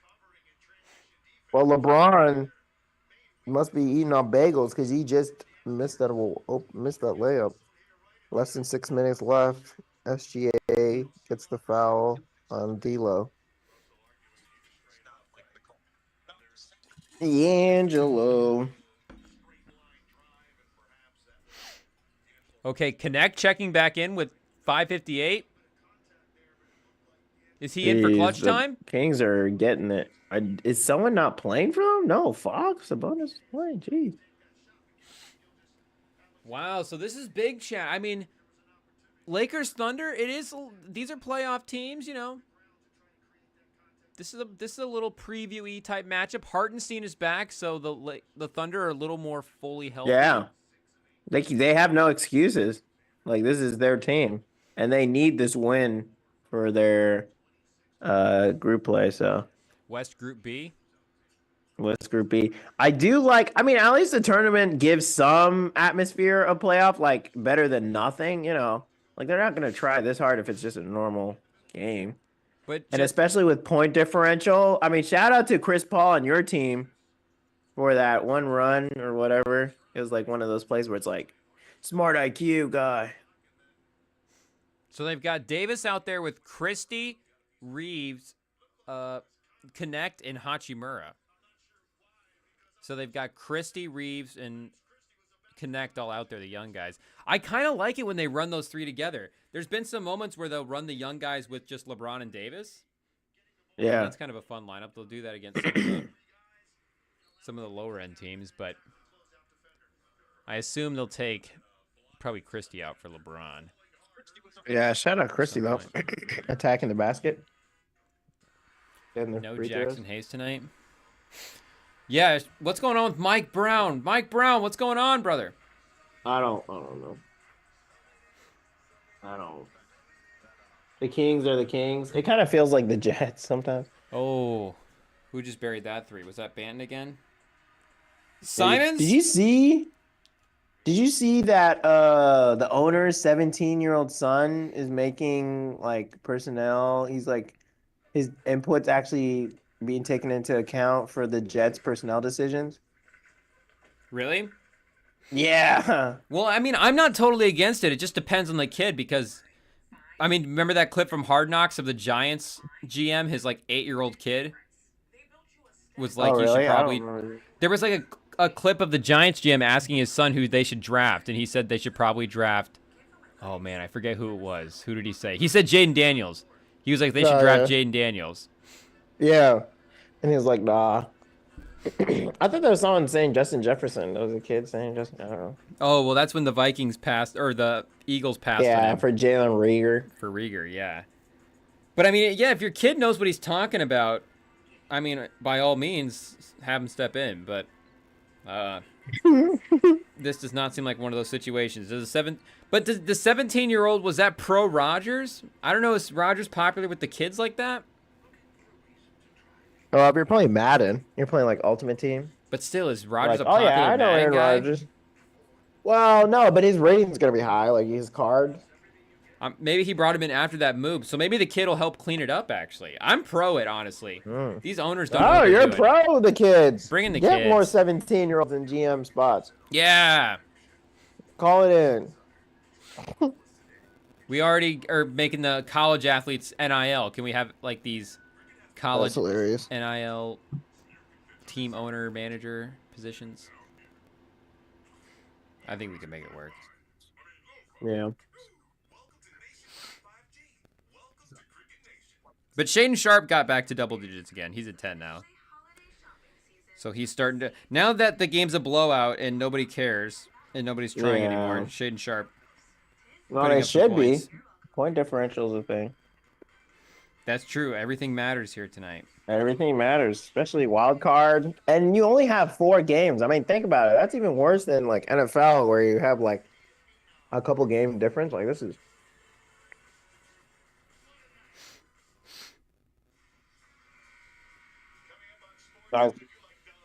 There's going to be a bunch of teams all fighting for that other spot, wild card spot with the same-ish record or better. And yeah, you better have a good differential. I've been one of those teams. Who's the playoff team right now for the... Do you know what the I'm not sure. the seating looks like for... It's weird because they haven't played 4 yet, and it's like with such few games, it's just like nothing separating them. You know? Wow, this group is stacked. West Group B: Phoenix, LA, San Antonio, the Thunder, and the Jazz. Yeah, that was what I said early in the year. It was crazy good. Yeah. And the Spurs right now second in that group in point differentials, like you said. Shout out. We're doing well there. But but not better than the Lakers. Oh, the Lakers are negative 16? Yeah, Phoenix is 2 points above us right now. So that's the thing. If the Lakers lose this game, and you guys, even if you guys lose, then you're going to go ahead of them. You know? We still need to get past Phoenix. Yeah. No, and even if you guys lose, so you're both 2-2. But Phoenix is Blazers have gotten... Wow. Oh, yeah, for the potential wild card spot. Yeah, for the potential wild card. But the Blazers right now, or the Kings, have had 19 turnovers this game. You're not winning any NBA game with almost 20 turnovers. Like, we'll just tell you that one.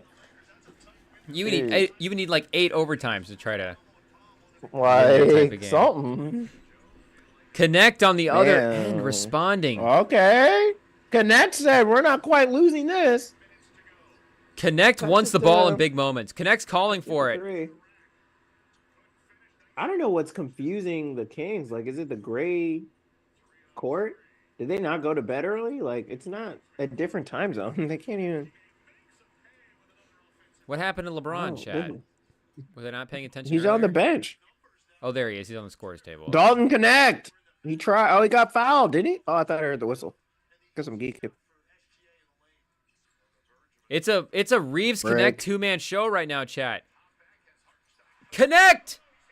The best white court in the league? It might be. It might white be. White backcourt.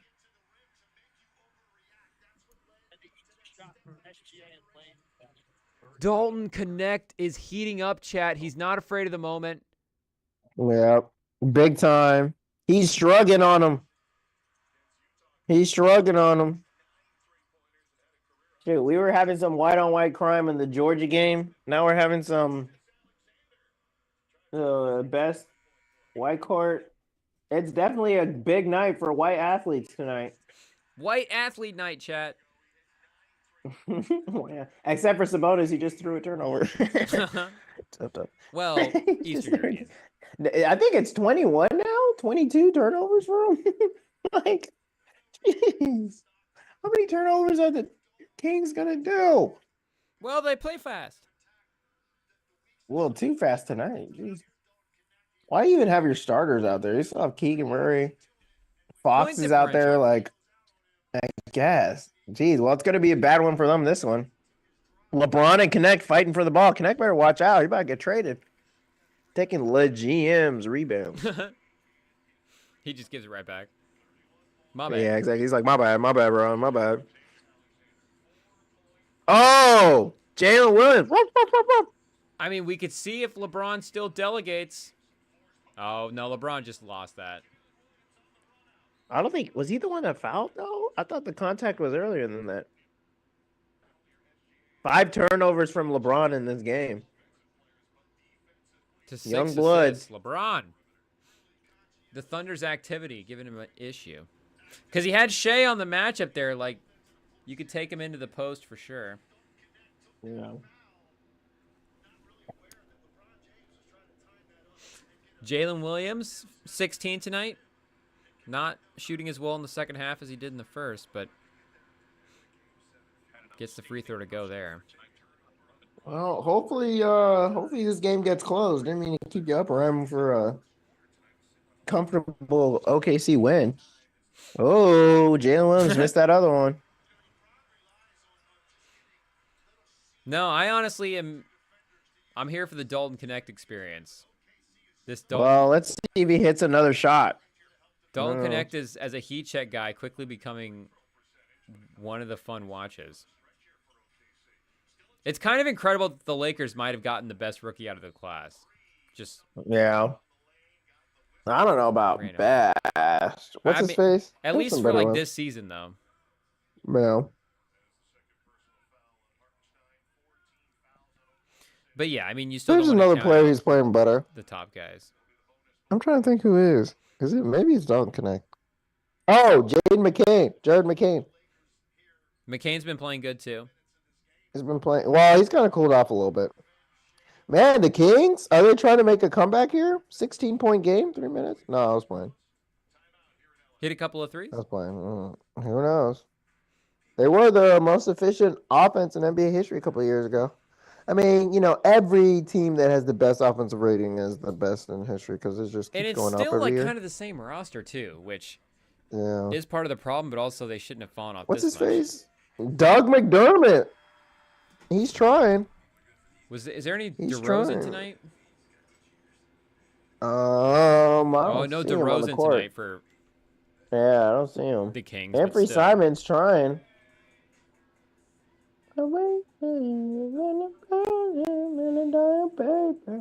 Yeah, see, like Man, Wingstop, like not what are we doing? Wingstop. Exactly. I just said Wingstop. Boop, boop. Did he have video? Denny. I forgot Denny moved from one bad team to the next. Jeez. Imagine just never playing for a good team your whole NBA career. Danny to San Antonio. Dominating, closing down the game. Shaden Sharp A getting little into Denny dominating. Advia, Shaden Sharp package. There we go. For who though? Mm. That's the Rem and Sam. Yeah. Oh my gosh, they're just jacking up threes. The Kings are they're really not going away. They said, screw it, just chuck it up. They're down by Chuck it up. 16. Oh, he banked it Alright. in. Yeah, I know. He's just chucking it up. Banked it in. Cuts it to Okay. 13, 14. All right. No, the streak stopped. All right, back to the Lakers game. Jalen Williams tries to get down the lane, but LeBron gets the rebound. Old money versus new money. It's still one shot. I feel like having Connect out there, Connect might honestly be the team's go-to scorer at the end of games. And keeps one progressing. from Austin Reeves cutting the to the perimeter. basket, gets the floater to make it. Yeah, Reeves is really taking a step up this year. And he needs Yeah, to be definitely an really aggressiveness. he needs to be efficient offensively as well because I mean, when you're playing him and Connect out there together, you're definitely going to be sacrificing some stuff defensively. So you need that group to offensively be playing at a level where they're going to outweigh that. Yeah. He's definitely been stepping up to it. Oh, tough miss on the free throw there, but That is very tough. Okay, Max Christie kind of getting exposed on defense. But I had my doubts a little bit about whether or not they would be able to play together, and it's still, I mean, the fact that it's the best version of the team is nice because if you draft a guy like Connect and it's like, well, we can't play him with one of our other players like Reeves, it's like, well, what ultimately good does that do you? But they complement each other well, which is nice. Lakers size, they getting the rebound. Yeah, Davis, he's a monster. 2 minutes left. Can LeBron close this out? Dalton Connect. And the A problem little is scared of Shea's the going to get moment. the It's ball on okay. the other end. Connect, he wants the three. Oh, he passed it up there. Let Reeves jack it up. Jeez, from 30. I thought LeBron had it. It almost looked like he was on the bench or something. I think LeBron wanted Connect to take that shot. Yeah. Well, you have to first get the ball. You can't take a shot. You don't have No, I mean earlier in the possession. Oh, yeah. He You got gotta it take on it the with wing. confidence, The and that's defender was something he closing doesn't out for have. sure, but yeah, now Shea's gonna get the ball. Christie on Shea. This is not ideal, chat. This is not ideal. Shea is sizing him up. Uh-oh. Luckily for Uh-oh. Christie, Shea decided not to dribble on that possession. I heard they took a three. They just made a Oh, three. Yeah. does not matter. Shea's too good. Shea. Well, there's also point differential that matters for your Spurs. LeBron James can't hit a three. I mean, luckily the Spurs are like 30 points ahead of the Lakers right now. So we're still good. Oh, LeBron misses a big three. Tough. That's what I'm Also, saying. this Kings game is definitely over. Connect might be like if they need a three at the end of games, they start going to Connect. Like Connect might be their lead perimeter creator at the end of games. Come playoff time, we'll see what happens. Oh, Shea from 30.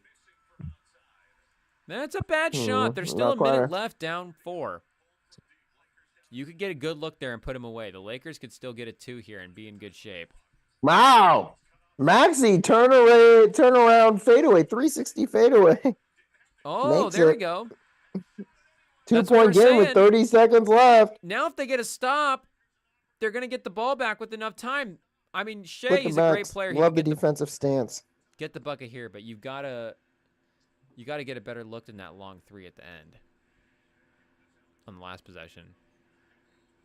Oh. Christie just fouls him.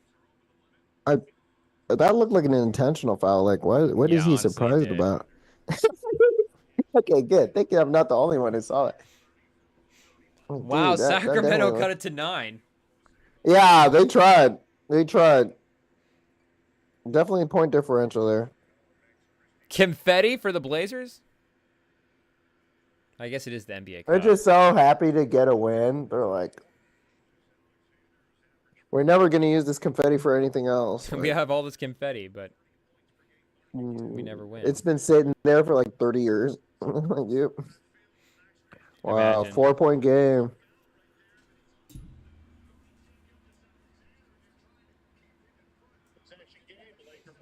Okay, Tough foul from Max Christie. 22 seconds. But it's crazy that Christie's playing in these games, though, this late. Yeah, that's how they finished the game, chat, like we were saying earlier with the old and the young guy lineup. The LeBron Davis with the 3 young guys. And they got to really trust you to play on, like, the Lakers. Like, there's no accidental leave-ins in there. I mean, it wouldn't be impossible for a chicken place to be open late and do great business. It's not impossible to not get a chicken commercial in this stretch. I don't know what it is with the chicken tenders right now, chat, but... Geez. Shout out KFC, a whole different one. We are getting an insomnia cookie nearby now. Oh, really? Yeah. That's good. There used to... Of course, there's one over in IC, but in the area where I'm at, it's... you know, like a 45-minute drive to the Iowa City one. So there's going to be one very, very close that will be visited very often. That's a win. Win is a win. Now, if Insomnia Cookies could start doing some chicken tenders. Double up. Maybe I just need to develop a good, like a really good rapport with them. Start calling their corporate every day. Oh, yeah. Like, oh, it's Rem again. Can you guys do like a little slider as well? Oh my gosh. Yeah, this game's over. Wow. Great steal from Jalen Williams. Oh. Reeves. Now they're just playing for point differential. All right, Rem, you can turn the game off. Okay, I can go. I think that's about it. Yeah, that's about it. Let's go. Well, now they're just playing for point differentials, so. Jeez, all that for nothing. There we are. We did it, chat. We did it. Another classic night of the Rem and Sam podcast. We'll still be here over the weekend. Don't worry. Like, we've got the NFL. We've got business as usual through the week with NBA, other stuff. Who knows what, of course, we'll be reacting to. You just never know, chat. I mean, we somehow got from a Juice World album to 8 overtimes into a Georgia Tech game. It's just what happens on the Rem and Sam streams. So stay tuned to the That's YouTube. what happens. It's just what happens sometimes. But stay tuned to the YouTube. If you guys haven't already, subscribe. We're on all the audio platforms as well too, Spotify, Apple Podcasts. So stay locked in BETSTAMP? to